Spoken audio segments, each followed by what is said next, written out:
5 BJP MLAs, including Shivendu Adhikari, the leader of the opposition, were suspended after they protested in the well of the assembly. The protest was against the violence that happened in Bihar last week. The government and the speaker say that the BJP MLAs were fighting with marshals in the house. They even destroyed assembly property. The BJP says the suspension is utterly unconstitutional and they're questioning whether there is freedom of expression under Mamata Banerjee's rule in Bengal. Will Bengal be able to move beyond the shadow of the Rampur Haat violence? That's what we'll debate tonight here on Viewpoint. But first, I want to go across to the story that happened, the drama that happened both inside and outside the Bengal Assembly today.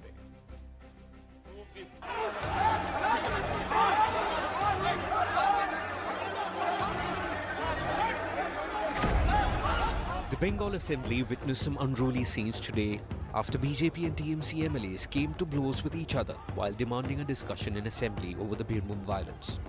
The ruckus started as soon as the Assembly session began, the BJP MLAs entering the well of the House and shouting slogans against the Chief Minister Mamata Banerjee.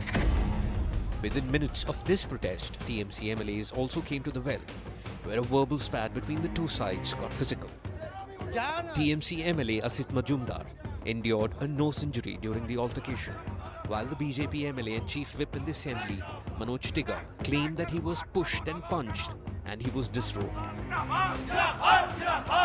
Following this bloody clash, the Speaker suspended 5 BJP MLAs, including the leader of the opposition, Shivendu Adhikari. हम लोग का demand था house का सब काम adjourn करके law and order के ऊपर डिस्कशन होना चाहिए। उसका बाद वो दाबी नकार दिया। पुलिस का सिविल ड्रेस का आदमी है, सिक्योरिटी आदमी, वो पहले शुरू किया। जिस तरह से स्पीकर का भूमिका होना चाहिए वो न होते हुए उन्होंने सीधे तृणमूल के विधायकों को ललकारा और बीजेपी के विधायकों पर हमला कर दिया। After the incident, Bengal Assembly was adjourned by the Speaker signing aye. But the BJP was in no mood to relent. It took the protests against Mamata to the streets and demanded centre's intervention. Mamata Banerjee के पश्चिम बंगाल में कोई law and order नहीं है, खुद उनका हिटलरी का शासन चल रहा है। Meanwhile, the TMC didn't take it lying down and accused the BJP of staging a drama to create chaos in the assembly. They should have been ousted from Vidhan Sabha. They should have faced a by-election. I don't know anything. You can ask Speaker. It is a Speaker's prerogative.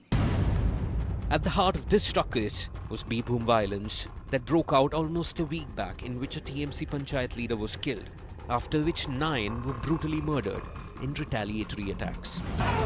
The ongoing saga once again brings to focus the unending political violence in Bengal. Just who is responsible? With Rishi Sinha, Muralidharan for CNN News 18. All right, let me go across to our panelists who are debating tonight on Viewpoint. Priyanka Tibrewal is spokesperson of the West Bengal BJP. Riju Datta, spokesperson of the Trinamool Congress. Abhijit Majumdar is consulting editor with First Post and co-founder of the audio platform earshot.in. And Tausif Ahmed Khan, advocate, also joining us. Riju Datta, let me start with you. In any democracy, it's the right of the opposition to protest, whether it's in the well of the House, whether it is in whatever democratic means are available inside the House. The response to that cannot be and should not be suspending members of the opposition. Zakar, right at the beginning, I just want to say that, in a democracy, the opposition have the right to ask the question. But you have to understand, I'll just take you a little back. When the assembly was but the budget session started, they even impeded the governor's speech. See, the BJP in Bengal is only limited to the courtrooms. They have no base outside on the ground with people or in terms of their political agenda. So their only motive is to create ruckus in the assembly. During the what was the issue today? They wanted to raise questions about the Rampur Haat issue. In the Rampur Haat issue, whatever happened was extremely painful. But the chief minister went there. She showed the country what Raj Dharma means. She did whatever that was necessary. She took the probably the toughest steps possible, but it was not enough. The court ordered CBI probe at the behest of the opposition. CBI probe is underway. Then why BJP is shouting? No, but Mr. Datta, is it your case that we can't have a democratic discussion in an assembly about something significant that's happened in a state? I mean, what was the issue for why the state was reluctant to have that discussion? No, it's a simple thing. The budget session is going on. During the budget session, when the finance minister gave her budget, they started shouting, they created a ruckus. When the chief minister gives a speech, they create a ruckus. I am not saying this. Please, you're one of the most esteemed journalists in this country. Please find it out. During the governor's speech, CM speech, finance minister's speech, during the budget, they always create a ruckus. Their only motive is to create a ruckus and damage property. Priyanka Tibrewal, the accusation from the TMC is you are disrupting the governor's speech, you were disrupting the chief minister's speech, you were disrupting even the budget that was presented. Your intentions are not clear, and that's why the speaker had to suspend these MLAs. The charge is also that some of these MLAs destroyed assembly property, they fought with the marshals there, they got physical, they manhandled them. That's why they had to be suspended. Please respond, ma'am. Well, one by one, I'll answer all. First of all, I have sincere objection when Mr. Datta says CBI at the behest of BJP.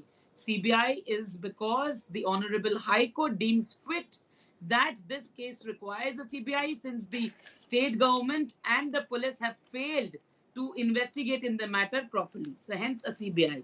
Secondly, as he said, what has happened in the Vidhan Sabha today, you see TMC has completely demolished, defamed and destructured and rather extinguished the decorum of the Vidhan Sabha. We have all seen that today. Now they say that just because we were raising issues and, that we are trying to object. See, it's not trying to object.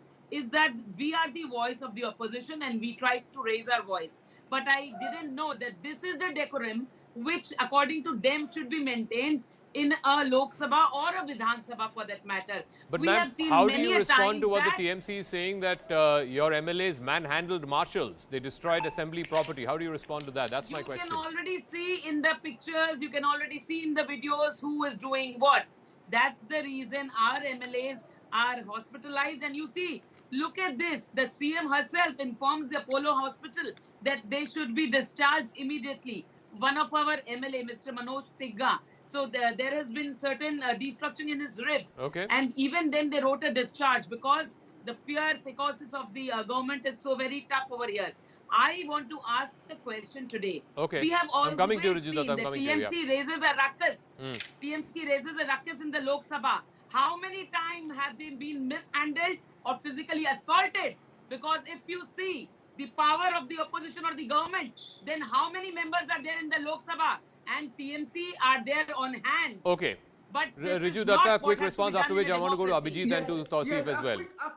Quick response. Quickly. Response. The BJP spokesperson talked about CBI. Now, if she has so much faith in CBI, then the leader of the opposition in Bengal, who's mentioned in the FIR of the Narada case of CBI, why is he roaming free? Why is he not arrested? Number one question. But but Mr. Datta, the case was handed over. Mr. Datta, let's speak on facts, please. The case was handed over. The Rampur Hart violence case was handed over to the CBI, not by the state government. It was handed over by the High Court. So unless you're casting aspersions on the High Court. No, I'm not casting aspersions. I'm saying in the High Court, the opposition parties, BJP, Congress and CPM, together fought against the state for CBI probe. That is what I'm saying. That happens behind the...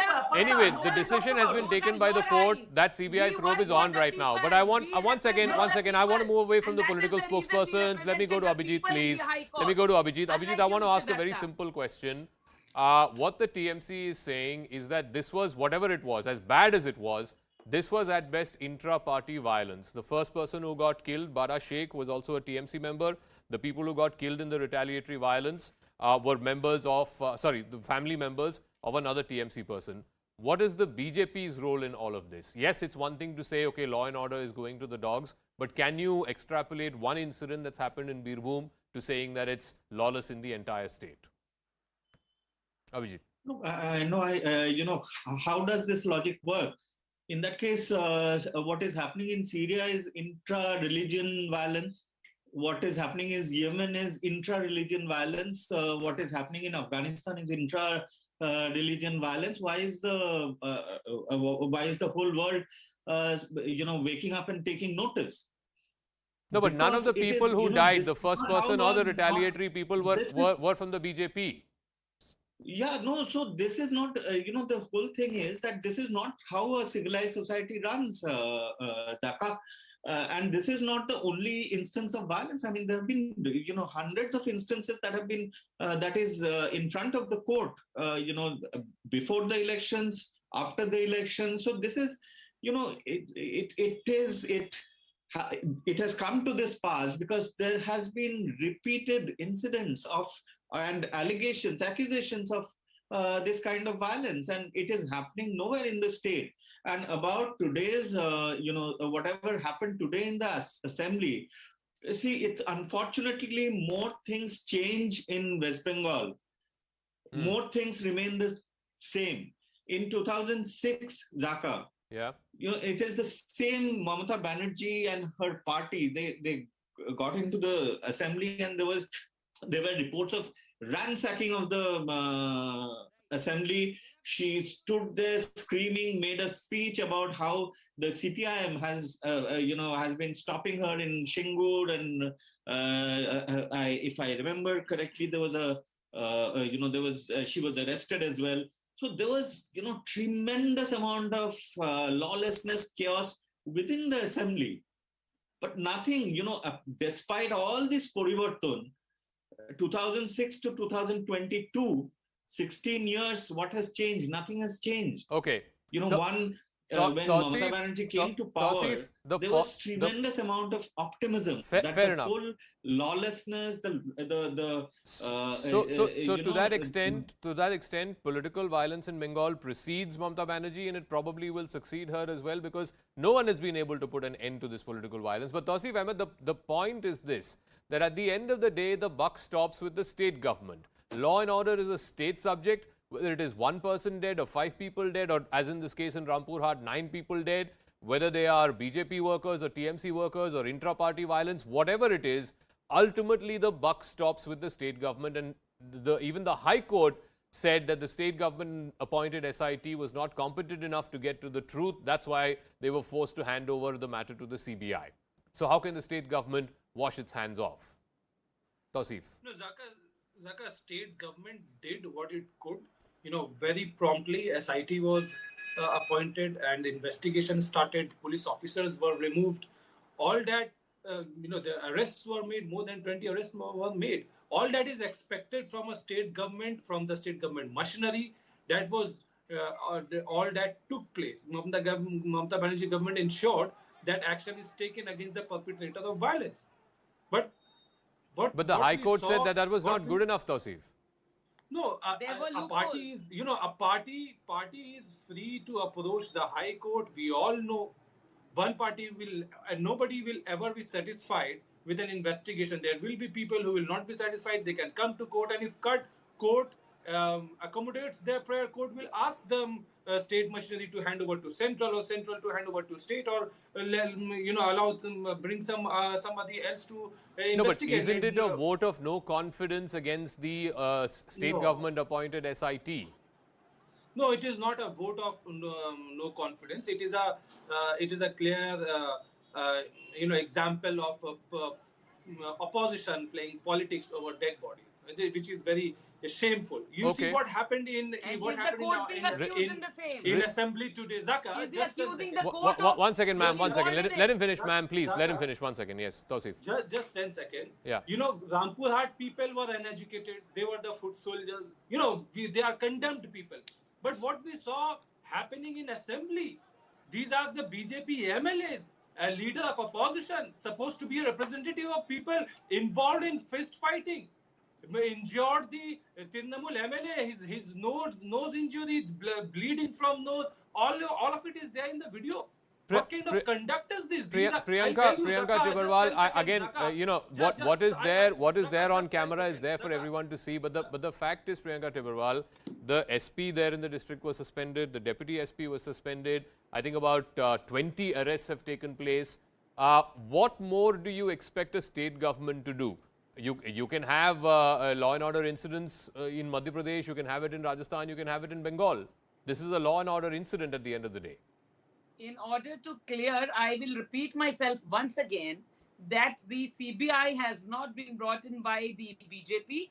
It is the Honorable Court who thought that it is, or who deemed fit that this probe should be handed over to the CBI because there were loopholes, There were loopholes in the case diary. There were loopholes, and lastly, which was the last nail in the coffin, was the chief minister standing and directing the director general whom he should arrest. And both the chief minister and his close aide, Anubhav Mandal, they said that we have to decorate this case like Chujpur, like what we did in Chujpur. So they want that this should be decorated. Okay. Now, this what they thought in the Honorable Court's mind, that now the investigation, it won't be a clean and clear investigation because they will decorate the case. They will bring in people who will be the scapegoats. So the real criminals or the miscreants who are behind this may not be Mamata caught. Banerjee came to power promising Paribartan. Abhijit is right. 15 years ago, similar scenes was played out. You were in the opposition. CPM was in government. Where is the Paribartan? Because today, look at what has happened. You're in government, the BJP is in opposition, but the same scenes of violence and ruckus continue. What Paribartan have you brought? Thank you. From 1977 till 2011, there have been thousands of political murders. Thousands. Actually, the number is 55,000 political murders in Bengal. From 2011 to 2022, the number is probably in double digits. Even when one murder is wrong, but it's a process. So peace has come back in Bengal under the leadership of Mamata Banerjee. My God, now, what great work. One second. If she interrupts, I'm not going to speak. Ma'am, Please 1 ask second. her. Let Why? him finish. Yes, No, why? you're making a debatable claim, but nonetheless, go ahead and finish your...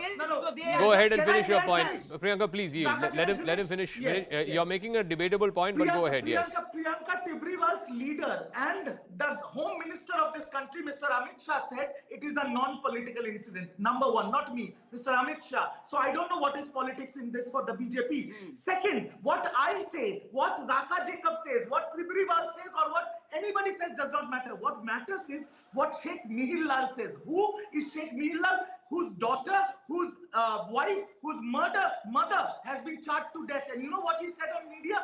He said, I don't care about ED, CBI, court, anybody. Mamata Banerjee came and met me. I trust her and she will do justice. Yes. That is what matters, Zaka. Okay.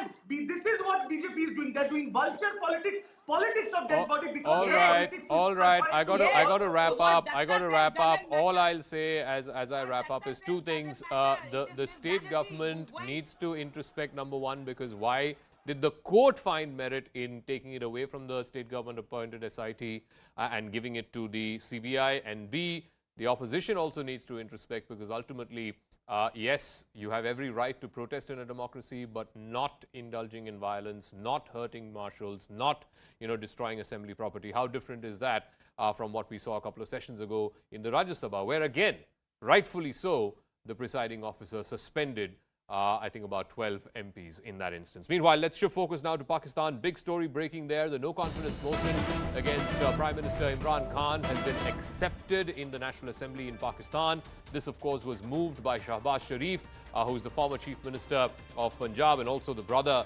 of former Prime Minister Nawaz Sharif. Now, as per Pakistan law, a discussion has to happen within 3 to 4 days. We're given to understand that the discussion will happen on this no-confidence motion on the 31st of March, that is this coming Thursday. The House, the National Assembly, that is, has been adjourned till Thursday. Let's try and see if we can go across to Moyed Jafri, he's a senior Pakistan journalist.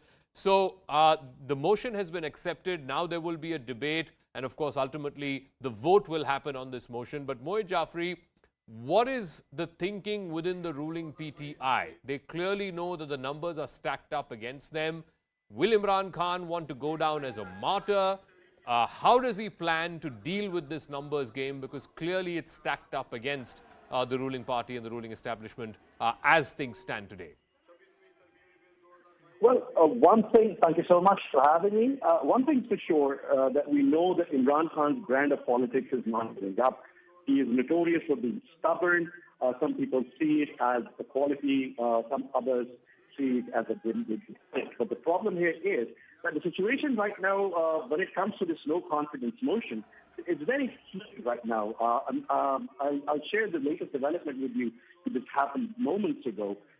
Interior Minister Sheikh Hasib came on and talked to the media, and he said that the government is going to win this no-confidence motion by 10 to 12 votes. Now, what is it basically? Let me explain that very quickly for you. The government's plan right now is that Imran Khan has shared with the Speaker, who obviously is the custodian of the House, the Parliament, that because the member of the Parliament from PTI who said that they won't be supporting PTI, because they have come out in the open with their views and their intentions, so are basically now under the obligation of being judged under the defection clause.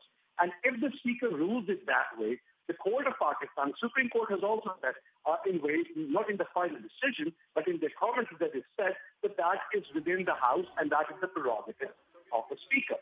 If that is true and that holds, then the Speaker will be able to disqualify the votes of the people, or of the Member of Parliament that defected from PTI, and he would not count them on the day of the vote, which leaves only one possibility out to oust Imran Khan, which is if his coalition partners, that is Pakistan Muslim that's the Chaudhrys, the MQM, the Tehreek Qawmi Movement, and certain other parties, if they leave him hanging, if they ditch Imran Khan, then he won't be able to win this vote of confidence. Okay. The recent development regarding that is that Imran Khan is meeting with one of the key parties, Pakistan Muslim League, the head of that party, Mr. Chaudhry Pervez Elahi, at his Panigala residence right now. He has offered him, he has given up his position of keeping his old Chief Minister, Punjab, CM Buzar, and he is open to giving them the Chief Ministership of Punjab. So that might turn things around. So the field is pretty much open right now. Okay, Mohit, thanks for that update. Let me also get in a word from Anand Narasimhan, who's been tracking the story. Anand, so what Mohit Jafri is saying is that Imran Khan still feels he can shore up the numbers either by hook or crook. Either he gets the Speaker to disqualify those members of the PTI who have defected and will vote against this motion. And also, he's confident that Pervez Elahi can be given the Pakistan Chief Minister's post, and that might turn a crucial ally. Well, Zaka, here's the thing. Let's start with Pervez Elahi, PMLQ. That deal has already been stuck with the PMLN. So that is something which we broke with Manoj Gupta's inputs, that Pervez Elahi will be made Chief Minister of Punjab. And the no confidence motion was tabled this morning in the Punjab Assembly also, where again PTI does not have the numbers of 186. So Pervez Elahi was anyways going to get Chief Minister of Punjab. So this is something which Imran Khan has resisted all this while. So why will the PMLQ agree? Unless he's able to give something greater. And we have to say which way the wind is blowing. The wind is blowing against Imran Khan. So these parties will listen to him, but they will work out a deal with the opposition. So who will be the president, who will be the prime minister, who will be the chairman Senate, and that's going to be Yusuf Raza Gilani, the former prime minister. All of that is somewhere decided. And in fact, in that meeting with which was chaired by Shahbaz Sharif, Asif Ali Zardari addressed Shahbaz Sharif as the prime minister and Rana Sanaullah as the interior minister. So somewhere it's all cast in stone. And if the PTI could not stave off the motion being moved, and they weren't able to get the numbers, and with 161 voting in favor of the no confidence motion, if this motion is now being in the Pakistan Parliament, will be debated from the 31st or discussed from the 31st of this month. So then very clearly we know that Imran doesn't have the numbers. So the writing is there on the wall. Okay, so the question is, will he go down as a martyr losing this vote, or can he pull a rabbit out of the hat between now and the 31st? For the moment, thanks very much. Anand Narasimhan there joining us with his thoughts on this very, very big story that's developing in Pakistan. That's a wrap. On the other side, Shreya Dhondial will join.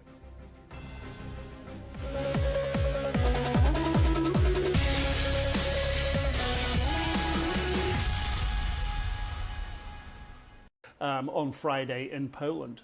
Nick Robertson, thank you so much for joining us. That's Nick Robertson, CNN, live right now from Brussels. Now we're going to move on very quickly. He was talking a little bit about President Joe Biden's meeting in Poland as we speak. Poland is so key, obviously, because Poland, of all the nations surrounding Ukraine, has taken in the most refugees. But yesterday we saw President Joe Biden attend that emergency meeting as it took place with NATO nations.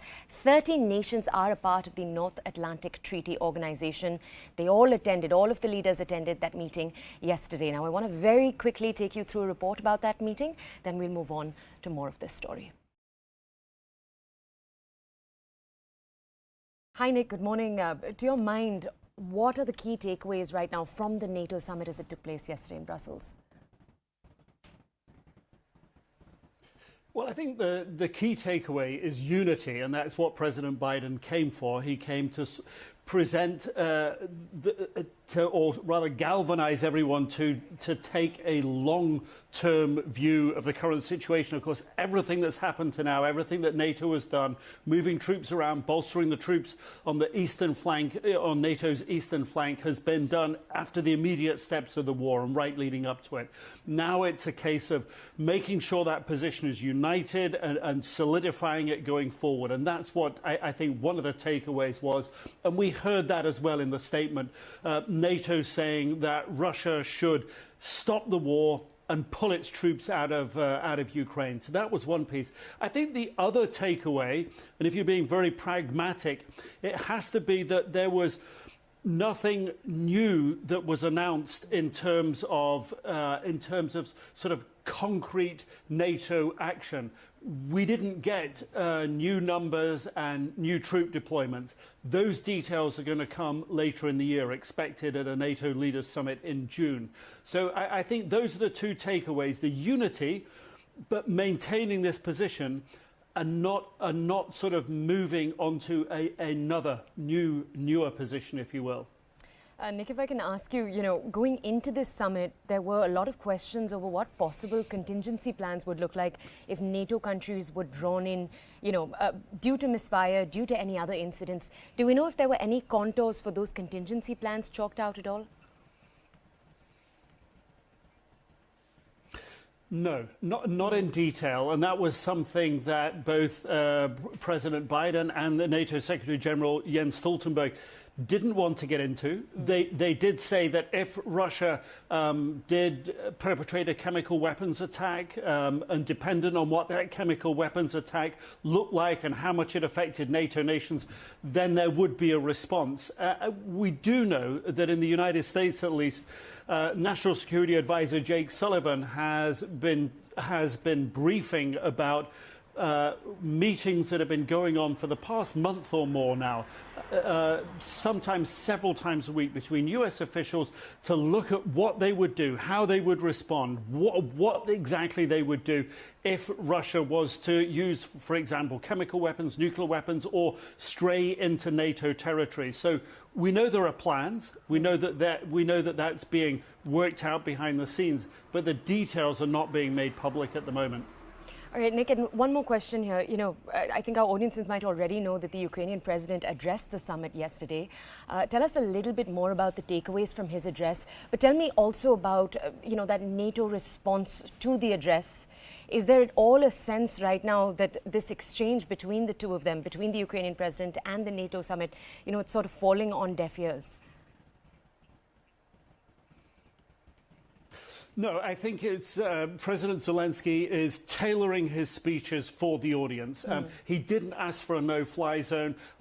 He didn't make a pitch that he knew already that wouldn't be acceptable to NATO. But he did reiterate that he does need more surface-to-air missiles, that he does need more complex air defense systems, that he does need these Javelin anti-tank missiles. And his pitch there was for quite significant numbers of those to be supplied. And on the contrary side, you have other European leaders such as Emmanuel Macron and others saying, look, there is a threshold. We cannot be perceived as putting too many weapons into Ukraine, because then we become co-belligerents. And that's part of the NATO message as well, not to ramp up the fight with weapons or NATO involvement in such a way to draw NATO in and therefore make the conflict bigger and therefore put the 500 million people within NATO nations, way more than that actually, close to 1 billion people within NATO nations, essentially potentially in the line of fire. So there is a balance, and President Zelensky didn't ask for what he knew he couldn't have, but pushed for what was on the outer limit of what he might be able to get. All right, and Nick, my last question for you. With President Biden now headed into Poland, can you tell us a little bit more about what our audiences should look forward to there? Could you also tell me, when it comes to each of these meetings in the last few days, does the United States feel as if its objectives have been met? I think so far the objective's been met. If you look at every statement, the one from NATO, the one from the G7, the joint White House European Council leaders statement as well, they're in lockstep. Multiple points, all saying to Russia, stop the war, you're going to be investigated for potential war crimes, pull your troops out, and also a message for Belarus as well, not to raise the tensions, not to get further involved than they are, and a message for China as well that it must or should not give military or political support to Russia at this stage. So that's on that side. That's the achievements here for President Biden, and galvanizing this unity again and driving the view forward that this position must be maintained going forward. What to expect in Poland? Expect President Biden to meet with President Duda of Poland. Expect him to visit a site where we can expect refugees to be, those who have just been forced out of Ukraine. And expect him as well to visit with the 82nd Airborne, who, of course, are troops that were sent from the United States about a month and a half.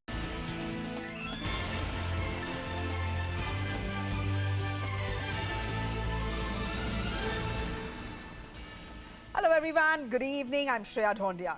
It was a moment that overshadowed an event with a tasteless joke and some anger issues. It was the biggest night in entertainment, the 94th Academy Awards, as the rich and glamorous gathered at the Dolby Theatre in LA to celebrate the best in the business, came a jaw-dropping moment. Actor Will Smith walking up on stage and straight punching comedian Chris Rock. Why? Because he had made a joke about Smith's wife's baldness.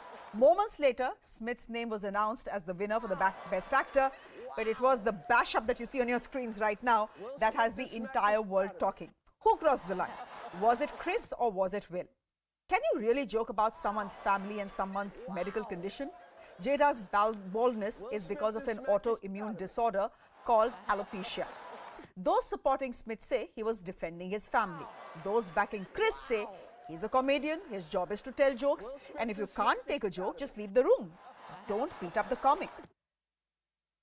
Actors, stand-up comics, film critics all joining us for a very quick chat on the Oscar bash-up in just a moment. We are also speaking to someone who was in the hall at the Dolby Theatre when the headline-grabbing moment happened. Before that, here's a full lowdown of what happened and then who said what. Jada, I love you. G.I. Jane 2, can't wait to see it. All right? Slapstick comedy took on an ugly meaning at this year's Oscars with the Will Smith-Chris Rock spat. Rock, while presenting the award for Best Docu-Feature, made a joke about Jada Pinkett Smith, likening her to the close-shaved G.I. Jane. Jada has been open about her battle with alopecia, an autoimmune disease that leads to baldness. Angered by the distasteful joke about his wife, Will Smith, in an unexpected and unscripted turn of events, went up to stage, slapped Chris Rock, and also swore on the live broadcast. Will Smith just smacked the shit out of me. Keep my wife's name out. The Academy paused the telecast and quickly cut to a commercial break. During the break, Denzel Washington was seen comforting Smith, and his publicist, Meredith O'Sullivan, came by for a quick discussion as well. And the Oscar goes to Will Smith! 20 minutes after the incident, Will Smith went on to win his first Oscar. He won Best Actor for his performance in the sports drama King Richard, in which he portrayed the role of Richard Williams, the father of tennis legends Venus and Serena. In his acceptance speech, Will apologized to his fellow nominees and the Academy, but notably not to Rock, and also drew parallels to his hot-headed on-screen role. Art imitates life. I look like the crazy father, just like they said. I look like crazy father, just like they said about Richard Williams. But love will make you do crazy things. Thank you. Hope the Academy invites me back. Thank you.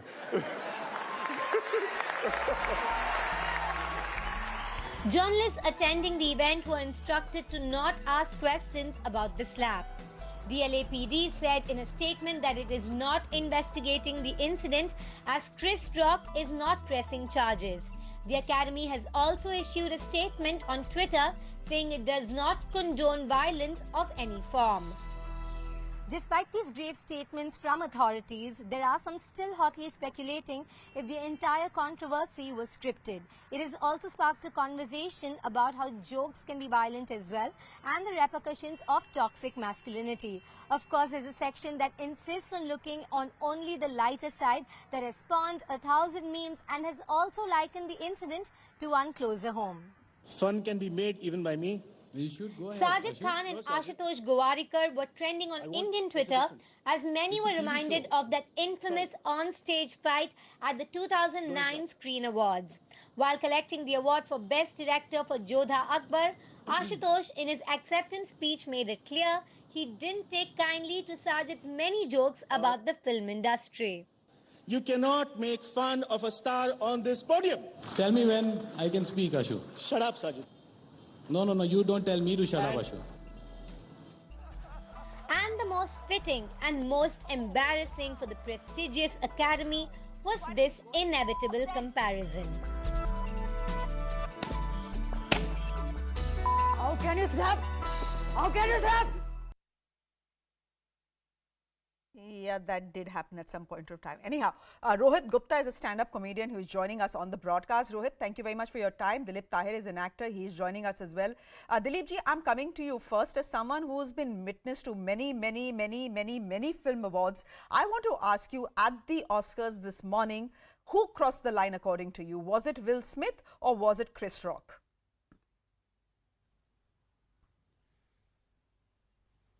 Hi, a very good evening to you, and thanks for having me on your show. I really don't know what this was about. It seems to be an extremely ill-timed and ill-conceived incident. And for me, the unfortunate part was that whatever it may be, this was the Oscar that was honoring one of the most iconic movies ever, The Godfather. They were up for a tribute. And so was Pulp Fiction, another iconic film, which was made by Quentin Tarantino. Both these iconic films were going to be saluted at this particular Oscar. And then this incident sort of overshadows everything else that was happening, which is quite unfortunate. I'm sure Francis Coppola will not be giving Will Smith a job in a hurry, and neither will Quentin Tarantino. But what about Chris Rock? I want to ask you if you think Chris Rock crossed the line. I mean, is it okay to be joking about someone's family and someone's sickness?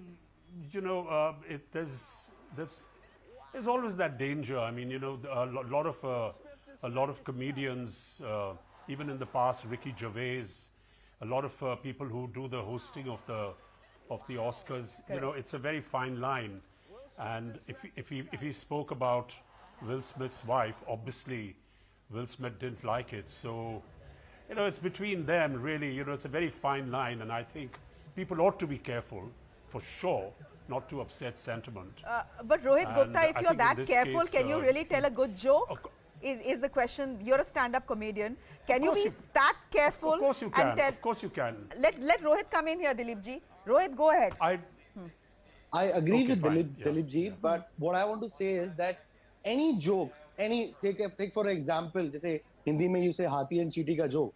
Even if I crack that joke, it is going to be offensive either to the elephant or to the ant. So that is what a joke is supposed to be. It is supposed to be offensive to someone.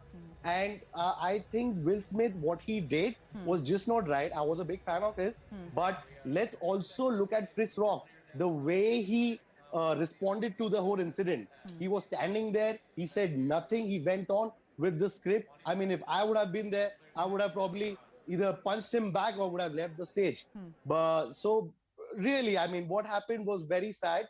And comedians are being treated like this is really not the right thing. Many people will say it was a very tame joke, and many people will also say that it was not. If you had a problem with it, you could have objected to it, but there was no need to go and bash up the poor guy. Just the way Sajid Khan and Ashutosh Gowarikar had the incident. I mean, a couple of years back, when Ashutosh Gowarikar got the chance to come up on the stage and discuss what he felt, and that was the right thing to do. Yeah. And this thing is totally not acceptable. Okay, do stay on with us because I'm now being joined by someone who was actually in the theatre when that incident took place. Stephanie Alam is from CNN. She was in the theatre. Stephanie, first of all, thank you very much for your time. You were witness to the entire incident.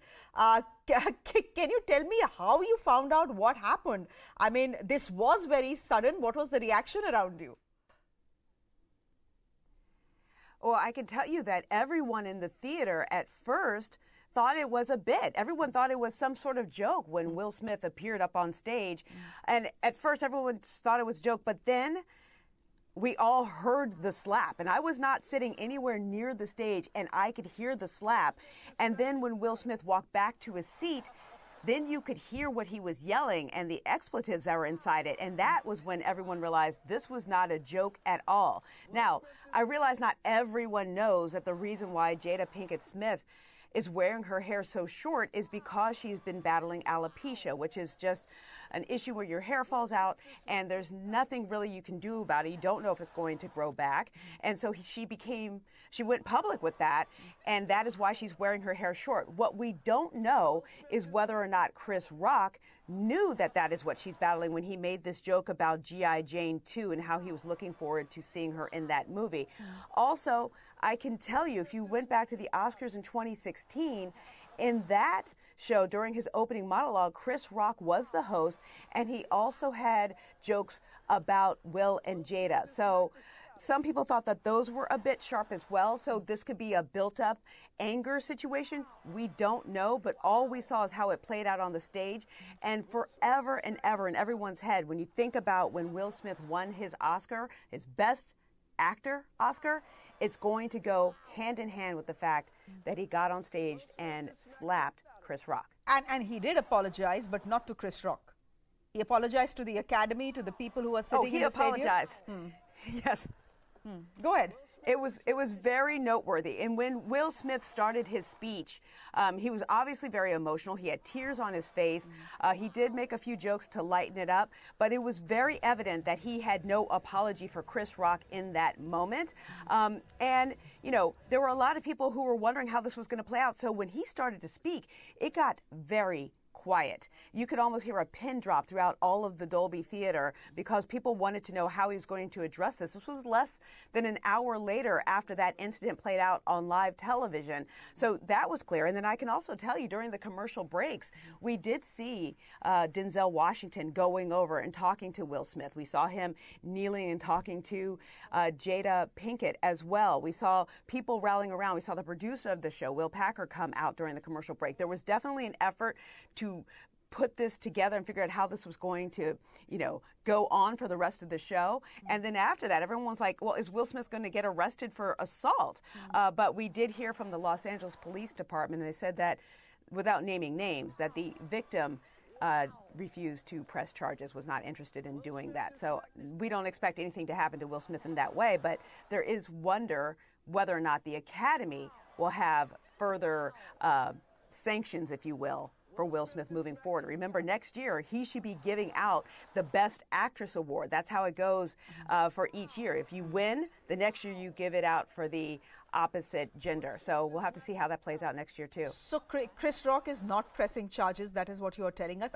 But, on Twitter, Stephanie, people have already picked sides. There are people who are saying Will Smith lost his cool, he has anger issues, and this was just a joke being made by a comic whose job it is to make a joke. On the other hand, you have people criticizing Chris Rock as well, saying, can you really cross the line? He's the one who crossed the line. Can you make a joke about someone's family? Can you make a joke about someone's sickness? How has Hollywood reacted to this? I'm sure if Twitter is split, if social media is split, is Hollywood split as well on this one? For sure. I can tell you, even walking out of the theater, everyone was talking about it. I've pretty much been up all night, and everyone here I've heard is talking about it too, even walking in. Everyone is focused on this. And, there's some people who are saying Will Smith has the right to defend his wife's honor. There are other people saying there's other ways you could have done it. He could have done it backstage. I mean, Will Smith can get Chris Rock's contact information. I don't think that would be a problem if he wanted to say, hey, lay off my wife, right? So there's ways that this could have been done. But then there's other people saying, look, he has a right to defend her. And then others saying, I will never watch another Will Smith movie again. The other question is whether or not he will even, I think it's likely that he could get nominated again, but will he ever win again? There are a lot of people in the Academy, I believe, who are upset today about how this played out. And overall, the show was going well. And Chris Rock was actually being funny. The 3 female hosts, they were doing a great job as well, like keeping people, entertained and keeping the show moving along. So you have a lot of people here who's like, we're finally back together after last year's rather dismal Oscars show during the pandemic. It was nice to have people back together in the room. So I think a lot of people are angry that got tainted. And also keep in mind, when you look at it, Chris Rock was up there giving the Oscar for Best Documentary, which then went on to Questlove for his Summer of Soul documentary. He was very emotional. It was a great speech. But I can promise you, for a lot of people who are really into movies, they barely heard what Questlove had to say because they were all still digesting what just happened with Will Smith and his behavior. So we'll always remember the 94th Academy Award for that punch-up. Stephanie, thank you very much for joining us on the show today. Thank you very much indeed. I'm going back to my guests. In the studio. Dilip Tahil, you've just heard from someone who was present in the theatre when that incident took place. Is this coming to you as a man who lost his cool in the heat of the moment as far as Will Smith is concerned?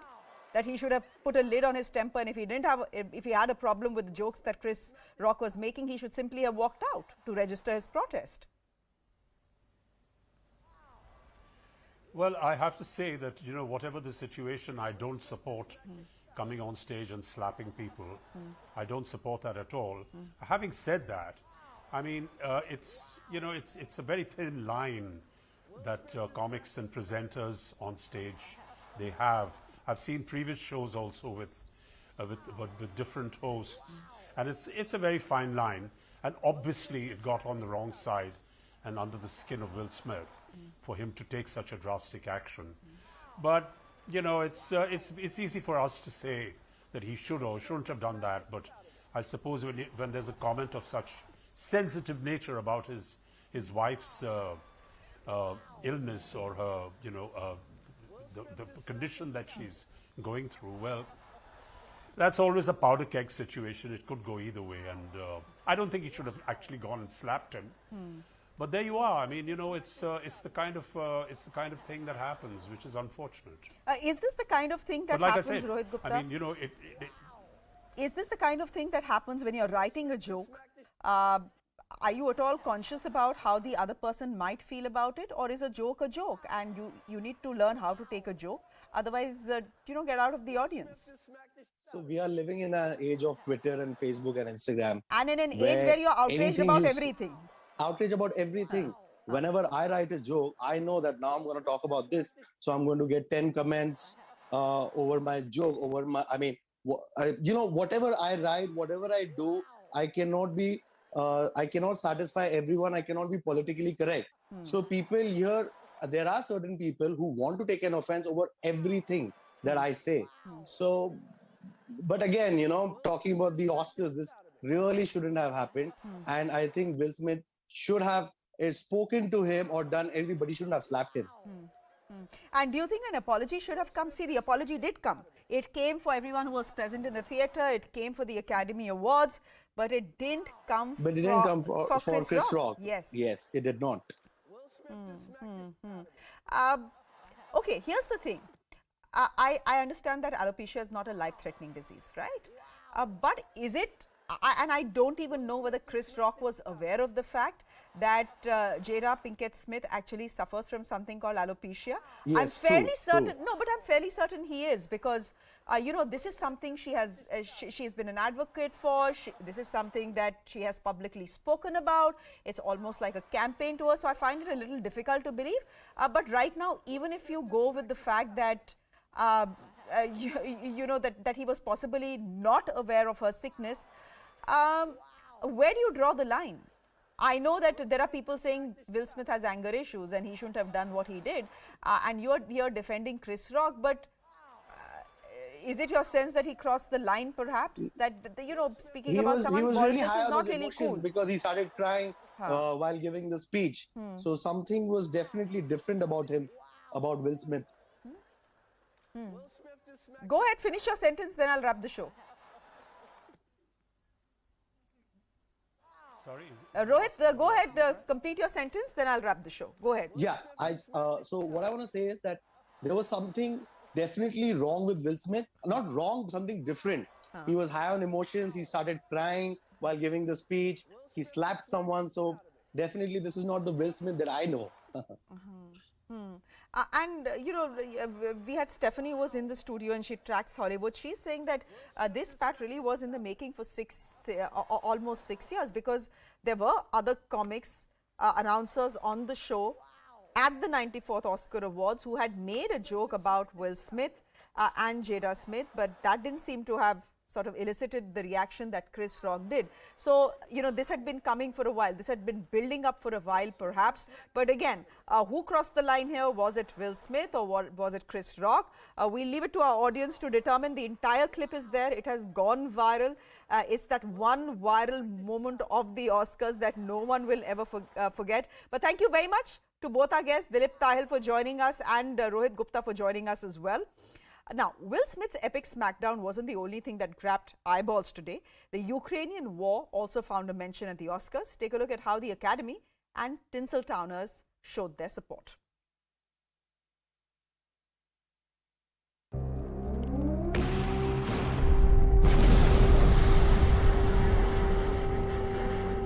The echoes of artillery fire and bombs dropping on Ukraine reverberated at the Oscars. The 94th Academy Awards acknowledged the struggle of the Ukrainian people and held a minute's silence for the country. A message during the event read, "While film is an important avenue for us to express our humanity in times of conflict, the reality is millions of families in Ukraine need food, medical care, clean water and emergency services. Resources are scarce and we, collectively as a global community, can do more." Actor Mila Kunis, who was born in Ukraine and spent a part of her childhood there, spoke about the millions who've lost their homes. Several celebrities wore their support, many sporting ribbons with the hashtag #WithRefugees inscribed on it, distributed by the United Nations ahead of the event. It's a ring, but it's also a ribbon. Jamie Lee Curtis wore this ribbon as a ring on her finger. Jason Momoa wore a pocket square in the colors of the Ukrainian flag. Benedict Cumberbatch sported the same colors as a pin on his suit jacket. The actor had also shared a poignant message a few days ago while receiving his Hollywood Walk of Fame star. Francis Ford Coppola, director of the Godfather trilogy, also paid tribute, ending his speech with "Viva Ukraine." Meanwhile, the war in Ukraine has entered its second month. Another round of peace talks is due to be held this week in Israel. Natasha Menden for CNN News 18. The war in Ukraine has now gone on, ladies and gentlemen, for the last 33 days. It's something we are keeping close track of right here on CNN News 18. With that, it's a wrap from me. Thanks for watching. Good night.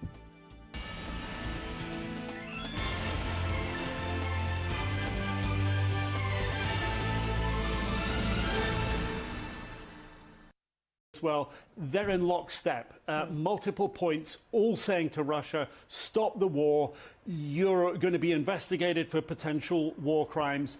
Pull your troops out. And also a message for Belarus as well, not to raise the tensions, not to get further involved than they are. And a message for China as well, that it must or should not give military or political support to Russia at this stage. So that's on that side. That's the achievements here for President Biden, and galvanizing this unity again and driving the view forward that this position must be maintained going forward. What to expect in Poland?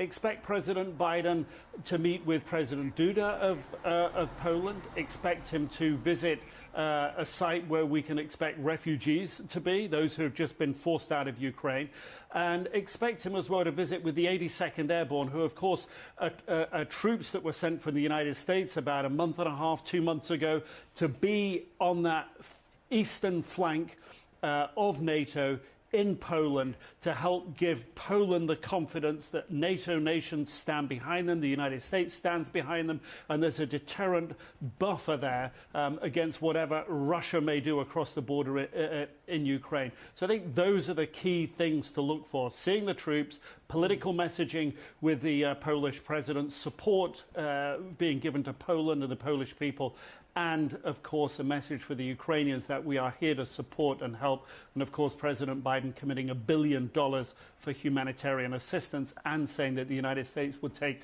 100,000 Ukrainian refugees into the United States. So that's what we should look for on Friday in Poland.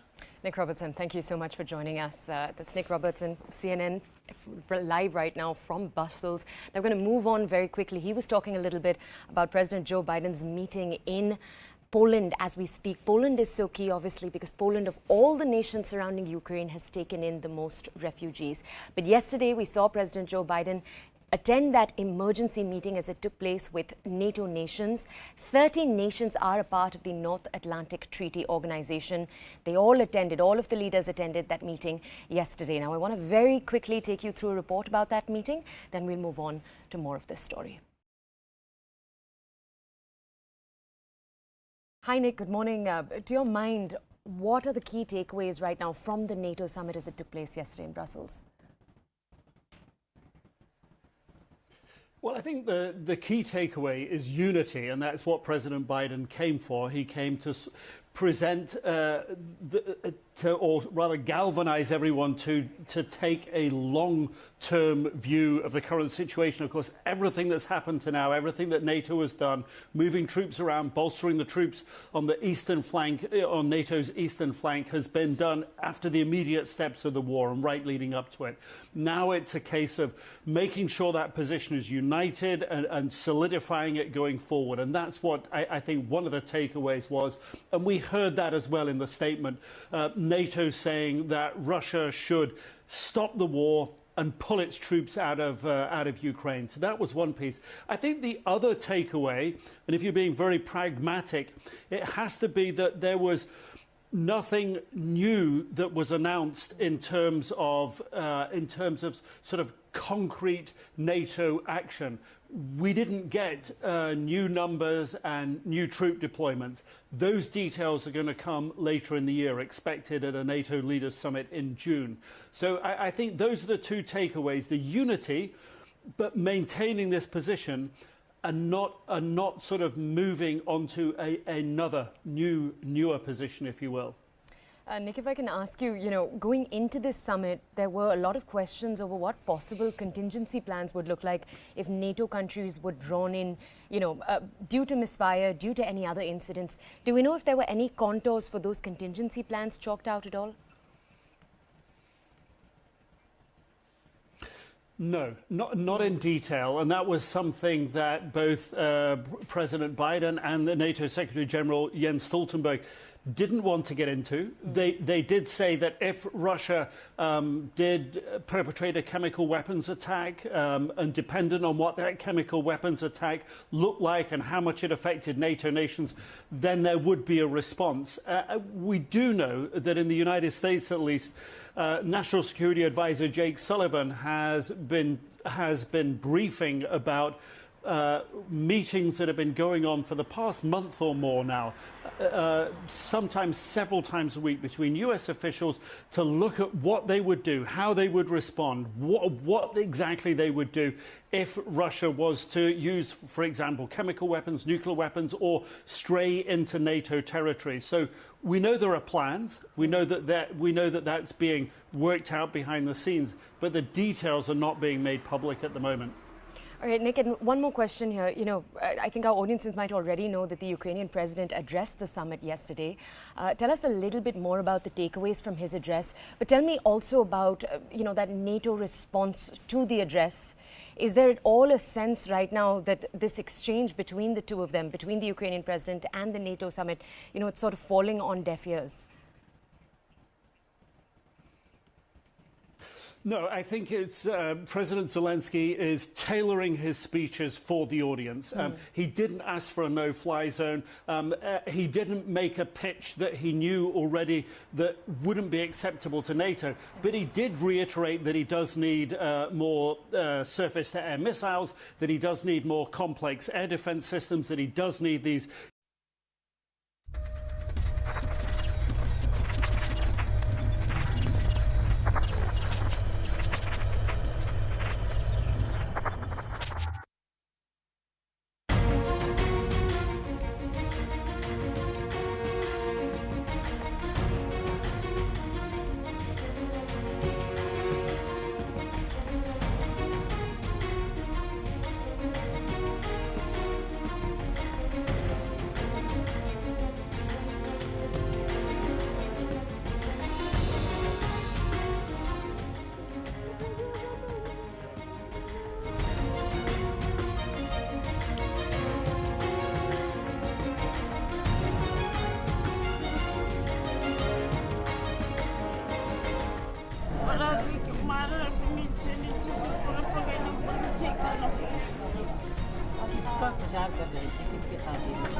हमारे साथ गद्दारी कैले वाले अब cycle पकड़ते रहो लोगों के जगह साइकिल फोड़ नहीं जाता।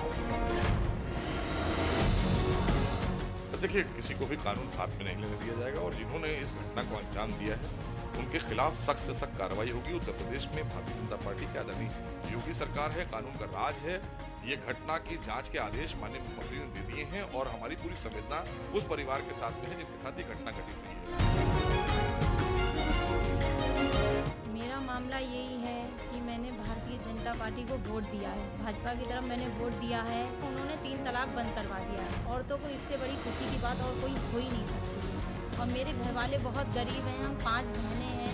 मेरे पापा मजदूरी करते हैं, महीने में 2 बार राशन मिलता है सरकार की तरफ से।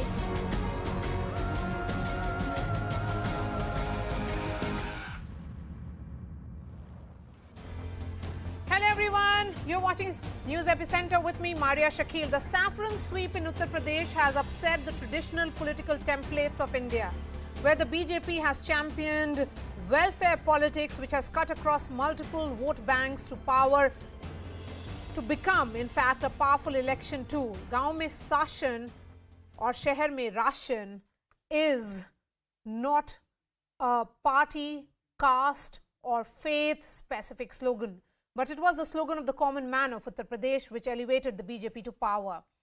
From Assam to Uttar Pradesh, the BJP's welfare, good governance and law and order agenda has paid dividends in the election battlefields and expanded the BJP beyond the Hindutva card. If we just look at Uttar Pradesh, the myths surrounding the Muslim voter has been busted. There was that myth that Muslim voters side with one political party, they vote en bloc, but only 46% voted for the Samajwadi Party in 2017. However, they did vote en bloc for the Samajwadi Party this time around in 2022.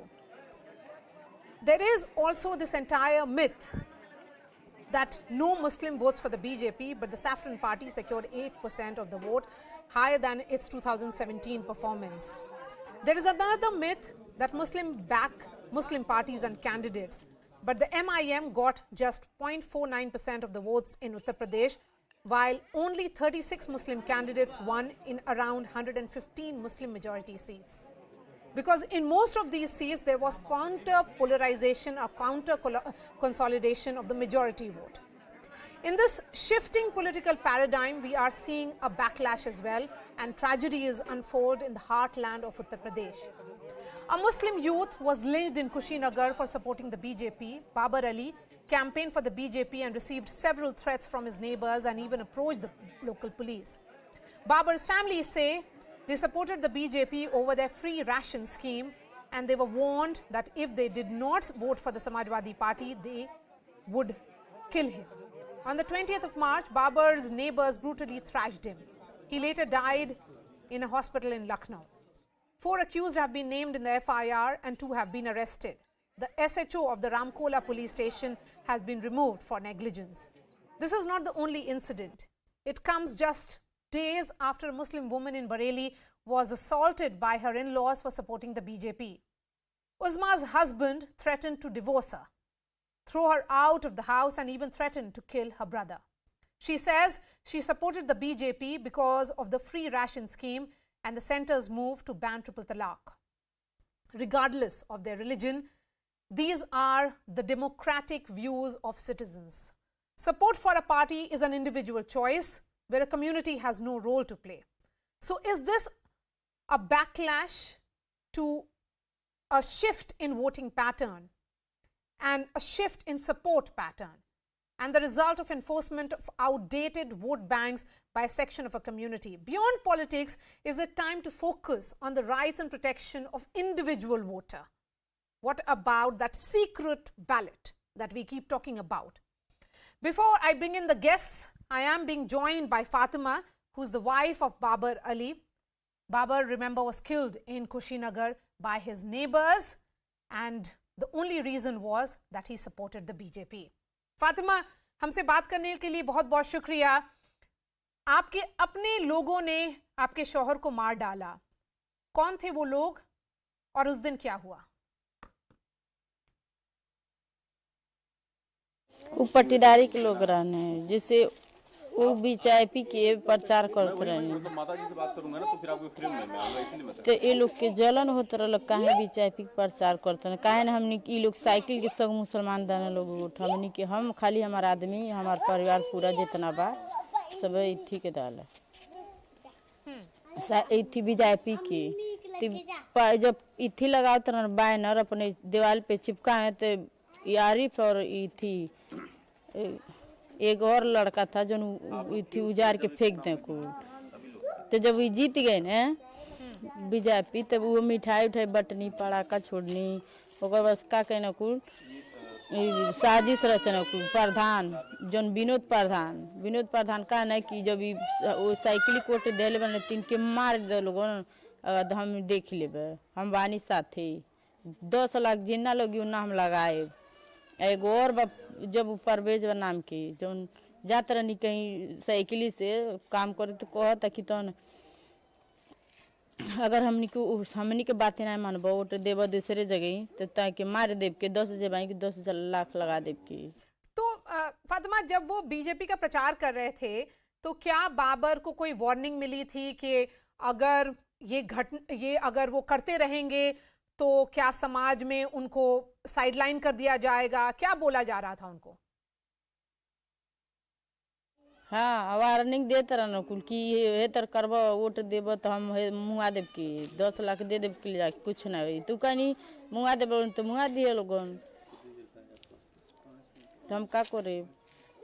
तब हमने के application देने के रामकोला थाना में रमकोला थाना से कुछ ना हुई पैसा दे देना कुछ चिपचाप पटा गए ना कुल कब हमने के गले के पढ़ाना गले के जिला पे। तो मुझे ये बताइए, ये घटना इसलिए घटी क्योंकि वो मुसलमान थे और मुसलमानों को भाजपा का साथ नहीं देना चाहिए? क्या लोग जो उनको थ्रेटन कर रहे थे, कोई वार्न कर रहे थे, क्या वो बार बार यही बात बोल रहे थे? हाँ, ये लोग बोलत रहने काहे भाजपा कोट दबा हम एक साइकिल के आई कहत रहनी कि जब हमें राशन पानी देते ना हम खाते नहीं तो काहे के हम थी ना उनके देवे नहीं के दे। तो फिर क्या हुआ कि जब आप वो बोलते थे कि राशन पानी मिल रहा है, वो राशन दे रही है सरकार तो इसलिए हम भाजपा का सपोर्ट करेंगे, तो फिर क्या हुआ जब वो बोलते थे इस तरह की बात? जब दरखास्त देने की कुछ ना हुई आई लो जैसे पढ़ौना से डीएम के यहाँ से आदेश आयल कि जाके थी जांच करो तो रामकोला पुलिस जांच करना आयल बता दिल फोन दरोगा फोन को बता देना तो ले पैसा दे देना कुलियसो और दरोगा का कहने लोगन मोहर मार के भेज देना कि सब सही बाटे हमनी के ना बोलो ना लोगन जांच इथी करे खातिर पूछताछ करे खातिर। तो पूछताछ नहीं हुई। मुझे थोड़ा सा और बताइए, वार्निंग कौन देता था? क्या वो आपके आस पड़ोस के लोग थे? किस तरह के लोग थे? नहीं, हम जहाँ बानी हो जाके परवेज और एगो विनोद प्रधान जलन तो सब मिले से रहे। तो परवेज और विनोद प्रधान, दो नाम के व्यक्ति आपको बार बार आपके पति को थ्रेटन करते थे। तो आपने ये भी बताया ये कंप्लेन लॉन्च की गई, जो कंप्लेन होने के बाद फिर क्या किया डीएम साहब ने? कंप्लेन करने के बाद डीएम कागज भेजने आदेश दे कि जाके जांच पड़ताल करो कि सही है कि झूठ है। लेकिन दरोगा थी पैसा लेके लोग थी को ले दाब लियल कागज। तब इन तमनी के जाए वाला रानी के सोमवार के दिन फिर सोमवार के दिन जाए वाला रानी के डीएम के लगे, लेकिन अतवार के दिन लोग मार डाले। आखिरी सवाल आपसे फातिमा, उस दिन जब ये घटना घटी, जब उनको मारा गया, बहुत ही बुरे तरीके से मारा गया, तो आप कहाँ थी? क्या क्या आपको पता चला? हमारे एकदम दुआरे पे वो जिसे गए मिठाई उठाई बांट लेनी पड़ा कर छोड़ के जब चल गए नहीं तो आईना कुल तो कहे लगा ना कुल कि तो काहे तू मनो वोट दिलो, काहे पड़ाका छोड़लो हो, काहे मिठाई उठाई दिलो, तू कहीं हमारे जहाँ राशन पानी खाने मौजा देनी तो कहना कुल तब न फातिया करा देना कुल त्योहार पड़ल है, हमारे लड़का मस्जिद में पढ़ते निकाल देना कुल वही पे बात बढ़ाओ लगन को मारे, झूठ मिल के साजिश रचले न को मारे खातिर लगन को मारे तो मारने ज्यादा मारो को ईटा पत्थर से जब छोड़ा भाग गई कोटा दोनों ओर से बगल से आके ईटा पत्थर से टांगी से मार के उठा फेंक देना को नीचे। थैंक यू फातिमा हमसे बात करने के लिए। Thank you so much. Let me bring in my guests. So Babar Ali was beaten up brutally, and before that there have been multiple warnings to his family as well. Guru Prakash, spokesperson of the BJP, joining us. Professor Bhuvan Joshi Bhaskar is the spokesperson of the Samajwadi Party. Sanjay Kumar, Professor CSDS. Rashid Kidwai, author and journalist. Amina Sherwani, women's right activist. Asif Sohail is social activist. Professor Bhaskar, Babar Ali is killed as his neighbors were angry with him because he celebrated BJP's victory on 10th. He was targeted because he did not join other members of his community in backing the Samajwadi Party alliance. Why should he have to pay with his life for his political choice? देखिए, मैं कहना चाहता हूँ आपके channel के माध्यम से, लोकतंत्र में इस तरह की जो घटनाएं हैं उनकी निंदा जितनी ज्यादा की जाए उतनी कम है, और हम चाहते हैं कि इस पर त्वरित कार्रवाई हो और जो भी दोषी है उनको सजा मिले। लेकिन इसके साथ साथ यहीं से प्रश्न खत्म नहीं हो जाता। इसके साथ साथ प्रश्न ये भी जन्म होता है, आज मैं आपकी जो बहस में आ रहा था उससे पहले भी 2-3 डिबेट में रहा, तो आज कोई भी ये चर्चा नहीं करा रहा कि योगी जी की जब सरकार बनी है उसका आगाज इतना खतरनाक है। आज आपको कोई चैनल नहीं दिखा रहा कि 25 लाख की लूट गाजियाबाद शहर में आज पेट्रोल पंप पे हो गई है। लॉ एंड ऑर्डर की दुहाई देते देते भारतीय जनता पार्टी के नेता पूरे प्रदेश में घूमते रहे। आज लॉ एंड ऑर्डर का आगाज ऐसा है, फिल्म का ट्रेलर ऐसा है। आप तो ये बोलेंगे क्या प्रोफेसर भास्कर, आप ये बोलेंगे क्या कि that Vinod Pradhan, who of course is a Samajwadi Party supporter, played the role in targeting Babar Ali, should be arrested, action should be taken against him as well? Maria जी मैंने कहा है, हम लोग कानून को मानने वाले लोग हैं, हम लोग लोकतंत्र को मानने वाला है। हिंसा की लोकतंत्र में कोई जगह नहीं है। लेकिन साथ साथ आज मैं कहना चाहता हूँ आपके चैनल के माध्यम से, टीवी के लोगों को डिबेट में ये भी दिखाना चाहिए कि योगी जी की सरकार है, योगी जी का प्रशासन है और शासन है, और आज वो लोग क्या कर रहे हैं, उन्होंने क्या चूड़ियां पहन ली है, वो किस तरह की कार्रवाई कर रहे हैं, किस तरह का माहौल है। 25 लाख की लूट गाजियाबाद में दिन दहाड़े हो गई है आज पेट्रोल पंप। तो क्या हम बाबर अली को आज भूल जाएं? आज हम लोग क्या बाबर अली को भूल करके आपकी बात मान ले? गुरु प्रकाश, victim's wife has named the perpetrators. Ji, I'm coming back to you. I'm coming back to you, Professor Bhaskar. Victim's family, Guru Prakash, has named the perpetrators.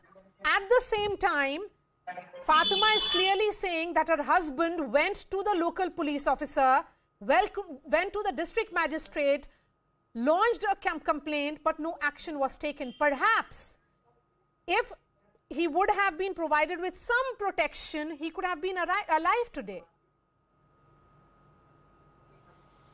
Maria, at the outset, let me express solidarity with the complete family of Fatima ji, the Uttar Pradesh government. My party, Bharatiya Janata Party, we are solidly standing with Fatima in this hour of grief. Now, what has happened? It's really disturbing at so many levels. We know Kushinagar as a land where Mahatma Buddha got his Mahaparinirvan.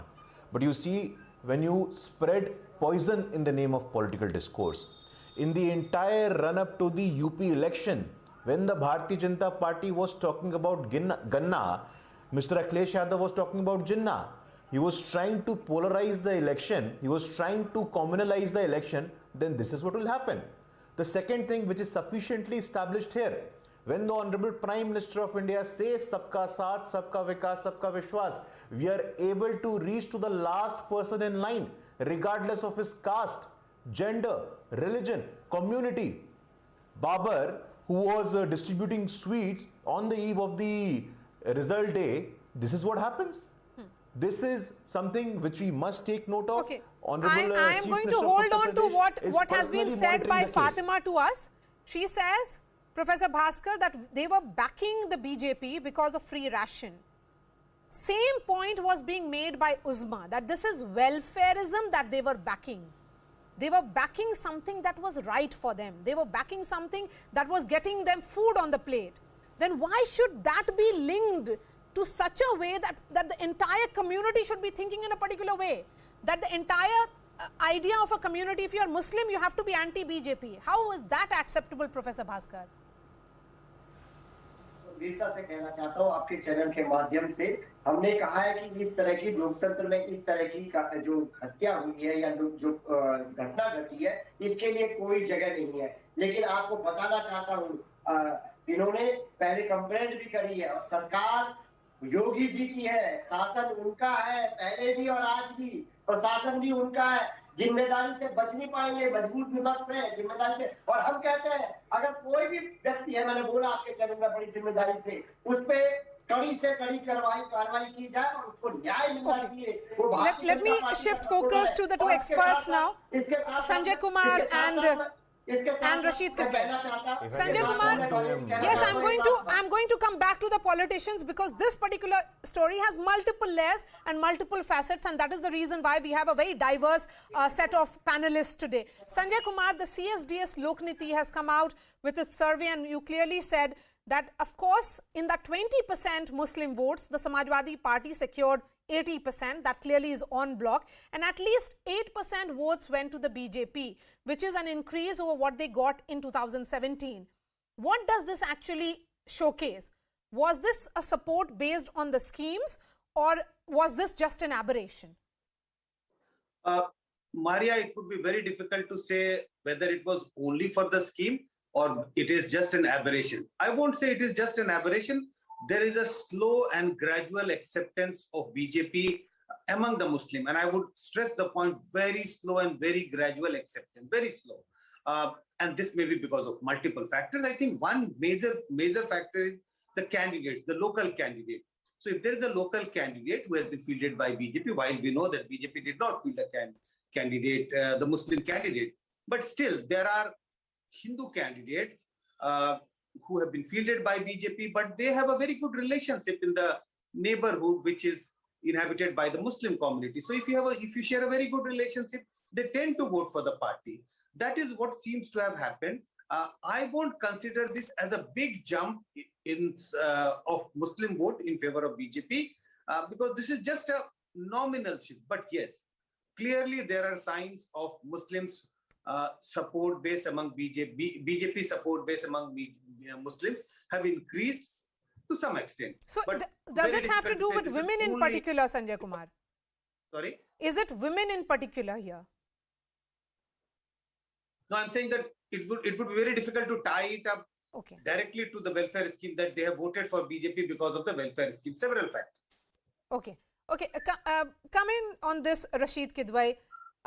You know, the point being made here is possibilities of opening up to the BJP.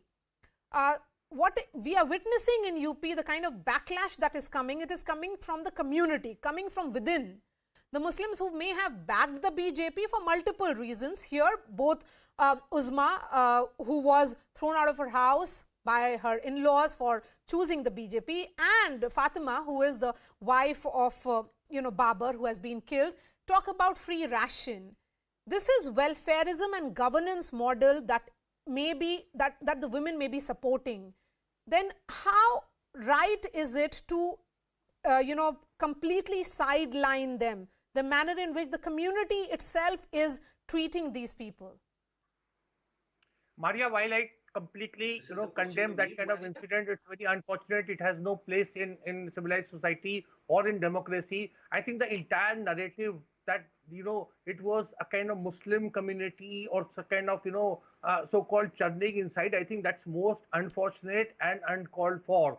This is a shocking incident, isolated incident that has happened where a Pradhan and a Parvez have got this thing, even with the person Babar, where local administration allegedly did not play that role of police because the incident took place on 28th, and I think he was, poor fellow, he was alive till 25th. It's a case of police negligence, it's a case of medical negligence, all these things. See, we have been having elections since 1951. Yes. There have been numerous elections all over the country. This kind of behavior, they're linking it to community. Muslim community is not a monolithic community. Muslim community has elected Mukhtar Abbas Naqvi, Sikandar Bakht, and numerous other from corporators to parliament. The relationship between the BJP and Muslims is complex, and this is not a forum to debate that. But to link this incident with community, I think is most unfortunate, uncalled for, and reckless.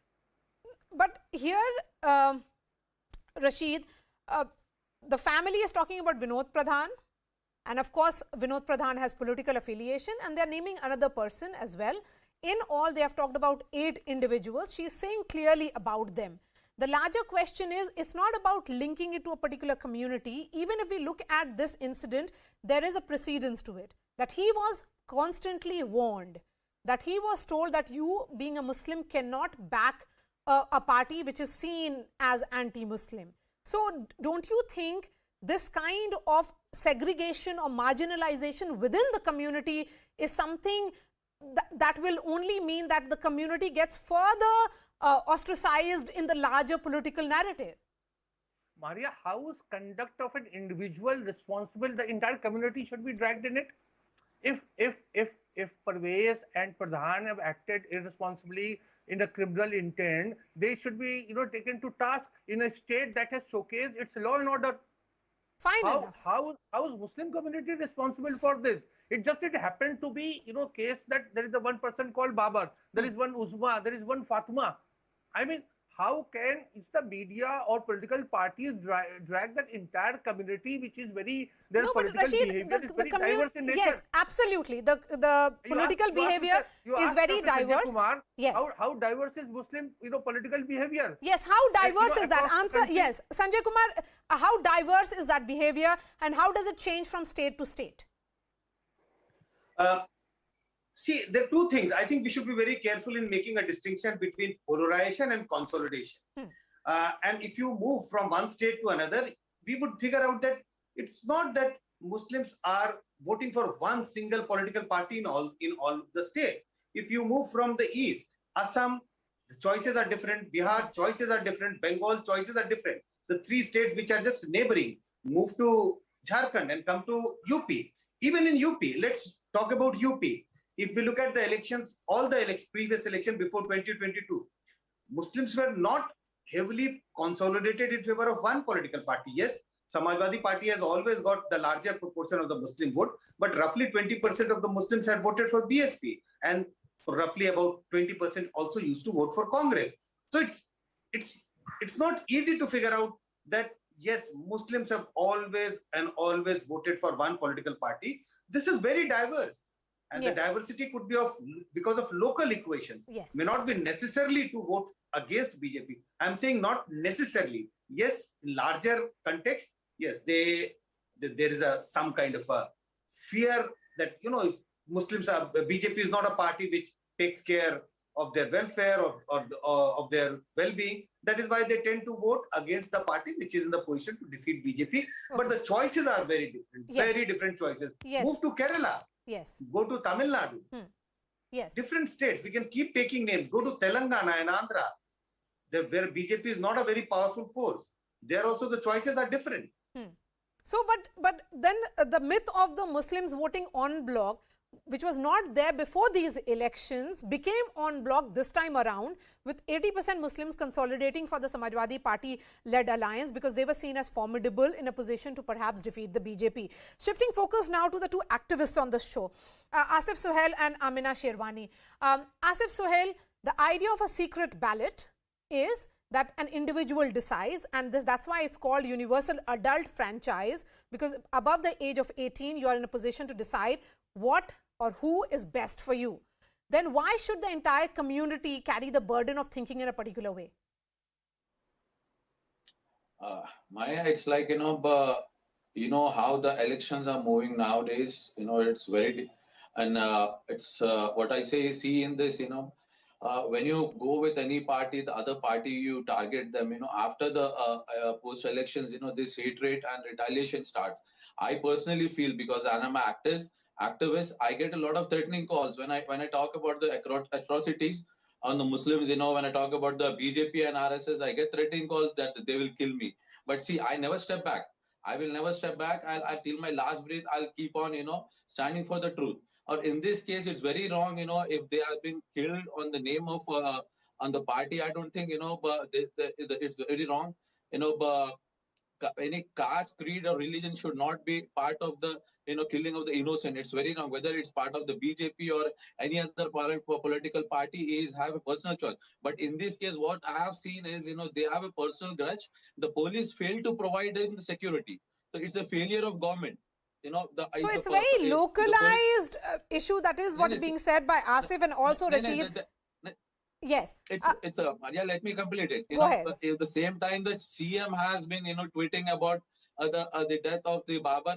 Earlier there are a lot of people have been killed, but the chief minister never came back. But this time, because he has lost the seats in the UP election, but he became the chief minister. But the vote ratio, how it's divided, that's the reason he is coming forward and thinking about the Muslims now. Okay. It's very good initiative, and those who are involved, they should be punished. Guru, they should be brought to justice for it. That why is this, the entire thought of providing him security or what could have been done is coming so late? This is a very localized incident. Then why should it be extrapolated and looked at from the point of view that if a Muslim backs BJP, then he is targeted? Maria, let me make a couple of things very clear at the outset. Yes. So this time in the UP cabinet, we have Danish. Danish comes from the Pasmanda community, which is the backward of the Muslim community.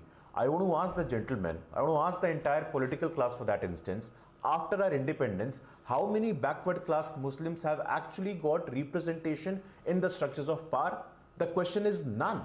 Because in the name of secularism, in the name of Muslim votes, only a section of Muslim elites, and I'm going to make it very clear, only a section of Muslim elites, which is a microscopic minority, those who are foreign educated, they are getting benefits, they are getting entitlements. Look at the Samajwadi Party, look at the Muslims who have been supported and promoted by the Congress Party. It is the elite Muslims. But Guru, it is not the backward class what Muslims. About your state, the state that you come from? Yes, Maria. There, Nitish Kumar created a constituency of the Pasmanda Musalman. How many of them have found a place in the assembly? How many of them are part of the political discourse? See, besides the larger idea of dividing the Muslims in multiple blocks? The question is not about dividing them, but the question is speaking about the marginalized among the Muslim. It is social justice of the Muslim. If Danish is getting representation today in the UP cabinet, then what's the harm in it? It is the rise of the subaltern Muslim in favor of the Bharatiya Janata Party. I am putting this on record on your show, that is a phrase that was used by Nitish Kumar in 2010. What happened to that? It has been 12 years and counting. How much of representation has he ensured to the Muslims in the state assembly is the big question that the BJP and JDU has to answer. Because if it is a Pasmanda Musalman, then Pasmanda Muslim as a constituency emerged first time in Bihar. Amina Shirwani. The fact is that there has been declining representation of Muslims in the Lok Sabha and assemblies across the country. Then how does it really help for Muslims to not engage with the BJP? The question is about this marginalization. How long can they continue to be on the sidelines and not emerge as a player, deciding their own future and also deciding the political discourse? Muslims must come out and participate actively in politics with all political parties. They must insert themselves wherever they can. That is what democracy is all about. Each group comes in full force and sees where they can negotiate a better life for themselves, and the Muslims must do that as they think best. They must not do it as Muslims. They must mix and merge with their local issues and problems, join up with other people of other castes, other communities to segregate yourself. I am totally against segregation of any kind. As Indians, if you are, and what I love is that Asaduddin Owaisi is so worried about the Dalit Hindus, and BJP is so worried about the Pasmanda Muslims. Look at this dichotomy. Look at this really terrible attitude that we will worry about each other's backwards, but we will not worry about our own backwards. This is what I call evil politics. And every party in India is guilty of this evil. All of them should rethink this and stop this game playing. And people should realize that political parties are only playing you for your votes. You look at what you need, you look at what your family needs, and you look at what your community, by community I don't mean Hindu community or Muslim community, I mean the community where you are living. Yes. What does your area need? What is the development that it needs? And which candidate is best suited for that? I remember George Fernandes. He was a Mangalorean Catholic. He would win elections in Bihar where there was not a single Mangalorean Catholic to vote for him. He would get votes across caste, religion, and this is how big all leaders have to be. Leaders have to stop playing to their community, to their caste, to their region. कि मैं बिहारी हूँ तो मुझे vote दो, मैं मुसलमान हूँ तो मुझे वोट दो और तुम भी मुसलमान हो. We have to stop this game. Professor Bhaskar, the idea belong to all people of ballot is about political participation, that satta mein bhagidari is what is democracy all about. Then should this segregation be something that each and every political party be talking about? देखिए, मैं कहना चाहता हूं जिसकी लड़ाई को लड़ने का काम समाजवादी पार्टी कर रही है और वो लड़ाई लड़ने का काम कर रही है कि जो भारतीय जनता पार्टी नफरत की राजनीति फैलाती है, मैं इसको इसके साइड इफेक्ट के रूप में देखता हूँ।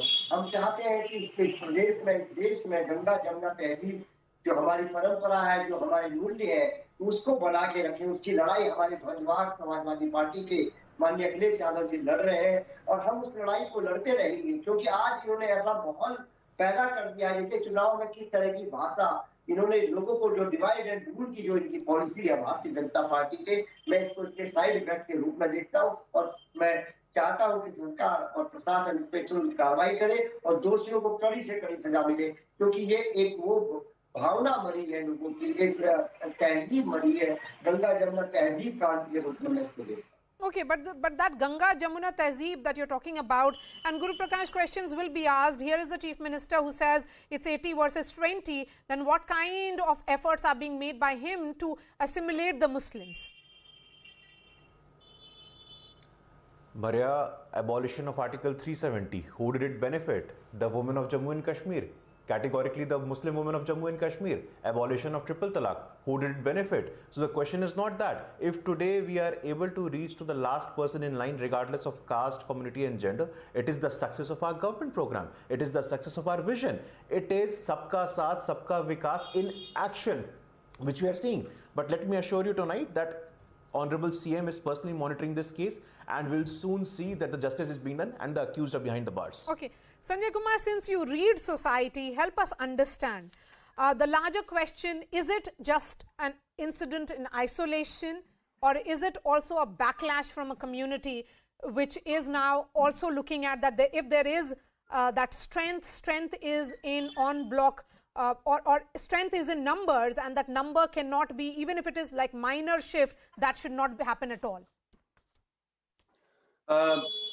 No, Maria, I don't think that it is a backlash of the community. Yes, it is kind of a incident, an isolated incident, and these isolated incidents, the numbers of such isolated incidents could rise even. But I would still consider, maybe we have heard about one, and I'm not saying that it should. We might come across some more incident of that kind here and there, but these are isolated cases. I don't think that this is the backlash of the community. It's not that the entire community sat together, decided to teach this person a lesson. It's just people getting irritated, agitated, not being able to control their tempers, etc. So I would consider it as an isolated case. This is not a if this is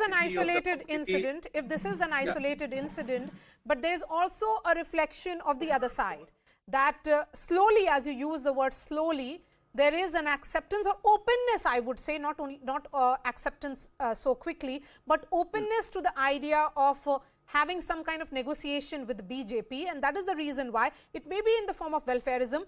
But that, do you see that this is almost like a turning point in how the politics of religion is viewed at large? No, Maria, I don't understand why this is not a turning point. In a sense, I will bring the attention of all the states where there's a bipolar contest between BJP and Congress, and look at the Muslim support for Congress or BJP in these states. We can take the name of, say, Rajasthan, Madhya Pradesh, Chhattisgarh, and few other states, and look at the proportion of Muslim vote for BJP, which is very high. In a state like Gujarat, if you go by the post-poll data which we have been collecting, roughly about 20, 25, 30%, even 30% of Muslims have voted for BJP over the years. If you look at Madhya Pradesh, Chhattisgarh, substantial proportion of Muslims, and when I say substantial proportion, it is substantial compared to the proportion of Muslims who have voted for BJP in UP. Roughly in the range of, say, 18%, 20% have voted for BJP in these states. So I won't say that this is the moment of the shift, and this is only because slowly and gradually Muslims have started. You use the right word, openness. Openness is because maybe they started getting this feeling that the party which they have been supporting over decades, they have not delivered whatever these communities expected from these political parties, and that is why in states like Bihar or West Bengal, wherever they got a choice other than Congress, they have shifted to those parties. So they are not very happy with the party which they have been voting in the bipolar contest, Congress and BJP. Okay. Final words to you, Amina. 30 seconds is all I have. You know, we Muslims and the BJP have a very strange love-hate relationship. I see the BJP making desperate attempts to woo us, and many a times we make desperate attempts to shun them, and many a times we pause and think that what did the previous governments give us? And we realize that it's a zilch for us. So I would request all political parties to stop either wooing us or shunning us, and Muslims should do the same. We should stop getting wooed by anybody or getting shunned by anybody, and see where our interests lie, where the interests of our country lie. And as I say, when BJP has become a ruling force, it has been ruling now for 5 and 7 years, and 5 years in UP and 7 years in the country, they too are undergoing a change. 1/3 of the BJP is full of Congress people, Samajwadi people, and people from other parties. So the DNA of the BJP has also undergone a change. When you rule, you too get colored by what the people want you to do, and you too change. You're not that Shuddha Pavitra BJP anymore. You are the lovely contaminated BJP which has everybody in it now with all their faults and all their beauty. And so the BJP has undergone a change, and I think it will undergo many more changes, and it will emerge as a new party. It will rethink itself, and I think it should. Okay, Amina, thank you so much for joining us. Asif Sohail, Rashid Kidwai, Sanjay Kumar, Dr. Bhaskar and Guru Prakash Paswan. Of course, this discussion will be continuing as well. We are slipping into a short break. Coming up would be details of what really is the India connect to these Oscars.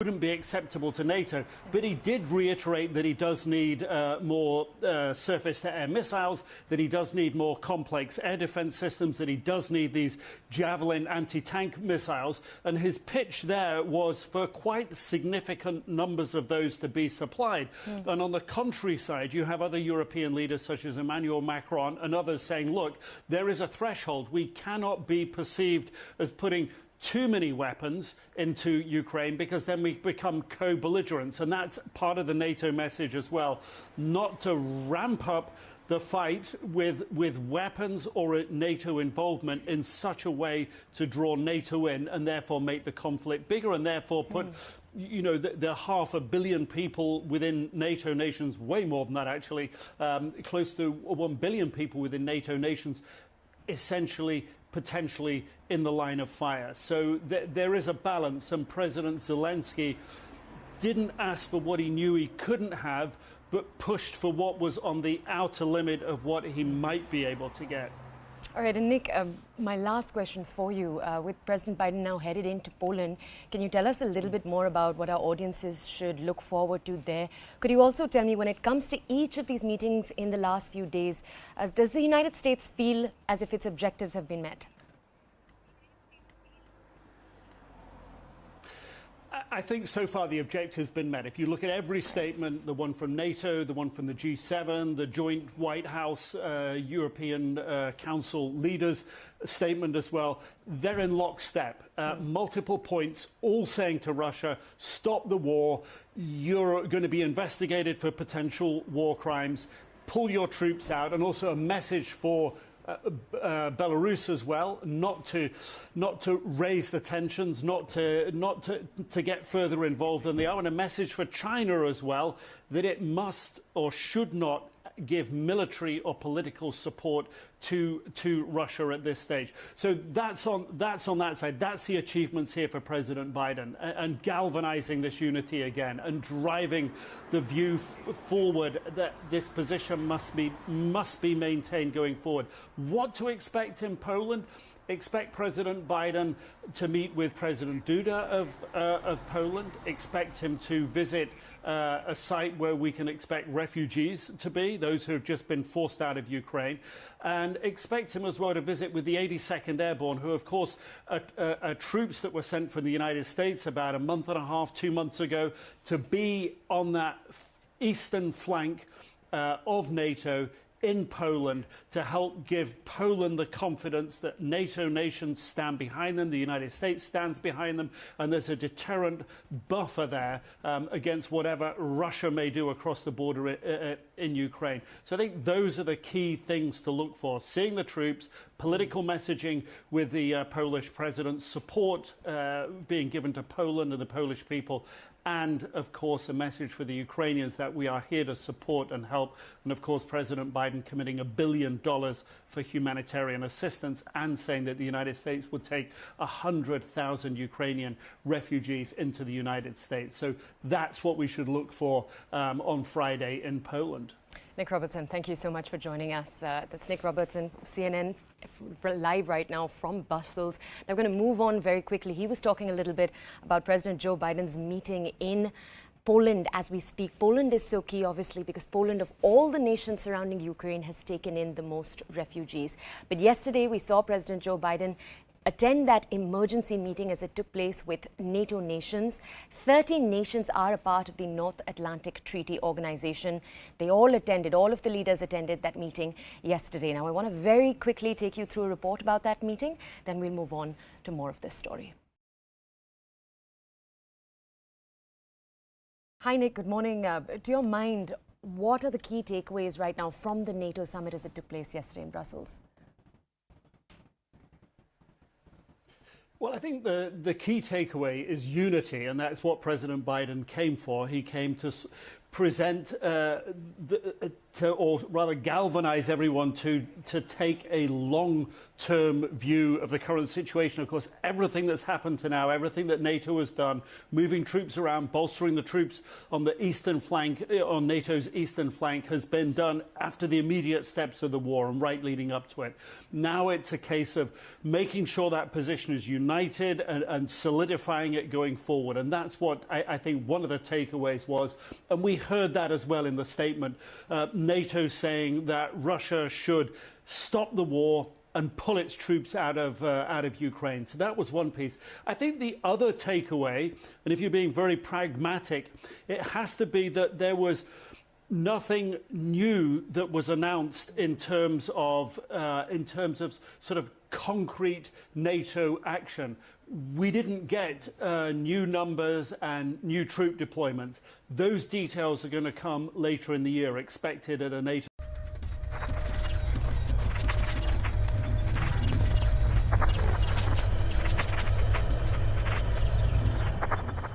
The 94th Academy Awards witnessed a high drama on stage. Just minutes before being declared the Best Actor for his role in King Richard, Will Smith stunned the world after he walked up to the podium and punched comedian Chris Rock in the face.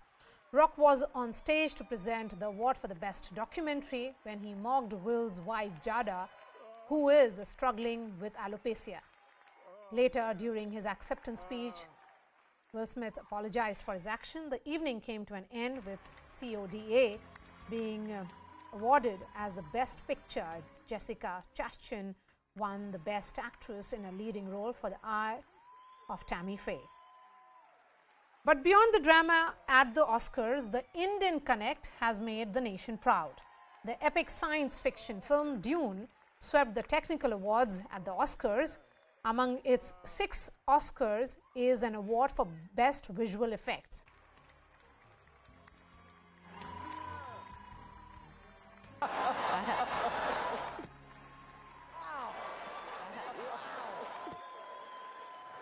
Will Smith just smacked the shit out of me. Keep my wife's name out your f***ing mouth. Wow, dude. Yeah.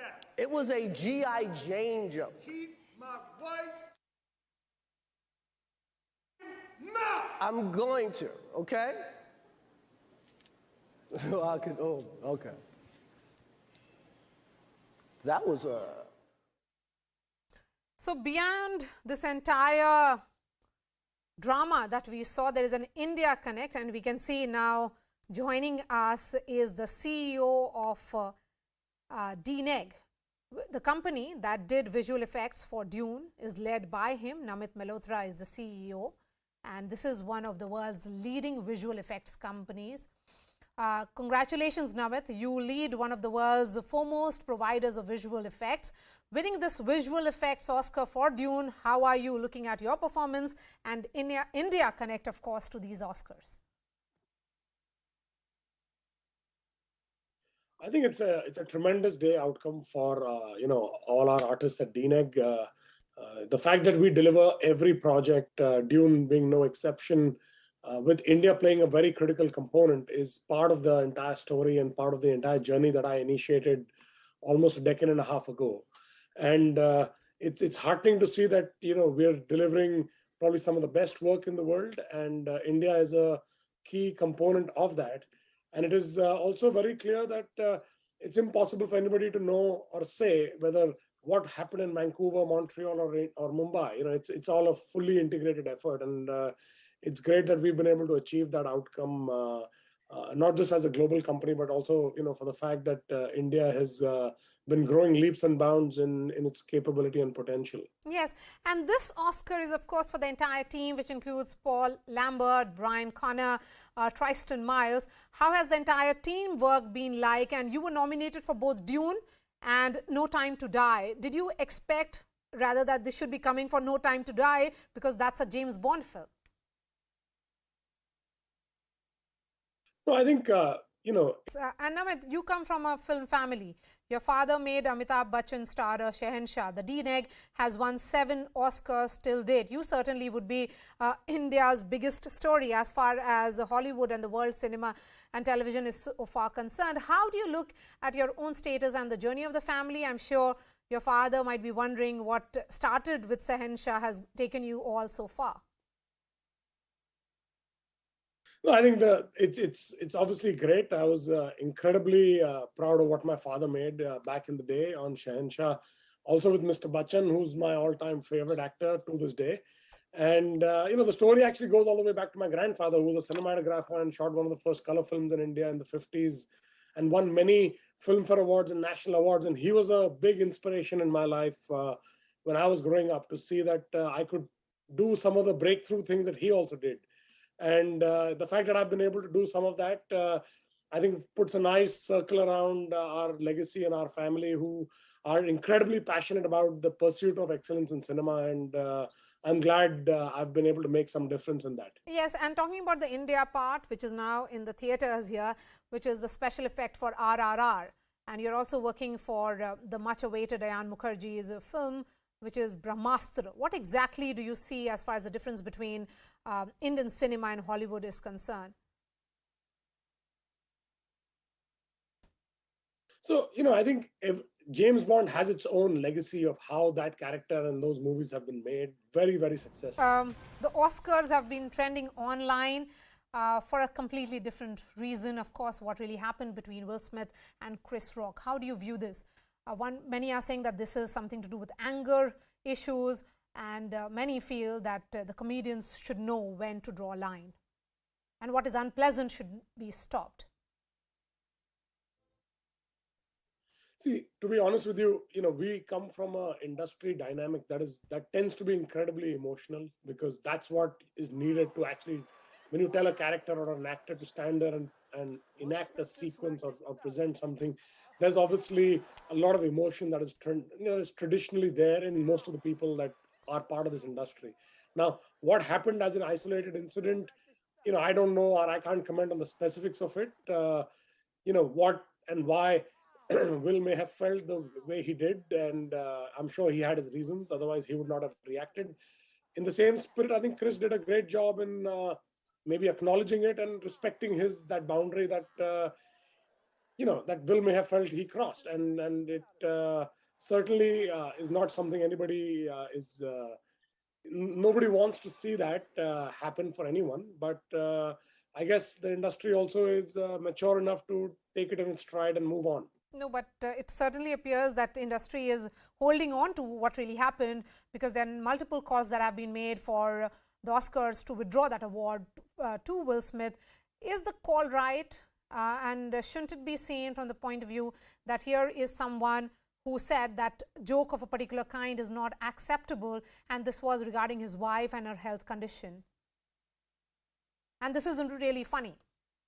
Exactly, and that's the reason why I'm saying it's a very thin line of what is acceptable, because, could he have, warned him before making that, like he did speak after he, reacted in the way he did. Now, this is all conjecture and, after the fact, but, it's not a joke that was, I'm sure if the joke wasn't him, he'd take it a lot more nicely. I think this is just one of those unfortunate moments where you're, sitting with your wife in a massively positive, exciting event. And, my view would be that we got to take it in as constructively as we can. All right, Namit Malhotra, I appreciate your time. Thank you so much for joining us. Of course, a lot of questions being raised, what is funny and what is not. And that certainly wasn't really funny. That's all from me. Thanks so much for watching, and I'll be seeing you tomorrow.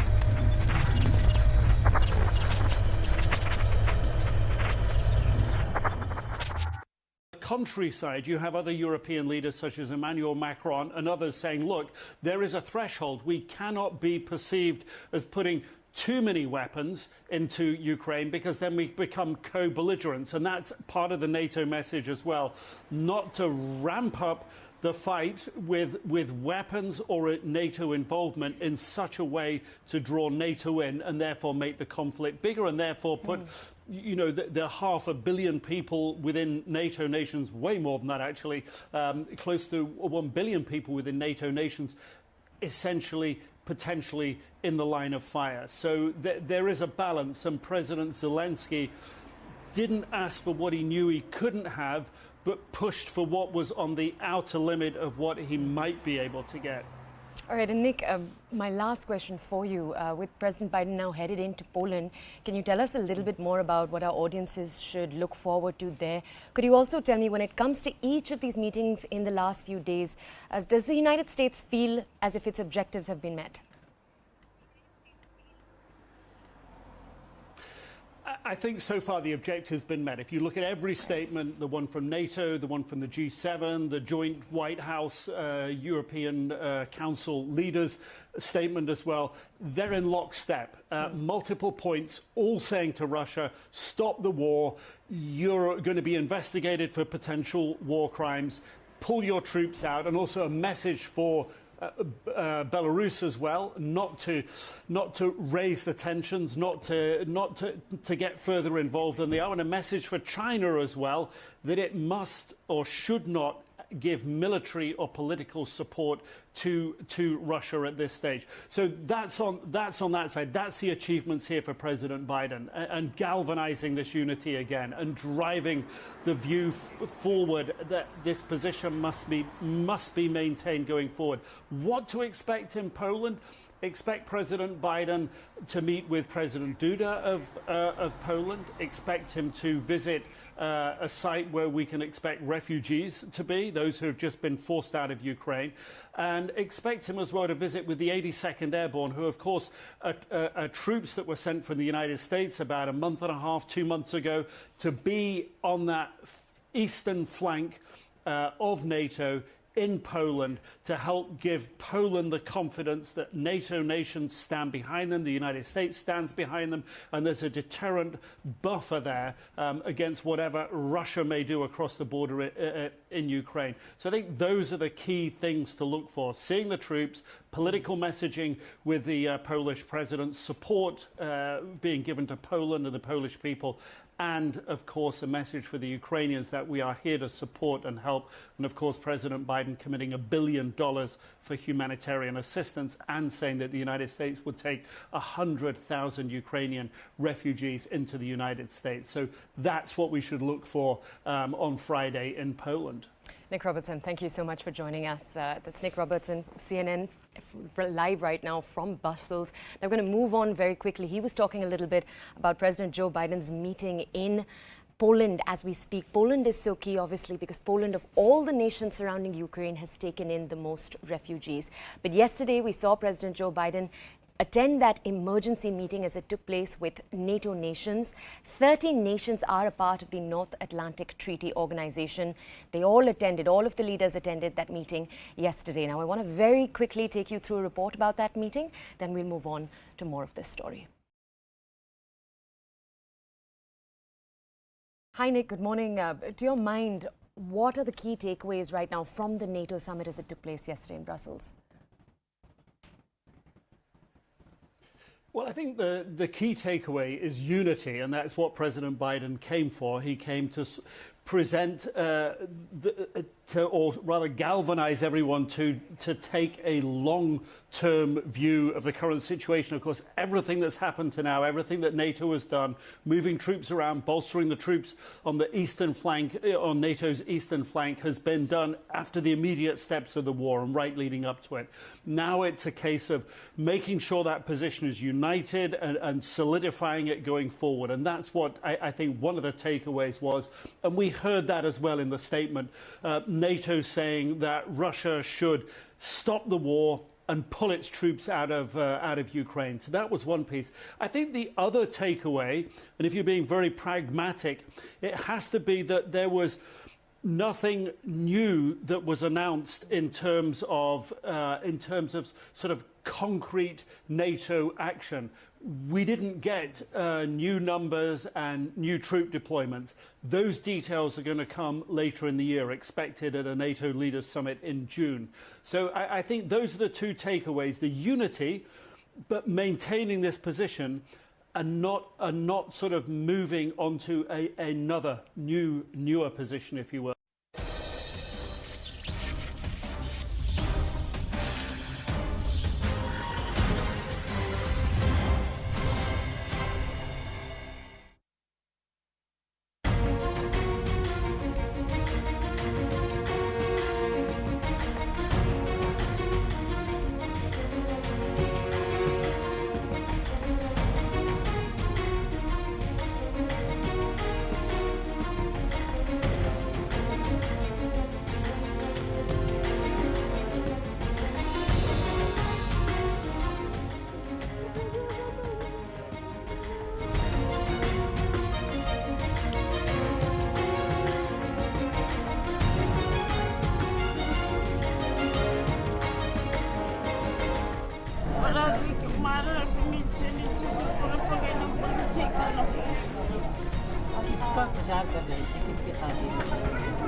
हमारे साथ गद्दारी कैले वाले और cycle पकड़ते रहो लोग vote देवे का साइकिल फोड़ नहीं जाता। देखिए, किसी को भी कानून हाथ में नहीं लेने दिया जाएगा और जिन्होंने इस घटना को अंजाम दिया है उनके खिलाफ सख्त से सख्त कार्रवाई होगी। उत्तर प्रदेश में भारतीय जनता पार्टी की आदरणीय योगी सरकार है, कानून का राज है। ये घटना की जांच के आदेश माननीय मुख्यमंत्री ने दे दिए हैं और हमारी पूरी संवेदना उस परिवार के साथ में है जिनके साथ ये घटना घटित हुई है।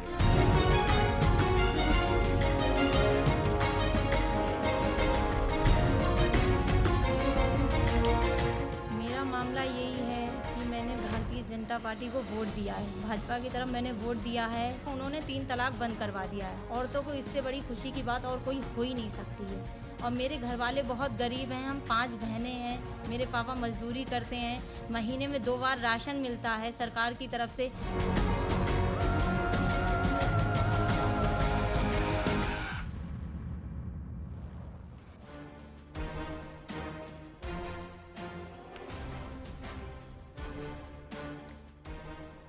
Namaste. The tears of a young widow ask tonight. The wails of a distraught mother ask tonight. Are we not allowed to have a difference of opinion? Is it okay to cancel someone out just because their political opinion differs from yours? The story of Kushinagar, of Babar Ali, who despite being threatened repeatedly, not only actively canvassed for the BJP but also celebrated the return of the party under the Modi-Yogi combine. It was Rashan and Sushasan that convinced Babar and his family to break the communal Lakshman Rekha drawn by his family and relatives and ink their support for the BJP. But he was lynched by his own relatives on the 20th of this month. Pelted with stones, chased, hounded, pelted with stones, beaten repeatedly and then thrown off the terrace of his second-storied house right in front of his mother and wife. The family has named 8 people as the principal lynchers. 2 have been arrested, 6 are absconding, and the local Thana in charge has been suspended for negligence. There is, ladies and gentlemen, a larger malaise. This is a larger malaise, very radical, intolerant mindset, and it manifests in various forms. Let me ask you, how many of us have had friends unfriend us on Facebook or remove us from chat groups because we differ in our political selection, ideological inclination? Have you noticed this liberal gang being absolutely intolerant to a contrarian point of view, branding someone a bhakt, Sangi, Bika Hua, Godi, etc. just cause the person agrees with the current disposition, believes Prime Minister Modi is showing the right intent towards Bharat, or someone who just disagrees with the leftist Marxist appropriation of our history and speaks against the deliberate obliteration of our culture, both linguistic and religious identity. Now imagine if this mindset of cancel culture and mob marauding and social media and social circles takes a far more deadly and radical turn, where these bigots, brutes, radicals decide they will loot, lynch, rape, rob and ostracize anyone who believes in Sabka Saath, Sabka Vikas, driven by the politics of performance, delivery, to the grassroots, to the least common denominator under the leadership of Prime Minister Narendra Modi. It is happening in many parts of the country. It happened and is still happening in Bengal and is manifest now in Uttar Pradesh too. Be it the case of Uzma in Bareilly, who was assaulted and threatened with 3 talaq for she voted for the BJP, or the lynching of Babar Ali. So who is communal? Who is bigoted? Who claims to be but is not secular, tolerant? This politics of appeasement has emboldened radicals, and the silence of the liberals tonight shows they are now hostage to the same radical mindset. They are intolerant. They are consumed by hate, and it is this hate that has consumed Babar Ali. The debate tonight, Sabka Saath hurting radicals. BJP ka Babar lynched is the hashtag. Tell us what you think.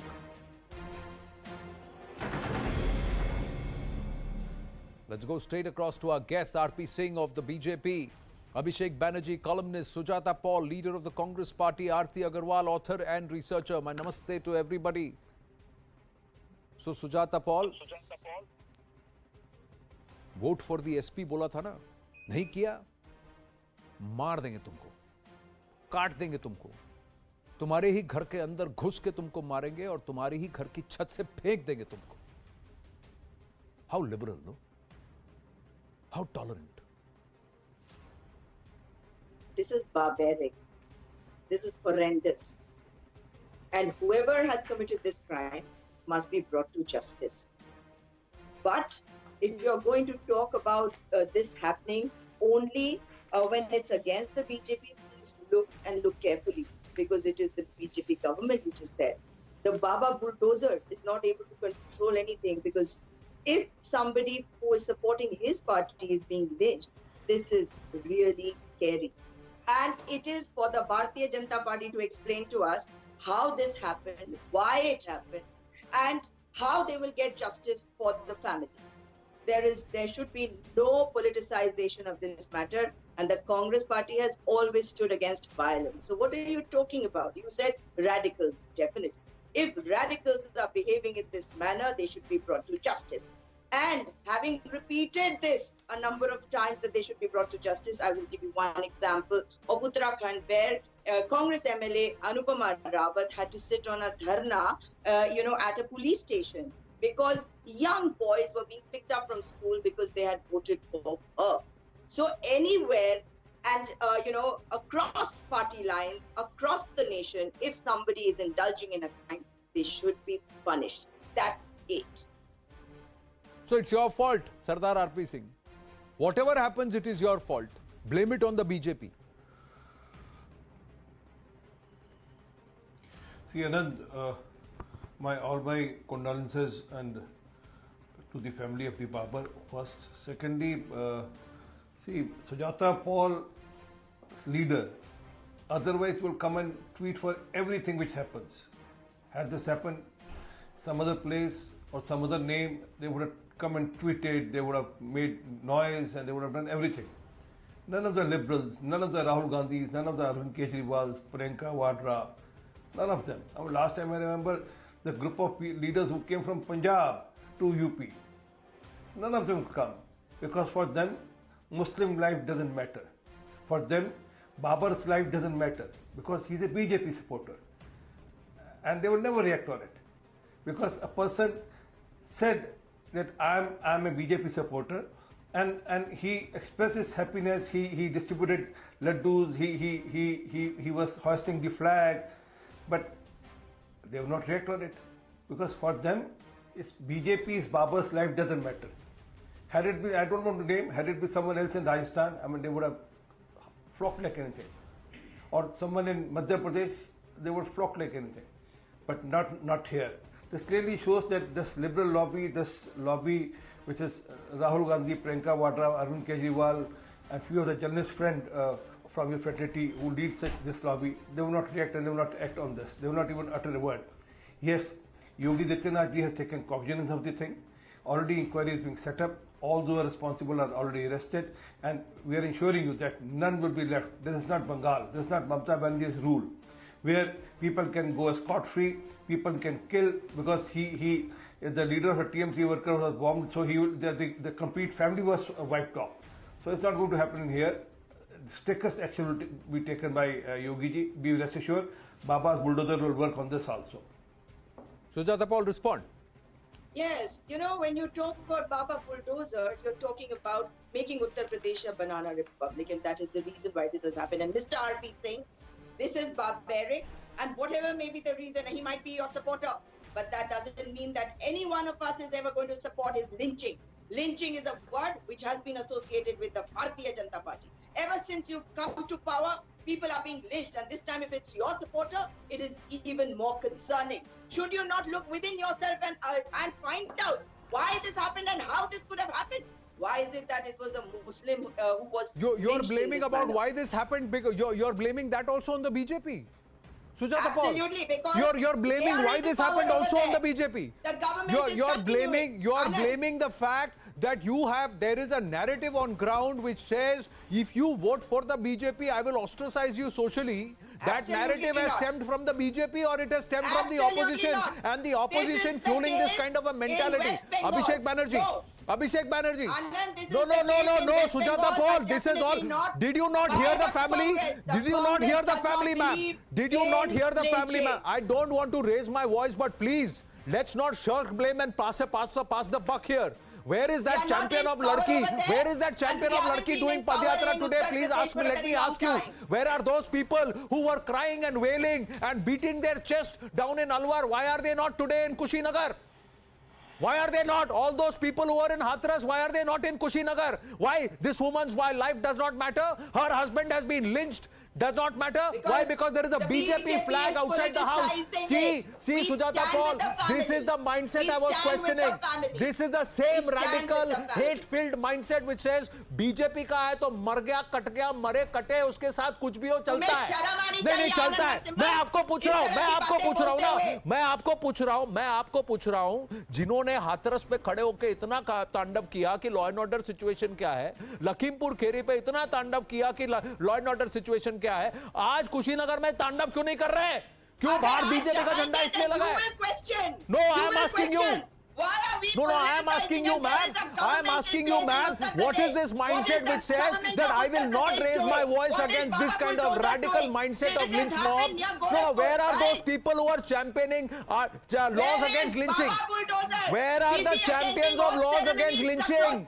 Where are those people today? And why are they not tweeting and crying hoarse? Or could they not find that bucket of tears which they could shed? Because you saw the BJP flag still hanging outside that house. And that itself says it was a red flag. Oh my God, I can't show my emotion here क्योंकि मेरा narrative में fit नहीं बैठता. मेरे political narrative में fit नहीं बैठता. I have conditioned this group to hate BJP. How can they like BJP? The same thing was manifest in Udupi in Karnataka. How can they step out for BJP? How can they vote for BJP? They are not. They dare not vote for BJP. BJP को vote करोगे तो तुम्हारे दुकान से सामान खरीदना बंद कर देंगे, तुम्हारा घर से निकलना मुश्किल कर देंगे, तुमको मार देंगे. घर से क्या, गांव के अंदर मत आना. तूने बीजेपी को वोट किया था, अभी देखो तुम्हारा मैं क्या करता हूं. This mindset is also the fault of the BJP. Abhishek Banerjee, this mindset is manifest everywhere and this mindset is also the fault of the BJP. How they spin this narrative, brilliant, past masters at it. You don't have answers to what I say. You first answer my question, Sujata Paul. I did. वो जो bucket भर के tanker भर के आंसू बहाने वाले थे वो कहाँ गए? जो 140 किलोमीटर पदयात्रा करने वाले थे वो कहाँ गए? कहाँ है आज? कहाँ है? सोशल मीडिया पर भी हाथ तो नहीं कर रहे. सोशल मीडिया पर भी कुछ नहीं बोला. Because this barbarity does not matter.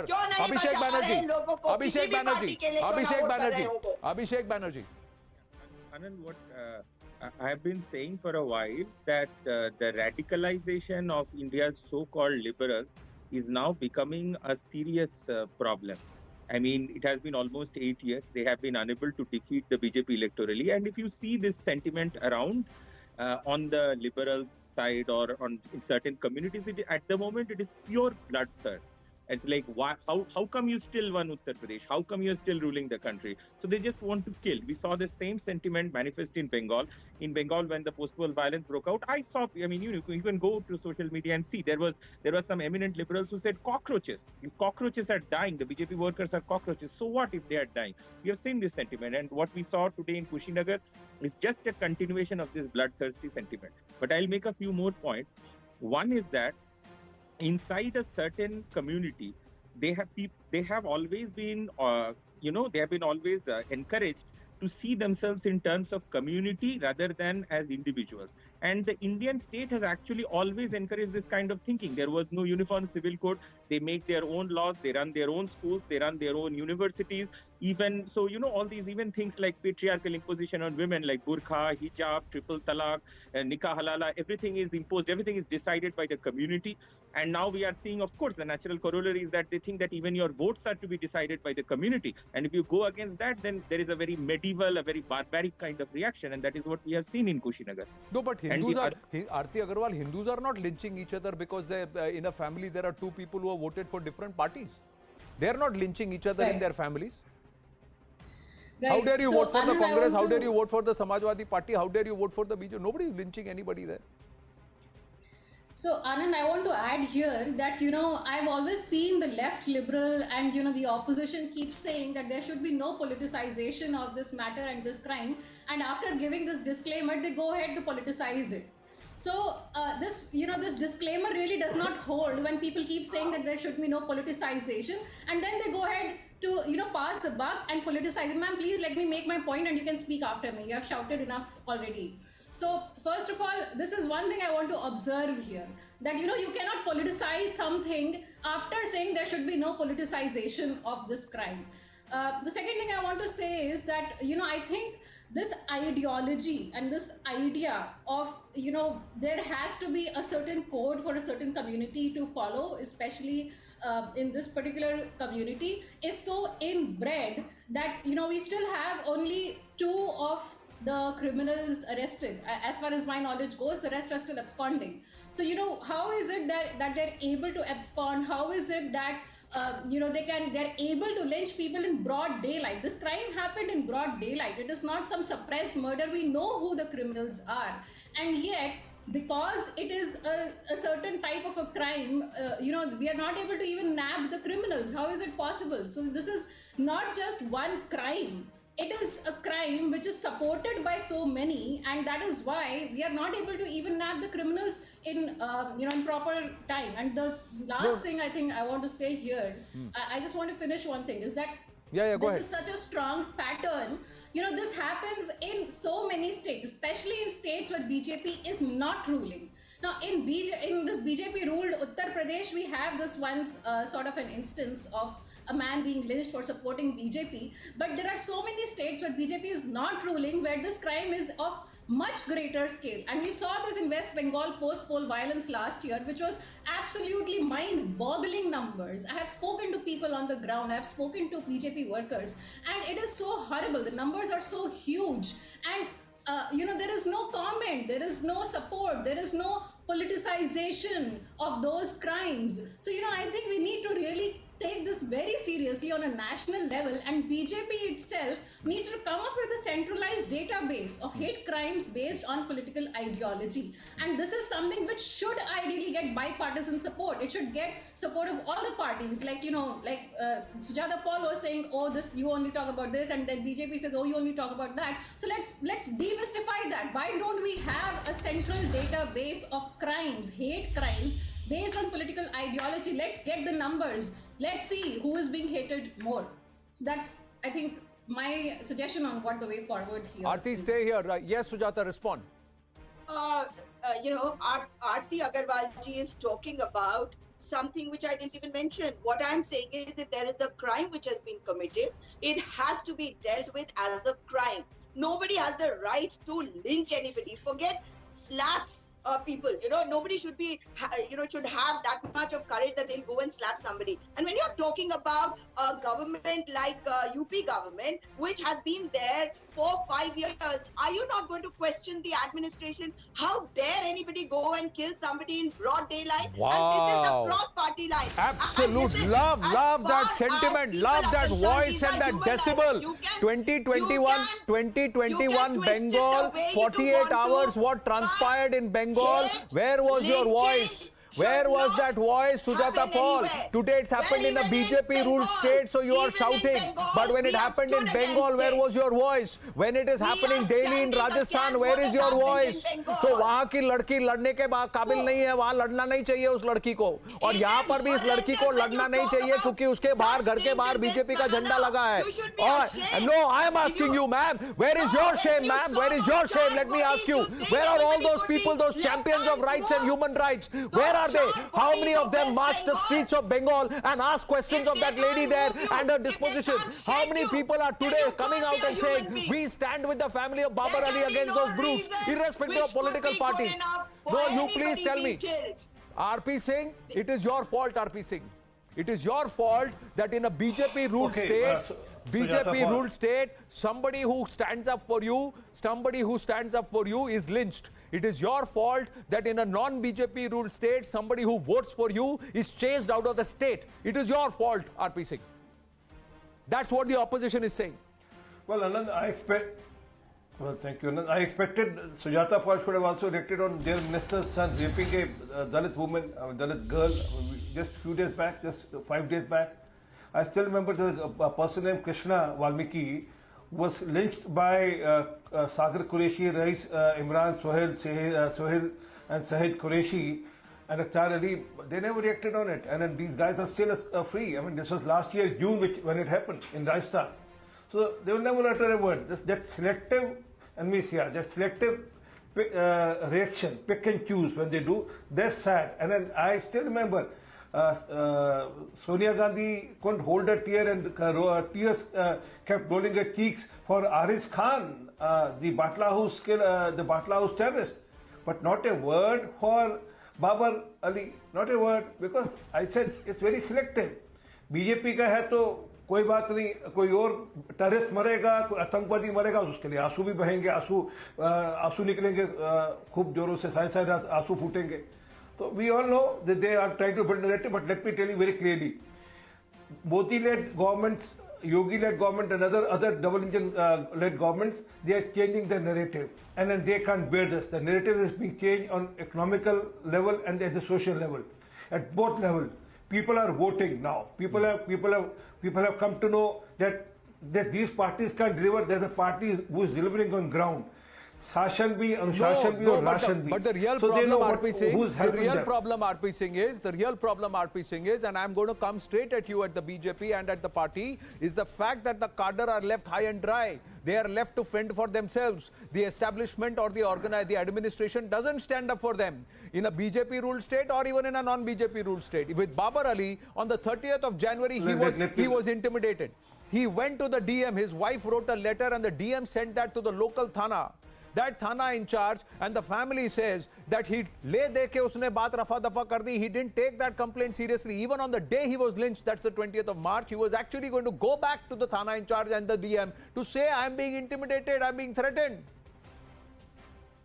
This is where the problem is, sir. Bengal, every pada, the BJP cadre only said कि आप गायब मत हो जाना. But for those 3 days, soon after the day of the result, the BJP leadership and the BJP cadre was absent, and you saw what mayhem was unleashed, sir.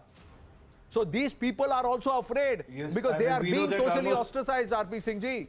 In Varanasi, the Prime Minister's constituency, a past Parshad has come out and said that in Varanasi, Muslims can't come out and say they vote for Modi and they support the BJP because they are ostracized socially.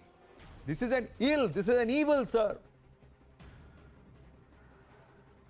So Anand, they can't continue this as long, because when the communities start changing, when the communities start taking initiative and they start coming forward, they can't hold it for long. They can't ostracize people for long. They can't castigize and throw them out of the community for long. This is not going to stay on for long. No, but sir, you have to stand with those who choose to stand with you. You have to stand with those, the system, the establishment, the organization, the party, and of course the government in place has to stand with those people who choose to stand with you. You also have to stand with those who choose not to stand with you. Anand, whether they stand with us or whether they voted for us, not voted for us, but justice should be given to everyone, whether in Bengal, whether in Rajasthan, whether in UP. And then Amit Shah ji has been taking personal interest and in ensuring that even in Bengal, I mean, we are pursuing their cases, not that we are not pursuing their cases. Even court is regularly intervening into the matters. Even in UP, we rest assured. Sir, respectfully, sir, radicals in Kashmir, radicals in Karnataka, radicals in Kushinagar, radicals will only know this language of fear, this language of the bullet or the language of the mallet. The point is, sir, these radicals, you have to put the fear of the gun in them. You have to put the fear of law in them. And you have to give those people who are standing up for Sabka Saath the courage that you should stand up for Sabka Saath because everybody is standing with you and not abandon them. Right now, sir, the Prashasan, the administration abandoned this family despite them showing support to Prime Minister Narendra Modi and Yogi Adityanath. And that's a reality. Let's look at some numbers. This Muslim vote is increasing even for the BJP. Even if it consolidated overall in favor, in favor overall for the Samajwadi Party, the Muslim vote in Uttar Pradesh has gone up by 2% between 2017 and 2022. This is what CSDS is saying. The second highest vote in 2022 after the Samajwadi Party, higher than the BSP, the Congress and the AIMIM. The vote has gone to the BJP. And there's a reason why, ladies and gentlemen. Because the Sabka Saath, that's the theme, and this government is walking the talk on Sabka Saath. Have a look at these numbers. The numbers very clearly show the Muslim vote. And they also talk about where it worked. Have a look at this. 31% of the Pradhan Mantri Awas Yojana houses were in minority-dominated areas, and 25 of the minority or Muslim-dominated areas. Muslim-dominated areas, not just minority, Muslim-dominated areas. 33% of the Pradhan Mantri Kisan Samman Nidhi beneficiaries, once again, helping in those areas where it is non-Hindus. 37% of the Pradhan Mantri Ujjwala Yojana beneficiaries, non-Hindus. 36% of the Pradhan Mantri Mudra Yojana beneficiaries, non-Hindus. Minority Affairs Minister Mukhtar Abbas Naqvi said this in the Lok Sabha on the 24th of March 2022 as he quoted these numbers. So there is so much more information that I can share with you. Have a look at this. The fact versus myth. More myth than fact. Myth number one, Muslims vote always against the BJP. The fact is that the rise in the BJP vote in Uttar Pradesh in 2022. Second myth. Many high Muslim population seats have been actually won by the BJP. Second, so you may say counter polarization, but you're seeing the vote share rise of Muslims also. Myth 2, Muslims inclined towards Muslim party and candidates. MIMIM, OIC, trounced, got 0.49% votes. Only 36 Muslim winners in 115 Muslim majority in Uttar Pradesh. Myth number 3, Muslims swayed by imams, clerics' appeals. Fact, no. Empirical evidence of a rising Muslim voter tilt to development. Ladies and gentlemen, it's a straightforward aspect. We may divide it on castes and we may divide it on religion. Abhishek Banerjee, final word. But the reality is the politics is shifting to the haves and have-nots, towards social justice, towards those whose lives have been improved. If my life has improved from a chapra to a chat, then I will vote for the person who has given me the chat. If I have got ration through the times when the bread earner of the house was sitting in the house, then I will vote for that person because that person thought about me in the direst and the toughest of times. It doesn't matter what my caste, creed, religion is. But I can't be lynched for supporting somebody who stood by me. And then so what I see here is that what the incident in Kushinagar shows that the votes of one community are being controlled purely by fear. And like you said, there is no example of any of the central government schemes or state government schemes which have discriminated on the basis of religion. And let me point out here that, there is a very important divide within the Muslim community, which is rarely talked about. If you see the one minister who is from the Muslim community, who is in the Yogi Adityanath ministry, he is actually a Pasmanda Muslim.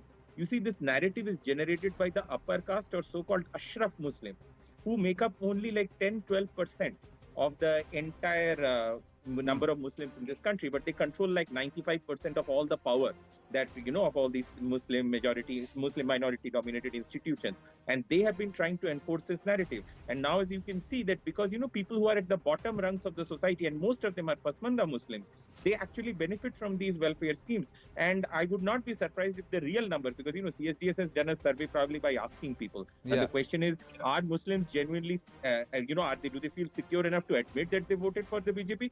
I would not be surprised if the real number is actually much higher. Far greater. So this divide is really there. No, I totally agree. Abhishek Banerjee, Aarti Agarwal, Sujata Paul and Sardar RP Singh. Thank you very much. We're going to take a very, very short break. When we come back, the other big aspect. A quick did you know? Did you know that there was the toppling of the Nawaz Sharif government at the behest of the ISI and the army, the establishment in Pakistan? A minister has revealed that. And did you know, in 6 states and 3 union territories in India, Hindus are a minority. Stay with us.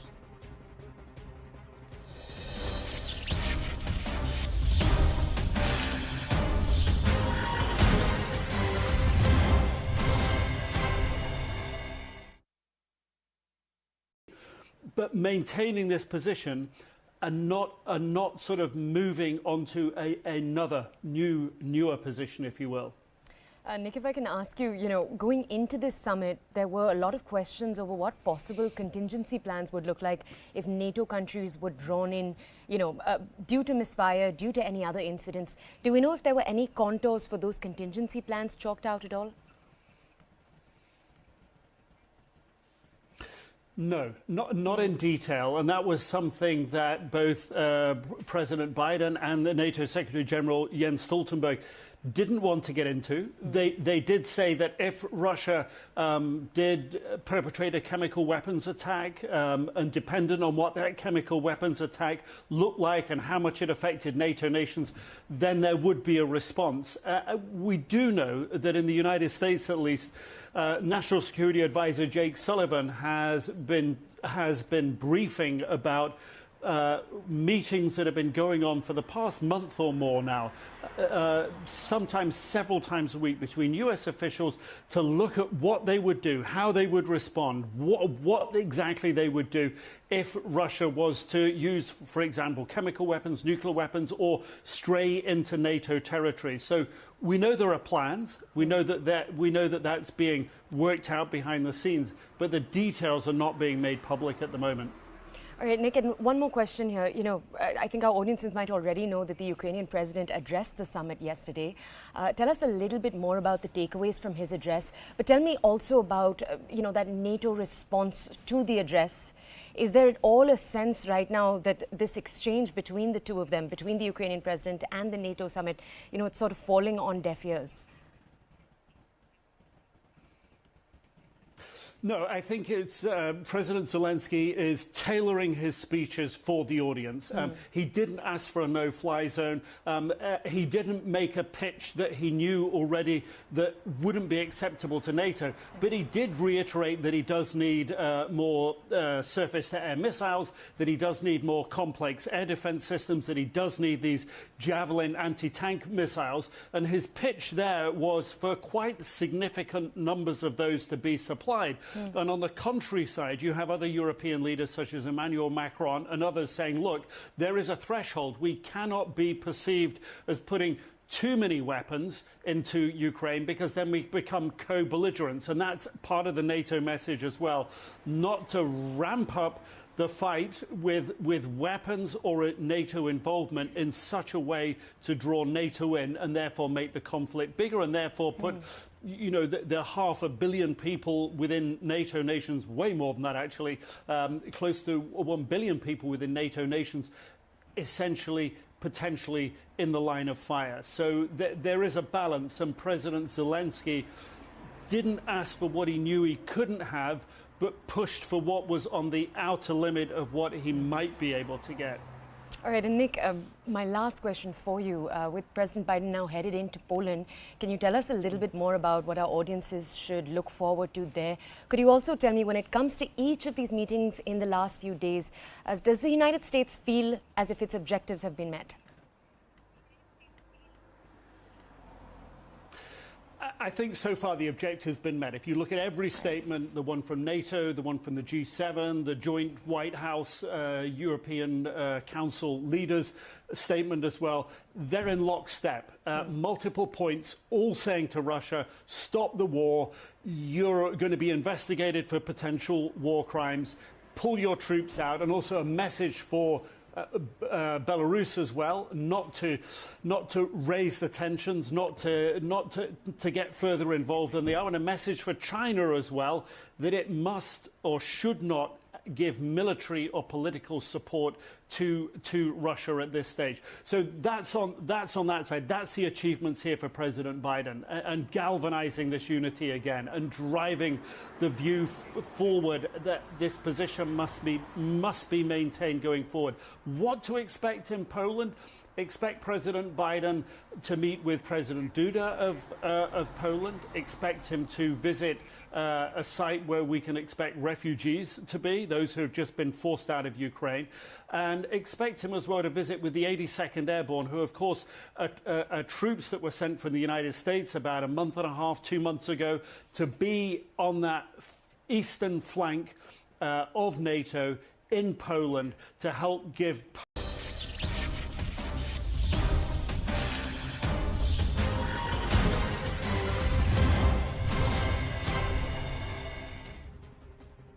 Back on with the big development, there has been a big admission coming in from the Balochistan Awami Party leader in Pakistan, Khalid Maghzi. Khalid Maghzi is also a former member of the PMLN, Nawaz Sharif faction, and he quit that and formed this part of this new party that is the Balochistan Awami Party. Khalid Maghzi has openly come out and said that the Nawaz Sharif government was toppled at the behest of the Fauj or the army. So that is what Khalid Maghzi has come out and said.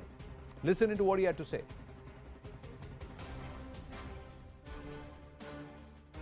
आपको ये जो सवाल करना है किसके कहने पे, ये क्यों आप फौज का नाम नहीं ले लेते, डर डर के आप क्यों डरते हैं? मुझे बताएं आप क्यों डरते हैं? बोले ना कि आपने क्या फौज के कहने पे की थी? भाई अगर चलो मैंने की थी तो क्या है, की थी मैंने, कोई है इसमें गुनाह? कोई इंडिया की फौज के कहने पे की थी मैंने? आपको ये जो सवाल करना है किसके कहने पे, ये क्यों आप फौज का नाम नहीं ले लेते, डर डर के आप क्यों डरते हैं? मुझे बताएं आप क्यों डरते हैं? बोले ना कि आपने क्या फौज के कहने पे की थी? भाई अगर चलो मैंने की थी तो क्या है, की थी मैंने, कोई है इसमें गुनाह? कोई इंडिया की फौज के कहने पे की थी मैंने? So that's how deeply entrenched Pakistani politics is with the establishment, that if the establishment asks this puppet to jump, then that puppet will jump. If it asks him to quit a party and join another and break rank, they will do so. And this is the open admission, even as we see the whole amount of flux that is currently happening with Imran Khan certain to go out and Shahbaz Sharif almost certain to become the Prime Minister going forward for the next 6 to 8 months at least. The army totally in control in Pakistan. Democracy is nothing but a sham. That's the reality. And this is Khalid Maghzi of the Balochistan Awami Party sitting there laughing with Bilawal Bhutto of the PPP sitting right beside him, openly sitting there and admitting, जो कुछ भी किया सब फौज के कहने पे किया, इंडिया के फौज के थोड़ी किया, हमारी फौज कह रही है, so we'll do it. So that's how they are puppets in the hands of the army and the establishment in Pakistan. Shifting focus closer home, big development. CNN News 18 gets you the portfolios in Uttar Pradesh. First here on this evening on the right stand, big development, big breaking news coming in from Uttar Pradesh, where the Uttar Pradesh Chief Minister Yogi Adityanath has kept most of the key portfolios, including home, information, urban development, and some other key ministries. Keshav Prasad Maurya, his deputy, has got rural development and entertainment tax. Brajesh Pathak, the other deputy chief minister, is no longer the law minister. He gets medical education and family welfare. Swatantra Dev Singh, the UP BJP chief, who's back in the Yogi cabinet, has got Jal Shakti, the very big important commitment of Har Ghar Nal, Har Ghar Jal, and ensuring that the entire water reservoirs, natural reservoirs across Uttar Pradesh are once again activated. And Baby Rani Maurya gets, the former governor of Uttarakhand, now gets women welfare and child welfare. So big announcement there. Pranshu Mishra joining us with the details. Pranshu, you got the full list. Yes, Anand, and the list, as you rightly pointed out, is is significant in the sense that it seems that Yogi Adityanath, the Chief Minister for the moment, has decided to keep all those crucial portfolios with him. This time around, there was a lot of speculation that, like other states, for example, in the states like Madhya Pradesh, a BJP-ruled state, Home Ministry or the Greh Mantralaya is often, carried on with some other senior minister apart from the Chief Minister. So there was a speculation with whether this Home Department could be given to someone else, but Chief Minister, in his wisdom, has decided to keep the Department of Home with him, and that ensures that, all the policing system, all the law enforcing agencies in Uttar Pradesh, they will clearly be now reporting to Chief Minister as the concerned minister. Also, as you pointed out, the Law Department, which is, often considered as a separate entity and a minister gets to actually deal with it. Law Ministry is also with Yogi Adityanath. Then there's a very crucial department of urban development. Last time, if you remember, Ashutosh Tandon was the Minister for Urban Development, but this time around, Yogi Adityanath has decided to keep that ministry with him. So it seems that in terms of portfolio distribution, the biggest and the most crucial chunk, including the internal security and also the Department of Home, that all continues to be with Yogi Adityanath. In fact, more ministries have been added to the Chief Minister. Brijesh Pathak, you rightly pointed out, is now going to be in charge of not just the medical health system, but also family medical welfare education, and the sort of focus which has been on the medical education and the medical health infrastructure development. I think that's a very significant responsibility that has been given to Brijesh Pathak.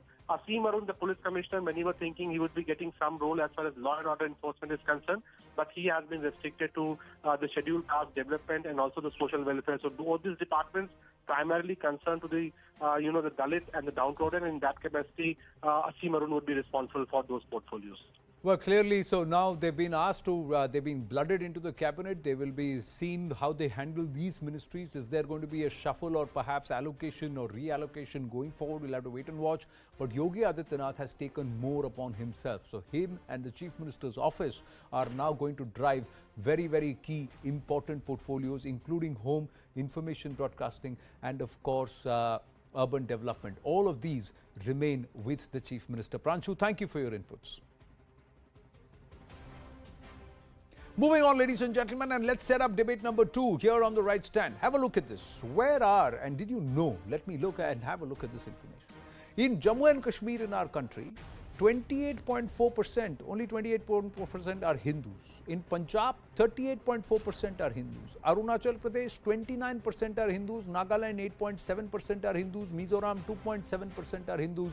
Meghalaya, 11.53% are Hindus. Manipur, 31.3% are Hindus. Lakshadweep, 2.5% are Hindus. This is as per a petition in the Honorable Supreme Court that is quoting this data, which shows that nearly in about 6 states and 3 union territories in our country, Hindus are a minority in Hindustan. So should they not get the rights as minority in these states? Time to recognize Hindu minority is the question that we ask. The Hindu minority debate, Hindu minority status, use these hashtags, tag us at CNN News 18 or at Anchor Anand, that's my handle. Coo about it, tweet about it, tell us what you think.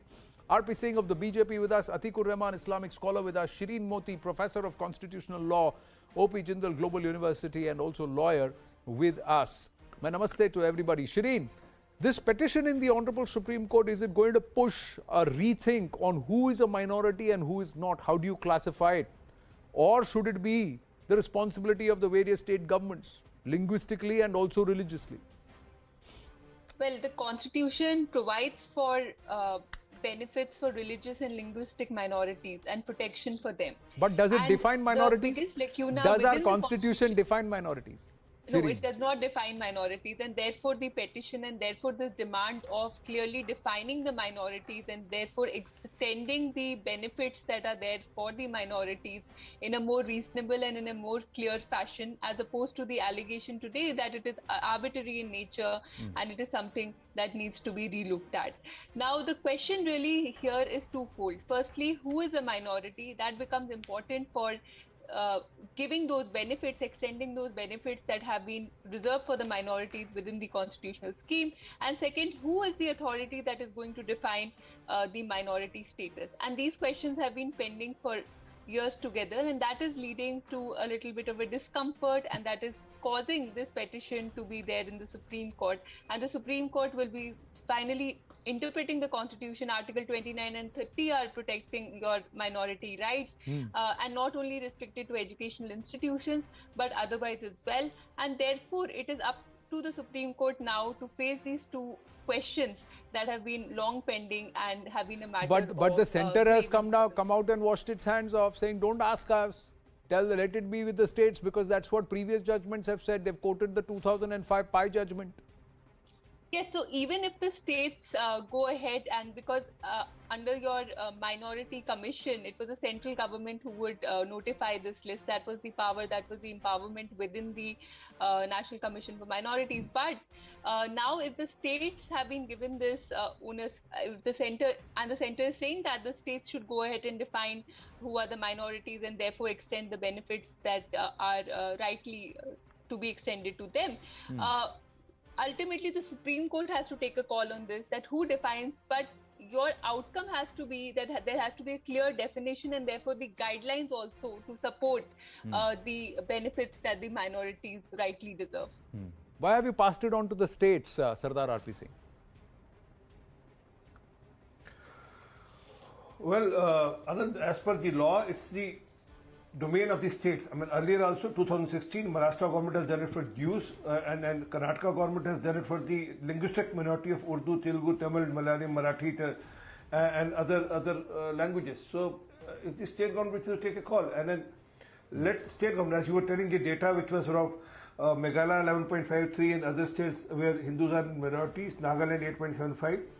So, let the state government take a call. But yes, I'll appreciate Supreme Court should dwell into where who is minority, what percentage will be minority, whether 20% or 2%. I mean, what level of, what will be the threshold of population or linguistic minority? If it's by head count, then court should help us to define this, because it's time to define who is minority also. True, but Atikur Rahman, who's minority? And is it fair that in Jammu and Kashmir all this while, the minority, which is the majority, continued to take the minority benefits, claiming that across India they were a minority despite having a separate constitution? So, Anand, today our stands vindicated that minorities have the first right over the state resources. Who are the minorities? The center has excelled in their effort to either push the buck either towards the Supreme Court, the judiciary, and now to the states. They are unable to define minorities. So far they were saying that the Muslims are not the minorities in India, but the second largest majority. Would RP Singh Saab again say that in Jammu and Kashmir, the Hindus are not in minority, but the second largest majority? So our stand is very much vindicated today, and the center is exposed, the BJP is exposed, because minority politics charge on the Muslims was a very much plaything for them. They were accusing the minorities, the Muslims, the earlier governments of playing the minority politics. Who is playing the minority politics? Sir, is desh mein Sardar RP Singh and the Sikhs are a minority. In this country, in Meghalaya and in Mizoram, 2% Hindus are a minority. In this country, Parsis are a minority. In this country, with 27 to 30 crore Muslims are not a minority, they are the second largest majority. And you skip my question, Atikur Rahman, that for nearly 70 odd years, 72 years, Muslims in Jammu and Kashmir said that nationally we are a minority. We may be a majority in Kashmir, but nationally we are a minority, so we will only reap the minority benefits. That's the game they played. You know what they are saying in Kerala? In Kerala, they are saying that we are a minority in Kerala, but we are the majority in the minority, so we should get majority of the minority benefits. This is how devious the plan and the game that is afoot of minority politics. RP Singh respond. Anand. Let RP Singh respond to you. Did you hear? Atikur Rahman, you rightly said, I mean, and you came out with that truth, you came out what was in your mind. And that is that the first right on the resources. That's the problem is, When we say the right on the resources is for everyone equal. It's not that a particular minority should get the right on resources. Sabka saath, sabka vikas is the notion. It's not only the notion. It should be how the government should function, how the administration should function. Sir, this We have to falls come on out the of this ground. mindset Sardar of, Sahab, this falls on sir, the ground. This it's happening claim on the of ground, yours sir. Falls on the ground in the wake of you demanding now. That the No, how Hindus does it fall? should How does it fall on the ground? How does it fall on the ground, Atikur Rahman? You then say that Muslims across the country don't want minority rights. They don't want minority reservation. Give up. We give up. All Muslims in the country should give it up. Then you turn around and ask the BJP and say, how can Hindus demand minority? So when Hindus want to demand minority rights when they are in minority, you have a problem. But Muslims should be considered minority no matter what. No, this is again biased politics. Anand, I'll just take 20 to 30 seconds, please. Anand, since I do not belong to the political class in India for 70 years has just played politics on the reservations and on the issue of minorities. As far as reservations are concerned, they are crutches for me. No minority, no majority, only the economically and socially backwards should get the benefit of all the resources. As far as the resources are concerned, Anand, resources in India are not explored to the benefit of the people of India. And who hasn't explored this? The political class. Because they use these minorities Here, Atikur Rahman, I agree with you. I totally agree with you, and I welcome. And if anybody from the Honorable Supreme Court is watching this, we would request the Supreme Court to say and direct that do away with the word minorities. Do away with this entire concept of minorities and only practice the politics of haves and have-nots. And practice the politics of giving everyone equal access to resources and bringing the have-nots equal to the haves, and to ensure that the haves start providing for the have-nots. Now, Shireen Moti, this is not going to happen because this argument is coming 75 years later. After 75 years of playing the minority card, when suddenly it is turning back at you, then they'll say, oh, let's play haves and have-nots and we do not have. That's the game that will be played. See, we have to create a distinction between your minority rights and rights in form of the affirmative action that is envisaged by the constitution makers and have been included in our constitution. The objective of affirmative action and minority rights is different, and therefore we shouldn't mix the two concepts together. Another thing is that we cannot do away with the majority-minority debate because the social fabric of our country is such, and the founding fathers were also aware of this aspect, that India is so diverse. We have religious, linguistic minorities, we have so many cultures, we have so many languages, that you need to provide for this protective status within the constitution. And when I refer to the founding fathers, I'm essentially referring to the Constituent Assembly, which drafted the Indian Constitution. And today also our social fabric has not changed to the extent that we can do away with the ideals on which our constitution was really based. So doing away with the majority and minority seems like a very far-fetched debate and possibility. What we could really do is to bring some kind of a standardization, some kind of rules, regulations, some kind of sort of direction when it comes to defining the minorities, and then giving those benefits in a way that they reach the most needy in terms of the people who need them the most, not in the economic sense, but within the minorities also. Who are these people who need the resources the most? It's essentially about redistribution of resources in a way that we can restore some kind of equality in our society. No, but here is the problem. Now, here is the problem. These Explain to me. Let me just understand. Let me just understand. First up. Yes, RP Singh.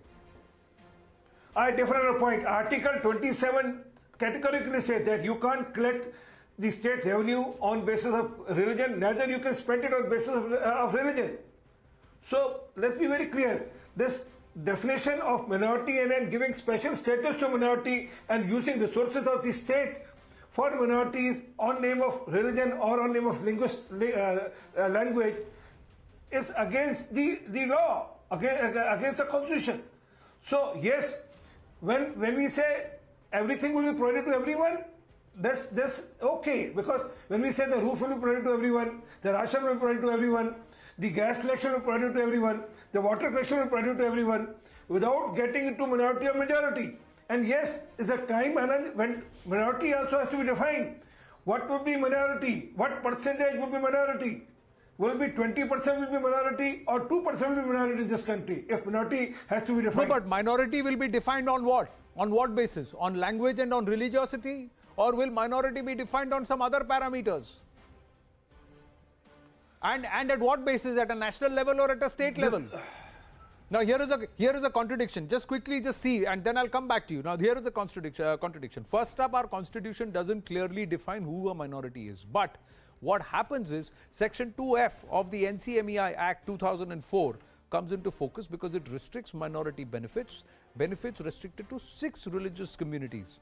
Fundamental rights of Hindus violated. This is what the petitioner is coming out and saying. What is the petitioner asking for? Guidelines for identification of minorities at a state level. Enable minority rights to all non-dominant religions. This is the petitioner's plea in the Supreme Court. My point, Sardar RP Singh, is the government's affidavit also turns around and says, do it at the state level. We do not want to be involved at the center. So then, are you going to now turn around and say that there should be no definition of minorities, or every state can define minorities as per its whims and fancy? Because then you are not giving uniform rights. Now, Nagaland, a Hindu in Nagaland is not getting minority rights. A Hindu in Punjab is not getting minority rights. So this issue need to be debated at all levels, in parliament, in courts, every level, or in civil society also. Who is minority? What is is it religious minority? Is it linguistic minority? Is it economic minority? People are economically deprived, they are minorities. So this need to be opened up and the debate need to happen. But till that time, states can define their No, but what about states that refuse to define? Shireen Moti, what about states that refuse to define? So in Nagaland, a Hindu group, which is a minority, cannot open an educational institution that gives instruction in Hinduism, in Sanatan Pratha. They can't do that in Manipur either. Can they do it in Arunachal Pradesh? Can they do it in Kashmir? Can they do it in Ladakh? The state doesn't provide for them. The Union Territory doesn't provide for them. Can they do it in Lakshadweep? They are only 3% in Lakshadweep. These are not matters that have to be taken so lightly, and the guidelines have to come out for directions to the states to even go forward and define minorities. So as one of the panelists said, that these matters have to be debated, and these debates are long due in the parliament and in the courts as well. And to what end? To give the benefits to those people who rightly deserve it.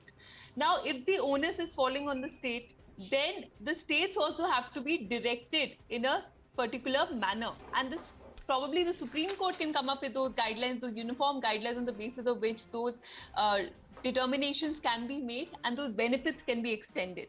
It cannot be a matter of a day or two, and all of this has to be based on some theoretical as well as empirical data. We cannot go ahead and grant the status and also grant the benefits and based on the whims and fancies, because it will lead to the same problem that we are trying to solve. Today, the allegation is that things are being run in an arbitrary manner. If you look at the allegation. Yes. So we have to remove this arbitrariness from the minority status, and the only way to do it is by A, fixing who a minority is, at least having a broad guideline, and B, having an authority. Here we are giving the onus to the states in terms of them to exercise those guidelines, and Anand, then to have a mechanism if there is an error on their part. Right. Final word, Atikur Rahman. Anand, may I come in? Yeah. Anand, Sardar Sahib is trying to play hide and seek. He is unable to reply why they are passing the buck to the states. One. Secondly, there is in the Sacher Committee a provision for Equal Opportunities Commission, which can solve all the problems in India as far as economic and social and educational backwardness of the people are concerned. But the government wants to play politics. No, sir. No, sir. No, sir. If you talk about equal opportunity, then I'll tell you what. Then what happens to individual community religious instruction and educational institution? So a Muslim group can say that I want to open madrasas. Jain can open their own schools. Christians can open their own schools, but Hindus can't. in places where there are minority because they are denied this right. So where is the definition? The Supreme Court has to ensure that every state, if it's the state that decides on what contours, what is the percentage cutoff, and that every state must have a minority definition. Every state must give rights to minorities. It can't be that some states do and some states don't, because then again it is not that, it is injustice and it is inequality. We'll take this discussion forward. I've got to wind up for the moment. Atikur Rahman, Sardar RP Singh and Shireen Moti, thank you very, very much. That's all we have time for in this edition of The Right Stand. Brass Tacks with Zaka right now. Stay with us.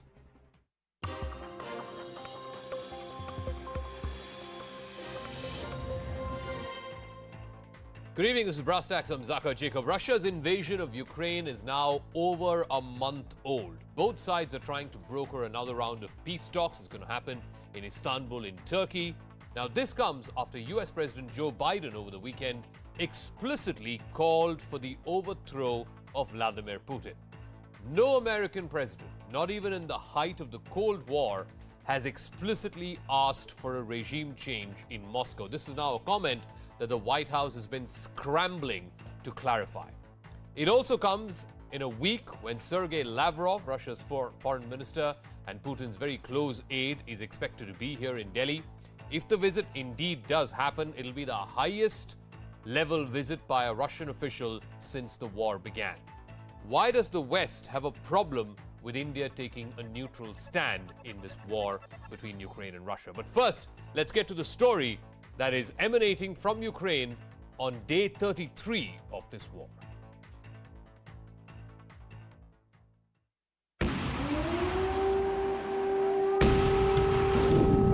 Russia's unprovoked invasion of Ukraine has entered its second month.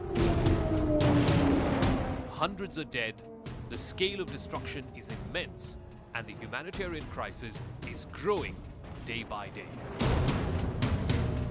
The parking lot of this Ukrainian superstore has become an unofficial gateway for evacuees fleeing the combat zone. So you see cars that have made the dangerous journey with homemade signs here that say Deti, that means children, and the name of the city that is being battered by Russian forces, Mariupol there.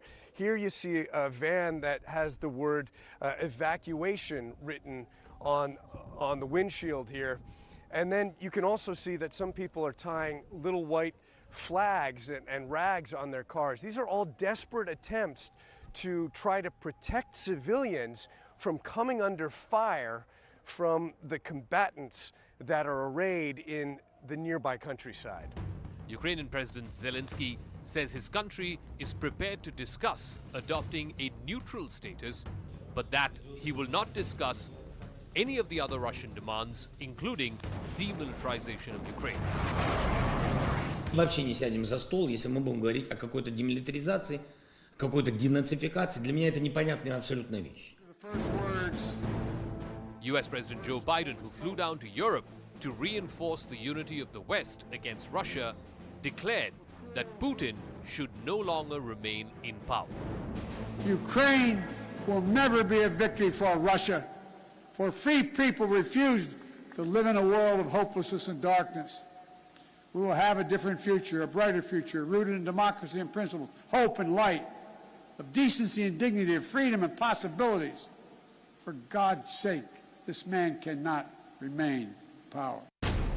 Just before Biden's speech in Poland, an airstrike struck a fuel depot just outside Lviv in western Ukraine, close to where Biden was. You see through there, you can see some of the firefighters on the scene there, right to the right of this building, just to the corner of that building. You can see some of the firefighters on the scene, and they're putting the fire retardant on there. No water on this situation, not on a chemical fire. They're not using water on that.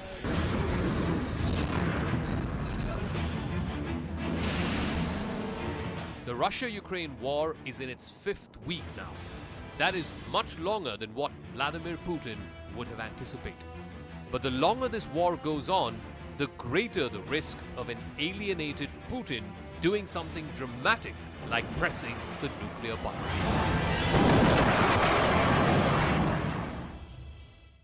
Now, the exact aim of Russia's invasion is not clear. It was initially aimed at swiftly capturing major cities and toppling the government. Denazification is the word that Vladimir Putin used. Russian troops first tried to encircle the capital Kiev, but after the bombardment and the seizing of several towns to the northwest, they were forced back by Ukraine's military. In fact, Ukrainian forces have been trying to regain territory from the Russians. So now Russia says it's going to focus on liberating the east, the Donbass, signaling a possible shift in military strategy. Let's just take a look at some of the cities that Russia has managed to capture and what the exact game plan is. If you were to take a look at the map of Ukraine, all the way from Cherniv in the northeast, across the entire major belt in the eastern side of Ukraine, from Kharkiv, which is the second biggest city, to Luhansk and Donetsk, the capitals of the two big provinces in Donbass, Mariupol, which is a southern port city, which has direct link to the Black Sea, and then all the way to Odessa and Kherson. It's very clear what Vladimir Putin and the Russian troops are trying to do is to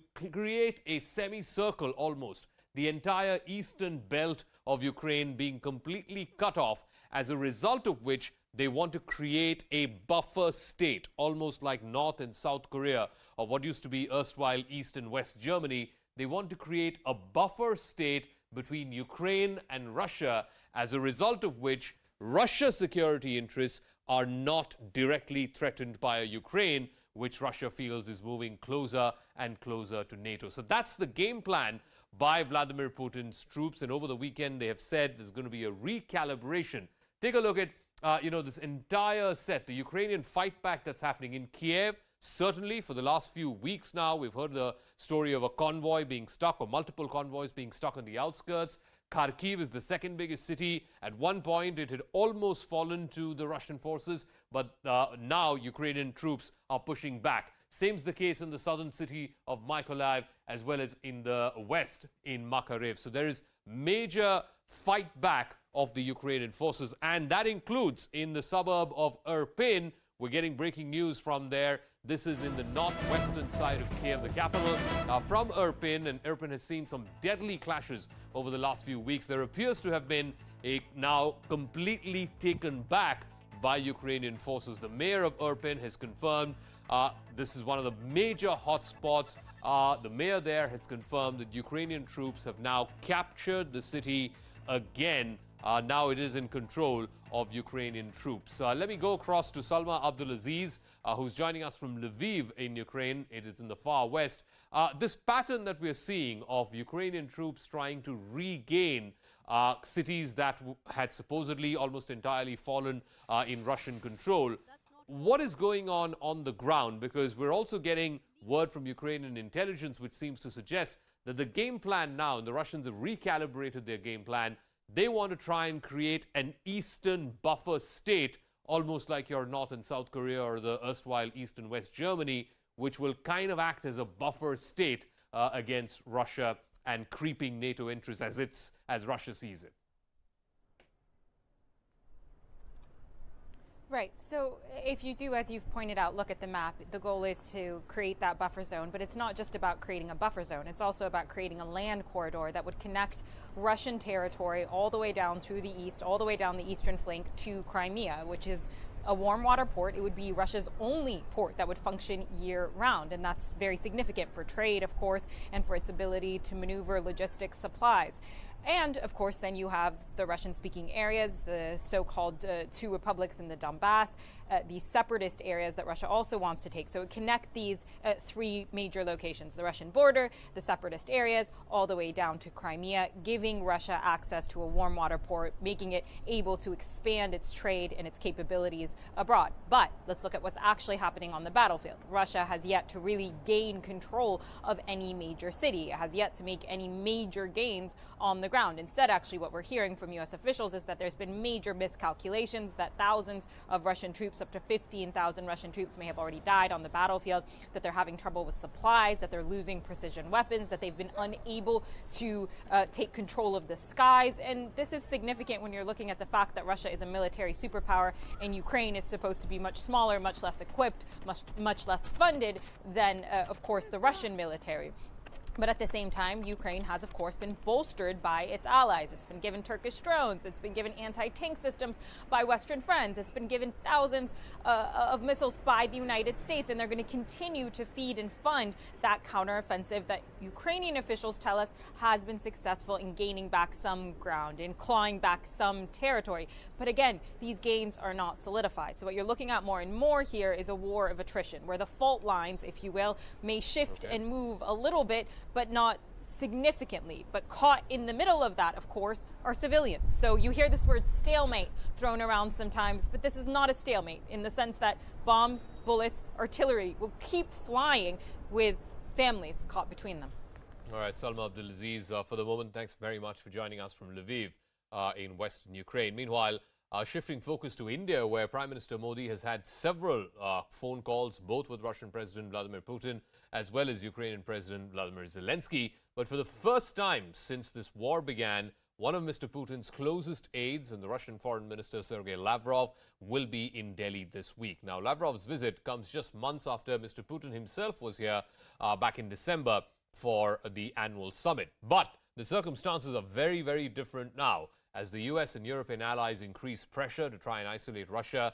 Sending his top minister is being seen as a move by Putin to reach out to India. But it could also mean that he's looking at Delhi as a mediator in this war. It will not be the first time, though. Remember, Turkey has chosen not to apply Western sanctions imposed on Russia for its invasion of Ukraine. At the start of this war, Turkish President Recep Tayyip Erdogan, he condemned Russia's actions, but later he toned down on the rhetoric. Turkey, remember, is a full-fledged member of NATO, but it also buys Russian weapons, and now it's hosting both Ukraine as well as Russia. Turkey is struggling to revive its economy. It needs peace to be given a chance, which is why Erdogan, much like others, is also sitting on the fence and trying to be an impartial mediator. Remember, the talks are going to happen in Istanbul. Meanwhile, it's not just Turkey. There's also Israel, in particular, Israeli Prime Minister Naftali Bennett, who's been in power just for a few months, but he's had a surprise visit to Moscow earlier this month. He's already assuming the role of an unlikely mediator. He's the only Western leader to have met Putin during this month-long war. Now, Israel is one of the few countries that has a good working relationship both with Kiev as well as with Moscow. But Israel's ties with Russia are of greater strategic importance. Remember, Israel relies heavily on Russia for security coordination, intelligence coordination in the ongoing war that's happening in Syria. Russia is also among the powers that are negotiating with Iran over its nuclear program. Israel feels the world is letting Iran get away lightly, and Russia is helping prevent that. Which is why, even though Naftali Bennett has reportedly expressed support for the people of Ukraine, and let's not forget, Vladimir Zelensky is a Jew. Ukraine is home to more than 200,000 Jews. That is not a fact that's lost on Israel. Yet at the same time, the Prime Minister of Israel has stopped short of condemning Russia's invasion. As for the war in Ukraine, Israel stands firm with the people of Ukraine and is going to continue our effort to help reduce the suffering and end the bloodshed. I'm proud of what Israel is doing. And of course, we're doing what we can when asked to contribute to the efforts to end this war. We do this while maintaining close coordination with the United States and with our European partners. Which brings us back to the question of India's role in this conflict. So far, India's stand has been neutral. There's no outright condemnation of Russia's invasion and no clear support either. India abstained from voting against Russia at least 5 times at the United Nations, both in the Security Council and in the General Assembly. But New Delhi has also not voted, abstained in fact, from 2 motions that were moved by Russia. So clearly saying that it's not backing Russia either in this war. Unlike its Western allies, India is also gearing up to purchase more Russian oil at a discounted price, one of the prime reasons why Lavrov is going to be here this week. Also, remember, India hosts the G20 summit next year, and India is unlikely to support any move of ousting Russia from the group of 20 nations. Through its actions and its statements, India is also making it clear that NATO and Russia can resolve this issue through dialogue. But New Delhi's neutrality can also be viewed as a tilt towards Russia. Is there merit in that assumption? After all, India and Russia are quote-unquote brothers in arms. Nearly 86%, think about that for a second, 86% of India's weapons are of Russian origin. India has placed orders for several batteries of the S-400 missile defense system, said to be one of the best in the world. It's also in talks now for further purchase of the S-500 Prometheus systems as well. There are also collaborations with Russia to manufacture nuclear submarines and also fighter aircraft. Much of India's air fleet, fighter jet air fleet, is Russian-made. And to put things in perspective, between the year 2000 and 2020, that is in the last 20 years, Russia accounted for 2/3 of all of India's arms imports. At the same time, remember, India is a critical member of the Quad and the only nation which can counter China in the Asia-Pacific. Russia's invasion of Ukraine has created a distinct difference of opinion within the Quad. The United States has slapped Russia with sanctions. So have other Quad partners, Australia and Japan. But at the same time, those two countries have accepted India's neutral approach. Not quite US President Joe Biden, who's been openly critical, calling New Delhi's position somewhat shaky. In response to his aggression, there has been, we presented a united front throughout NATO and in the Pacific.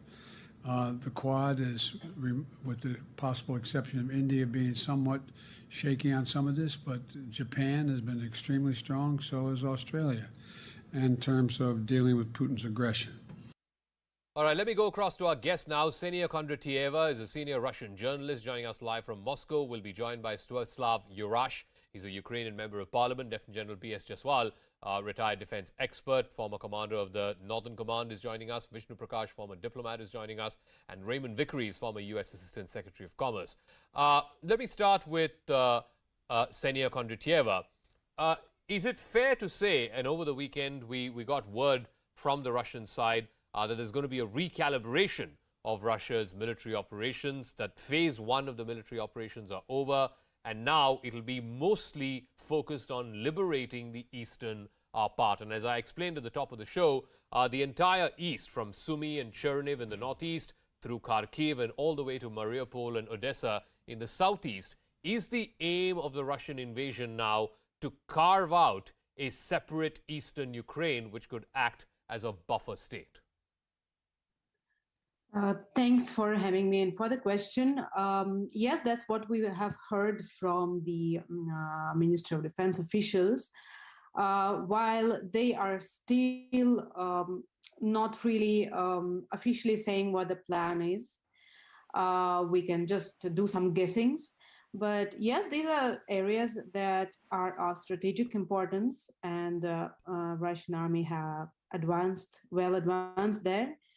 You see the Mariupol, I think, at least as well as the commanders are saying 2-3 days, and it will be also liberated. So these are very strategically important areas, and also, well, it can be questionable, but these are the areas where Russia's presence is, let me put it mildly, less questioned by the native population as compared to the other parts of Ukraine. But of course, we will see both reactions. But when Vladimir Putin launched this invasion back in February 24th, he said regime change, he said denazification. Is the fact that 33 days on, the fact that none of the big cities in Ukraine have fallen, and now there is a recalibration, establishing or trying to establish an eastern Ukraine as some kind of a buffer state, is that an admission that the initial aim was perhaps too much or too ambitious even for the Russian army to try and get? That is regime change, ousting Vladimir Zelensky out of power, and denazification of Ukraine. I think it's very important to clarify a few things here. As you just mentioned, and as your correspondent previously mentioned, see, this is a Western narrative of how things are happening or what Kremlin's plan was. Because if you see, Russia has never stated anything about a quick war, a quick win, a blitzkrieg. It was initially a Western narrative started somewhere in November or December, because I was tracking those things, for my own stories. Russia has never said that it wants to finish the war in 2 days. I don't know from where the Western media have picked it up. It has picked it up from some of the Western military experts who said in November, I wouldn't remember the name right now, but the expert said that Russian military can destroy, Ukraine in 30, 40 minutes, something like that. And then this has been quoted by Russian media as well. And the whole narrative was built up. Okay. But all right. Well, I also want to go across to no... Svetslav Yurash. He's a Ukrainian member of parliament. Over the weekend, we've had U.S. President Joe Biden in Poland calling for a regime change. No American president, not even at the height of the Cold War, has openly asked for a regime change. Is it becoming more and more clear, not just in the help that NATO has extended, whether it is not, forcibly shutting down the airspace, not putting boots on the ground, and now this statement perhaps will only further, anger Vladimir Putin, that ultimately, if the objective is to put an end to this war, then the US or NATO are not exactly helping that cause by crying out loud from the rooftops that Putin needs to be overthrown. Mr. Yurash.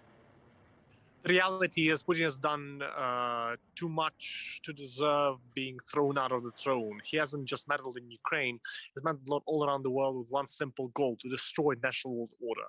And as far as Mr. Putin is concerned, he has done crimes unimaginable. And for that, he deserves far more than just being thrown out of power. He deserves to be in international courts, to be tried as those perpetrators of the heinous crimes of Second World War had been. So as far as the call for the Putin's end of his leadership of Russia, that's long overdue, and that's the least you can say about that man. So, but Mr. Yurash, if the immediate objective is to end this war, then that has to be a negotiated settlement between Ukraine and Russia, between the presidents of Ukraine and Russia, and clearly by saying we want Mr. Putin out, we want to overthrow Mr. Putin. Are you sure, are we looking at an immediate cessation of hostilities? That's not encouraging putting an end to this war. The reality is that if you are ending this war at all costs and you fulfill all the Mr. Putin wants, you invite aggression, not just in the region, but all around the world. You tell despots that if they apply aggressive stance and wage aggressive wars, they can get what they want. And that opens the door to many conflicts to happen around the world. And the fact of the matter is that Mr. Putin's behavior shouldn't be entertained with negotiations and fulfilling what he wants, but should be treated as an act of aggression against the world and should be responded accordingly. Let me ask Raymond Vickery, even through the entire Cold War period, end of the Second World War, all through to 91 when the Soviet Union collapsed, Mr. Vickery, no American president openly called for regime change. And even in the last few months, even before this war began, everyone from Antony Blinken downwards was going out of their way to say that regime change is not something that the United States is looking at right now in Russia. And yet, what prompted the US president to say that at the end of his speech in Poland? Well, I think that what prompted it was the continuing slaughter which is going on in Ukraine. A slaughter which, by any measure, is a violation of international law and all of those principles that the United States and India and other democracies hold dear. I think that since the president's remarks, there have been some attempts to clarify that what we're not trying to do is to go in for regime change. And yet, for Vladimir Putin to have taken this extraordinary measure, which strikes at the very heart of the values which India, the United States, other democracies hold dear, it is a situation in which that just cannot be ignored. No, I So agree think with you on that, was, Mr. Vikri. I completely agree with you on that. My question, though, is the immediate priority to put an end to this war? And if it is, then how does that statement help? Well, the immediate priority is to do two things. One, to end the war, and two, to preserve democracy and human rights in Ukraine. The war could be ended tomorrow by Ukrainians simply saying, we give up, we're going back in the Russian Empire as we were before, and it's over. And then, of course, the Russians would round up Zelensky's and others and execute them or throw them into some sort of prison in Siberia, and it would be over. So you have a tension between the goals here. But that's not quite what is happening on the ground. And thanks in no small measure to the bravery shown by the Ukrainian people. But ultimately, I'm very clear about this. There has to be a negotiated settlement, a negotiated end to this war. And any country should put that as the top priority. But I want to come to the India angle, and I want to bring in General Jaiswal as well as Vishnu Prakash into this conversation. Vishnu Prakash, I'll start with you. Sergei Lavrov is going to be here in India this week. Ostensibly, it is also to try and say thanks to India for taking a neutral stand. While that may be the case, how long more can India go on with taking these abstentions? Even just over the last few days, there were more abstentions that happened. It's abstaining, not just motions being moved by Western countries, but also a couple of motions moved by Russia too. India has abstained from voting. Is it just immediate interest, whether it is securing Russian gas or ensuring that Russia's Russian defense supply chains are kept intact? Is that for expedient reasons why we are continuing to abstain? And more importantly, how long can we continue to abstain? Zaka, good evening. I will very respectfully differ when you talk of neutrality. I still believe that India is not neutral. We have a lot of skin in the game. We have taken a stance which serves India's interest, but we are not tilting towards Russia. In fact, if we see the wording of what India has been saying, international law should be respected, territorial integrity should be respected, sovereignty should be respected, human rights of Ukrainians should be respected. Except for saying that what Russia has done is invasion, we have said it all. So I don't think that we are neutral. But what about the action, Ambassador? The action ultimately is abstention. I think, like I counted at the top of the show, 5 abstentions. Yes, there is abstention. There is abstention, but it is a principled abstention. We cannot condone aggression for reasons that we all know. So I don't think that it is a neutrality. And also India's position has evolved and may evolve further. Having said that, the visit of Lavrov is quite significant. I think he would be seeking India's continued support. Rather, he would solicit India's support even further. I think he would remind India or allude to the support that Russia has traditionally given India. He would perhaps also remind India or talk about the spare parts, etc., that Russia had rushed to India when Raksha Mantriji had gone in June 2020, etc., etc. So I think it is more to garner the support of India than anything else. For commercial reasons, I don't see Lavrov coming to India. Okay, let me also ask General Jaiswal. One thing this war has shown is India's over-dependence on Russia when it comes to defense supplies as well as spare parts. Even today, 2/3 of both imports as well as spare parts come from Russia. For 2 reasons, shouldn't we start looking at diversification? One, this over-dependence, and B, given this war, Russian defense supplies itself, a large number of it would have been either expended in this war, or their priority would now be for their own defenses rather than supplying to third countries like India. So where does India go as far as its defense dependence is concerned on Russia? Good evening, Zaka and my fellow panelists. You're right. We have over-dependence on Russia for our defense equipment. But there is a paradigm shift in the philosophy of production of defense equipment in India, and that's the reason this Atmanirbhar, hats off to our Prime Minister, what he has said, and he started off innovation, incubation and entrepreneurship. We want to produce in India, but it cannot be a quick fix. It takes time. We are trying to produce equipment out here, but majority of the parts are still coming from Russia. But what we have seen, Russia has been a very, very reliable partner as far as supply of equipment is concerned. So I'm sure whatever equipment is left with him is more than sufficient to face any threat, because large-scale threat I do not envisage Russia is going to face. So Russia will be able to keep the conduit of supply open to us. Philosophy has to change for self-reliance and self-sufficiency. I think that is the buzzword of the future, and the government has given impetus to the same. So we should be able to produce the best of equipment, and of course we will initially import some key equipment, key instruments which are there from Russia or whosoever it is.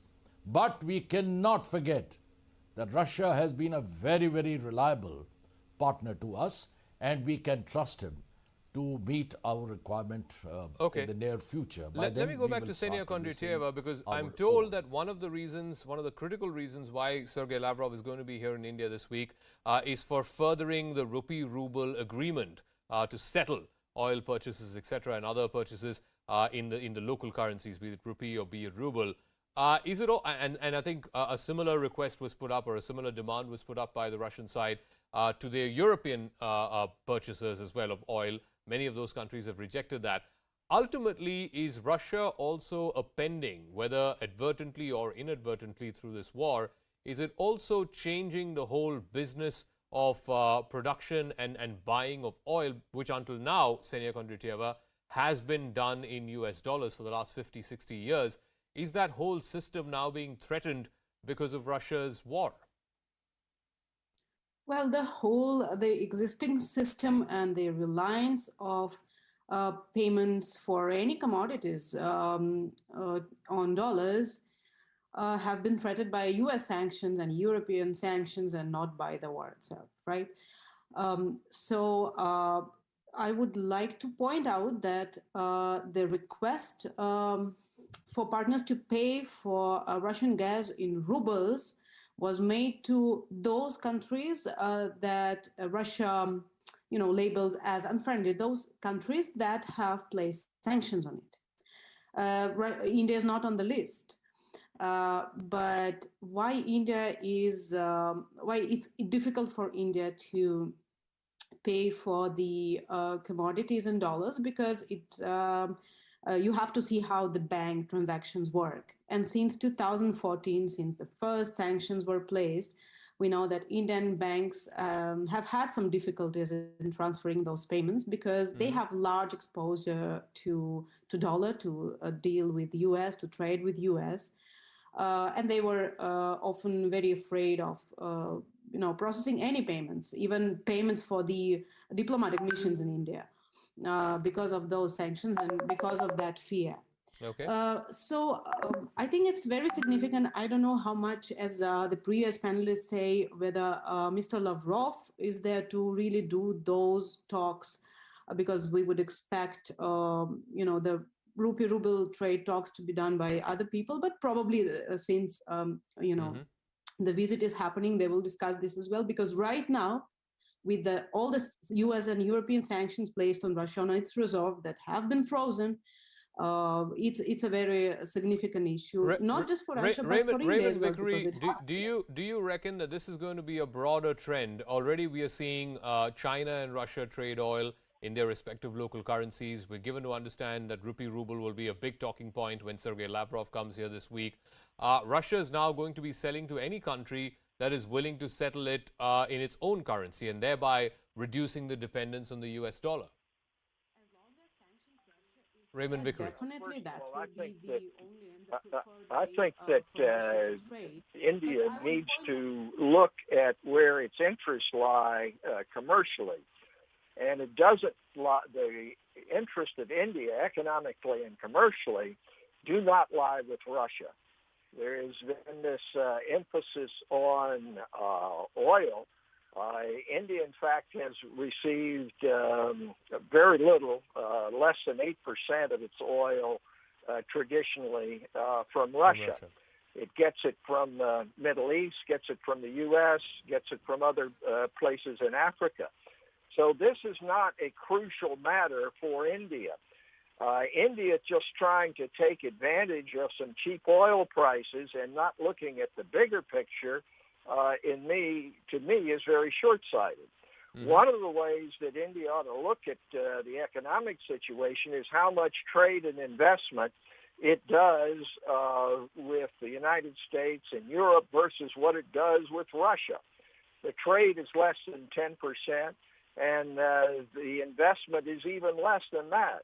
It's plain that India's interests long-term, economically, whether it be calibrated in terms of oil or any other commodity, is with the rest of the world and not with Russia.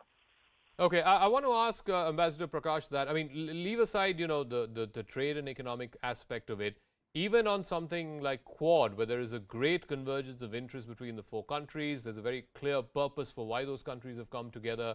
Now we have seen a difference crop up in 3 out of those 4 countries responding to the Russia-Ukraine situation in one way, and India responding differently. And yes, Australia and Japan have appreciated India's support and the fact that India is not expected to take, similar or identical stands on all issues concerned. Yet at the same time, US President has called India somewhat shaky. The question is, at a long-term level, is this now threatening India's some of India's other core interests as well, like, for example, this difference that's cropped up in the Quad? Ambassador Prakash? Zaka, with due respect to my American colleague, let me say that every country looks after its own interests. And I think India is very well qualified to decide what is good for India, what is not good for India. I don't want to be polemical, but why can India not buy oil from Russia? And if that is the case, why is it that Nord Stream 1 pipeline is still operational? Why is it that oil is still flowing through Ukraine? So, I mean, let's not talk about what is right, what is wrong. It is national interest. Now, as far as Quad is concerned, what has to be appreciated is that we are not allies of the US. We do not have a defense pact. Mm-hmm. Australia and Japan are allies, so the relationship is different. We are a global and strategic partner. Secondly, it would seem, or there is a possibility that now American interest or focus will shift to Europe more. So there's a question mark about the continued American interest or focus on the Indo-Pacific region. Yeah. So there are issues, but in no relationship can you have 100% convergence of interests. Okay. We are in a different geography. We have our own concerns. The US has its own. I think we should respect each other's concerns instead of pointing fingers. I'm sorry to interrupt, but I'm getting a piece of breaking news. I want to thank our guests as well, but this one is important in the context of the Ukraine-Russia war and the negotiations. We're getting this piece of breaking news coming in from Istanbul, where a plane carrying members of the Russian delegation has landed in Istanbul. This is ahead of talks with Ukrainian negotiators. Remember, those talks begin tomorrow. Turkey's private news agency IHA is reporting that round 6 of the Ukraine-Russia talks are expected to begin sometime post-noon tomorrow. So it's going to be a very, very significant round of talks. Remember, Turkey has been trying to play the role of a mediator. So is Israel. And this is going to be the second round of talks that we're seeing in Turkey since this war began. Will we see definitive forward movement tomorrow when these talks happen? Yes, Zelensky has said he's willing to commit to Ukraine's neutrality in return for security guarantees.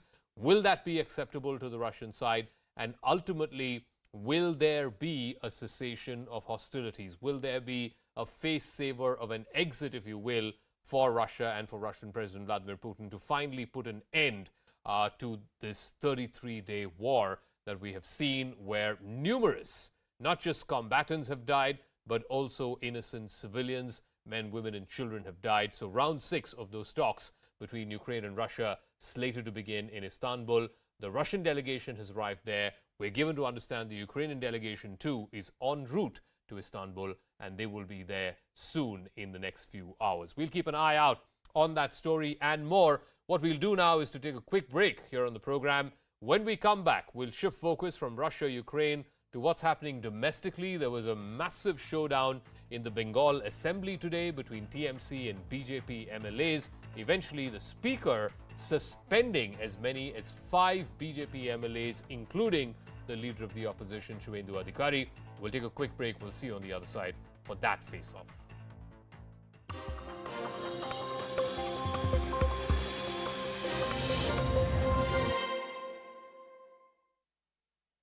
I think the key takeaway is unity, and that's what President Biden came for. He came to present, or rather galvanize everyone to take a long-term view of the current situation. Of course, everything that's happened to now, everything that NATO has done, moving troops around, bolstering the troops on the eastern flank, on NATO's eastern flank, has been done after the immediate steps of the war and right leading up to it.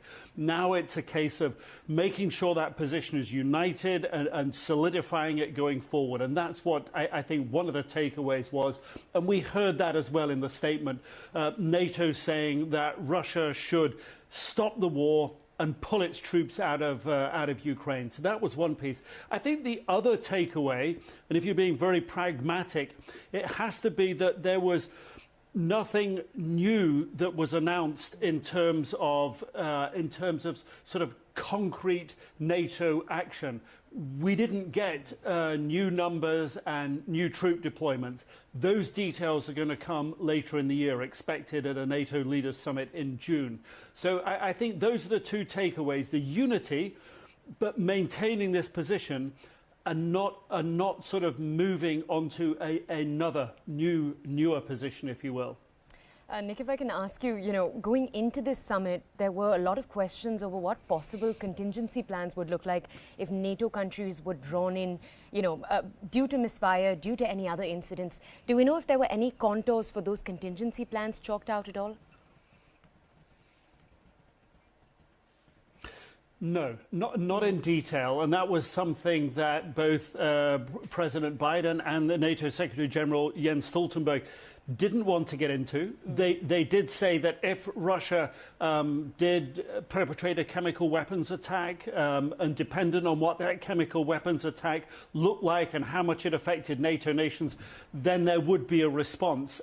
We do know that in the United States, at least, National Security Advisor Jake Sullivan has been briefing about meetings that have been going on for the past month or more now, sometimes several times a week, between US officials to look at what they would do, how they would respond, what exactly they would do if Russia was to use, for example, chemical weapons, nuclear weapons, or stray into NATO territory. So we know there are plans. We know that that's being worked out behind the scenes, but the details are not being made public at the moment. All right, Nick, and one more question here. I think our audiences might already know that the Ukrainian president addressed the summit yesterday. Tell us a little bit more about the takeaways from his address, but tell me also about, that NATO response to the address. Is there at all a sense right now that this exchange between the two of them, between the Ukrainian president and the NATO summit, it's sort of falling on deaf ears?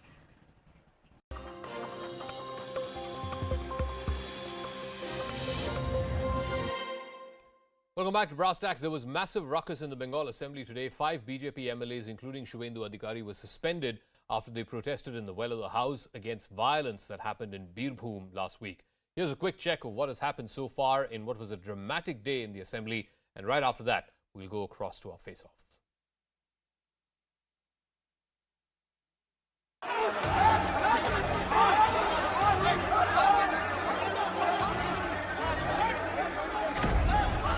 The Bengal Assembly witnessed some unruly scenes today after BJP and TMC MLAs came to blows with each other while demanding a discussion in assembly over the Birbhum violence.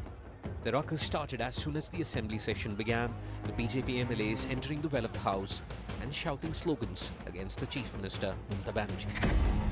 Within minutes of this protest, TMC MLAs also came to the well, where a verbal spat between the two sides got physical. TMC MLA Asit Majumdar endured a nose injury during the altercation, while the BJP MLA and Chief Whip in the Assembly, Manoj Tigga, claimed that he was pushed and punched and he was disrobed.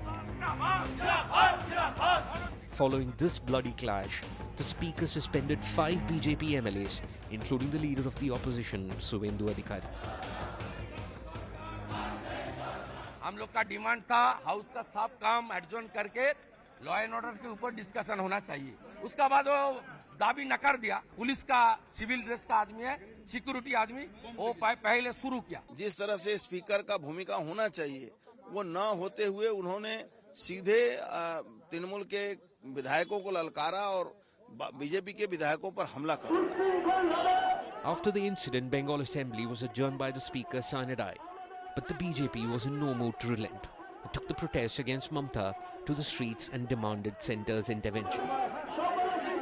Mamata Banerjee के पश्चिम बंगाल में कोई law and order नहीं है, खुद उनका हिटलरी का शासन चल रहा है। Meanwhile, the TMC didn't take it lying down and accused the BJP of staging a drama to create chaos in the assembly. They should have been ousted from Vidhan Sabha. They should have faced a by-election. Abhi, I don't know anything. You can ask Speaker. It is a Speaker's prerogative. At the heart of this ruckus was Birbhum violence that broke out almost a week back, in which a TMC Panchayat leader was killed, after which 9 were brutally murdered in retaliatory attacks. The ongoing saga once again brings to focus the unending political violence in Bengal. Just who is responsible? With Rishi Sinha, Muralidharan for CNN News 18. All right, on the face-off tonight, Saket Gokhale, spokesperson of the Trinamool Congress, Shazia Elmi, spokesperson of the BJP. Saket, I'll start with you. It is the democratic right of any opposition party in parliament or in any assembly to protest misdoings or misgivings in a state. So what was wrong in what the BJP wanted to do today in the assembly, so much so that the speaker suspended 5 of them? Thanks for that question. There is something called parliamentary procedure or assembly procedure. Let me remind you that just a couple of months ago, when 12 parliamentarians were suspended from the Rajya Sabha allegedly for something that they did in the previous session, I remember everybody going and saying, no, discipline is important, etc., etc., etc. These were BJP legislators who jumped into the well of the House purely to prevent the House from functioning. In terms of if they wanted a discussion on a certain issue, the matter has gone to court. The court has ordered a CBI inquiry, the CBI which comes under the union government, which is led by the BJP. So while a probe is going on, and when the CBI is investigating that, and when the court is monitoring the probe, what was their need for suddenly to have a discussion on it? If a discussion has to be had, there is a process for doing it. You don't go around, jump in the well and behave like goons. I mean, your MLAs, people look up to you. And if you have a certain protest to make, or if you have a certain discussion, there is a procedure. There is a handbook in Parliament and there is a handbook in the Vidhan Sabha as well. Going into the well and doing what they did is not. And if any other party no one is condoning the behavior of the BJP MLAs. But I'm asking you a simple question. Is a discussion not possible even if a matter is sub judice? I mean, there is no law in this country. I mean, after all, this is an important issue and people's representatives have the right to raise whatever issue they feel is important to the people. I'm going to again repeat it very slowly and clearly, which is that if you want to protest or raise a discussion in the House... I'll come to you, Shazia. One second, I'll come to you. I'm asking him a counter question. Yes, let him finish. Am I going slow enough? There is a procedure. You don't jump into the well of the House. You don't start assaulting people. Okay. There is a procedure for initiating a debate. There is a procedure for initiating a discussion. Shazia Elmi, respond. You don't jump into the well of the House. You don't assault marshals. You don't tear up documents belonging to the assembly. And this is the same thing that you accuse members of parliament a few months ago, for which they were suspended. Shazia. Zaka, that's really rich of my colleague to say that. I mean, not from my party, from my political opponent at this point of time. Do not assault the marshals. Do not jump into the well of the House. Parliamentary procedures, and more procedures. Quotes TMC. I mean, do you even know the sound of this? Or what you? I mean, these words and the tenor will haunt you for a long time to come. One. Let me finish. No, you spoke ad nauseum, and it's my turn now, sir. So if you allow me. Zaka, what are we discussing here? In the assembly, there was a discussion on law and order. And do you know what had transpired? In this time and age, 6 women, 2 children were charred to death. They were beaten up. They were roughed up so badly. They were thrown into a house. The 2-3 huts were set ablaze. We're talking about that kind of torture. Is this government even fit to run the state? This is a demand that has come not just from the BJP, even the Congress party. Adhir Ranjan Chaudhary has said that, 355 articles. Sir, show some patience and some respect for facts. Saket Gokhale, we know how you ran away from the famous 1 second, defamation just case. one at a time, please. So Shazia, no, one second. No, I'm not how done. different? I'm not done. How I have to say different is something. this? You're not answering my question. How different is this, Shazia? I'm not. I'm Shazia, answering, in fact, how different is I'm this saying from the question is, what the presiding officer in the Rajya Sabha did 3 months ago, suspending 12 MPs? They came to the well of the House and they misbehaved. They were also suspended. Today, BJP MLAs misbehaved. They were also suspended. Zaka, what are we talking about? Can I repeat? Do you know what is happening in West Bengal as we speak? I mean, what about the outrage that is missing? 2 children were set ablaze, Zaka. Our children, our sisters were burnt alive. And it's just going on. How many deaths, political deaths are going on? And the police there has become like a feudal army of Mamata Banerjee. It is not the rule of law. It is a ruler's law that prevails. And we're discussing this. Okay, but Saket Gokhale at the end of the day, one second, Saket Gokhale, at the end of the day, the buck stops with the state government to maintain law and order, and in this case, law and order was not maintained. So much so, the High Court transferred this case to the CBI. If the High Court was confident in the state government-appointed SIT's ability to impartially probe this, why would they transfer this case to the CBI, Saket Gokhale? One at a time, please. Only Saket speaks. Shazia, please yield. Shazia, please yield. Saket, yes. Calm down for a second. Let me answer your question. The Hathras case, where a victim was burnt illegally in the midnight, was also transferred to the CBI by the Allahabad High Court. So does that actually mean that the law and order in UP under Yogi Adityanath was completely a shamble and the court had no trust in it? Second question I want to ask you, Mamata Banerjee reached the spot. The block president of TMC, who is the accused, she ordered that he be arrested. Did Yogi Adityanath ever go to Hathras? Did Yogi ever go to Unnao? Did Yogi ever visit the people who were run over by Ajay Mishra, Teni's son? So please don't teach us about law and order. No, but the point is, no, one second. I'll ask Shazia that, but the point is, you are not able to convince the High Court. The High Court transferred the case to the CBI. I can talk about so much. About the competence of the state government-appointed SIT to investigate this impartially. No matter how much you try to obfuscate, sir, I will not allow you. Shazia, one second. Look, if you're going to talk over him, our viewers are not going to benefit from either your party's point of view or his party's point of view. I would request both of you, you're both seasoned spokespersons, please allow one to speak at a time. But Saket, I'm giving you one more chance. You are not able to convince the Calcutta High Court. Forget about the people of Bengal. Forget about convincing the BJP. Is that a question or a statement? No. Because if you ask me a question, I'm asking you a question. Why were you not able to convince the High Court? Why did the High Court feel the need to transfer this case to the CBI?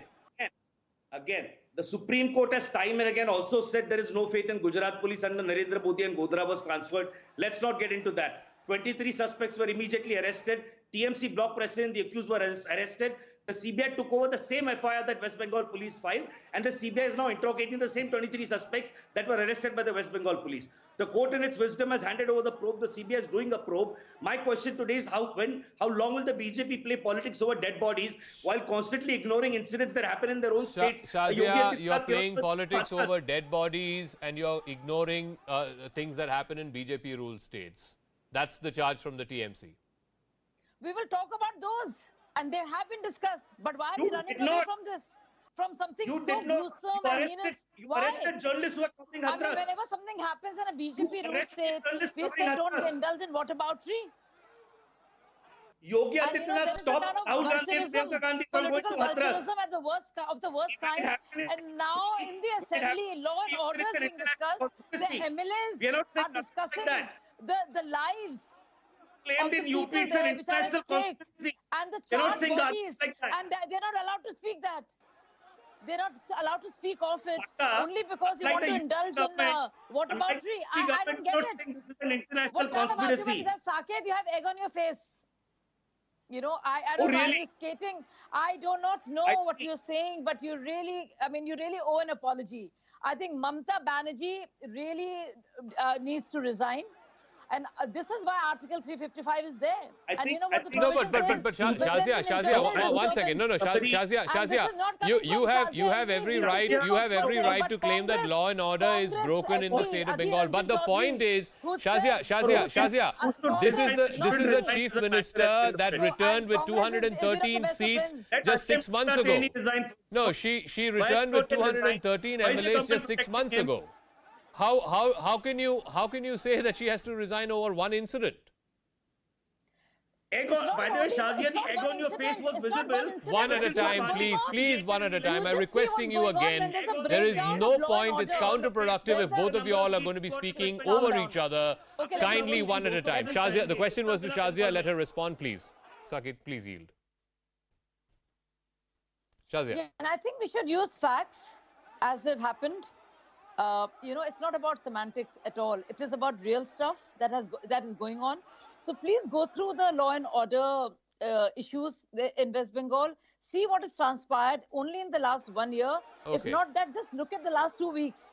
Okay. And just see what is going on. I got to wrap up. I want to thank both Saket Gokhale and Shazia Elmi. I'm completely out of time on this, but it's clear. Two things. Both the opposition and the state government there need to introspect. Opposition on whether the methods that they employed were adequate to sound off this issue, or whether there was physical hurt caused to the marshals and destruction of assembly property. And to the state government, ultimately, the buck for law and order stops with the state government. If they were not able to convince the High Court of the ability of the state government appointed SIT to do an impartial probe, and the High Court had to transfer this to the CBI, then surely that is something that the state government needs to think about. As we wrap up, the Academy Awards were without a doubt the biggest event in Hollywood, and Will Smith could very well lose his newly minted Best Actor Oscar after he did this at the star-studded ceremony in Los Angeles. Thanks for tuning in. I'll catch you again tomorrow night, same time. Jada, I love you. G.I. Jane 2, can't wait to see it. All right? Slapstick comedy took on an ugly meaning at this year's Oscars with the Will Smith-Chris Rock spat. Rock, while presenting the award for Best Docu-Feature, made a joke about Jada Pinkett Smith, likening her to the close-shaved G.I. Jane. Jada has been open about her battle with alopecia, an autoimmune disease that leads to baldness. Angered by the distasteful joke about his wife, Will Smith, in an unexpected and unscripted turn of events, went up to stage, slapped Chris Rock, and also swore on the live broadcast. Will Smith just smacked the shit out of me. Keep my wife's name out. The Academy paused the telecast and quickly cut to a commercial break. During the break, Denzel Washington was seen comforting Smith, and his publicist Meredith O'Sullivan came by for a quick discussion as well. And the Oscar goes to Will Smith! 20 minutes after the incident, Will Smith went on to win his first Oscar. He won Best Actor for his performance in the sports drama King Richard, in which he portrayed the role of Richard Williams, the father of tennis legends Venus and Serena. In his acceptance speech, will apologize to his fellow nominees and the Academy, but notably not to Rock, and also drew parallels to his hot-headed on-screen role. Art imitates life. I look like the crazy father, just like they said. I look like crazy father, just like they said about Richard Williams. But love will make you do crazy things. Thank you. I hope the Academy invites me back. Thank you.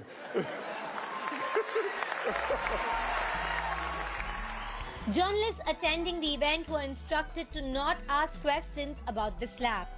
The LAPD said in a statement that it is not investigating the incident as Chris Rock is not pressing charges.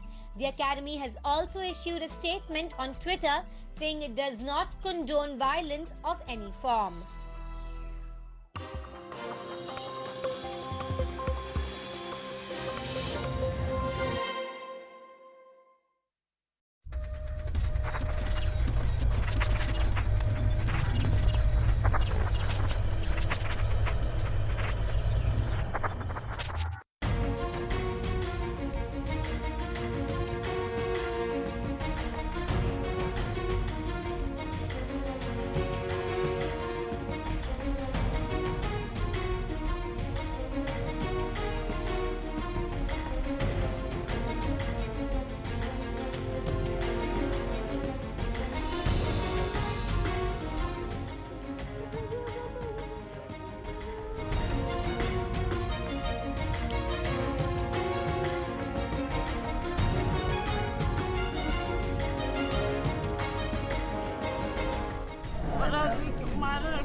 हमारे साथ गद्दारी कैले वाले अब cycle पकड़ते रहो लोगों के जब साइकिल फोड़ फेंकी जाता है। देखिए, किसी को भी कानून हाथ में नहीं लेने दिया जाएगा और जिन्होंने इस घटना को अंजाम दिया है उनके खिलाफ सख्त से सख्त कार्रवाई होगी। उत्तर प्रदेश में भारतीय जनता पार्टी की आदरणीय योगी सरकार है, कानून का राज है। ये घटना की जांच के आदेश माननीय मुख्यमंत्री ने दे दिए हैं और हमारी पूरी संवेदना उस परिवार के साथ में है जिनके साथ ये घटना घटित हुई है।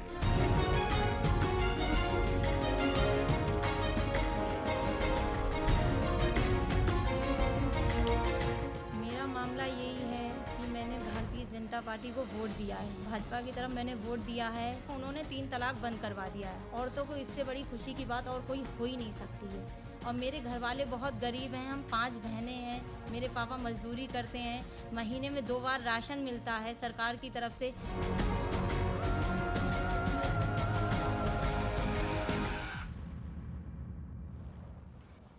Hello everyone, you're watching News Epicenter with me, Maria Shakil. The saffron sweep in Uttar Pradesh has upset the traditional political templates of India, where the BJP has championed welfare politics, which has cut across multiple vote banks to power, to become, in fact, a powerful election tool. Gaon mein sashan or shehar mein rashan is not a party, caste or faith-specific slogan, but it was the slogan of the common man of Uttar Pradesh, which elevated the BJP to power. From Assam to Uttar Pradesh, the BJP's welfare, good governance and law and order agenda has paid dividends in the election battlefields and expanded the BJP beyond the Hindutva card. If we just look at Uttar Pradesh, the myths surrounding the Muslim voter has been busted. There was that myth that Muslim voters side with one political party, they vote en bloc, but only 46% voted for the Samajwadi Party in 2017. However, they did vote en bloc for the Samajwadi Party this time around in 2022. There is also this entire myth that no Muslim votes for the BJP, but the Saffron Party secured 8% of the vote, higher than its 2017 performance. There is another myth that Muslim back Muslim parties and candidates, but the MIM got just 0.49% of the votes in Uttar Pradesh, while only 36 Muslim candidates won in around 115 Muslim majority seats.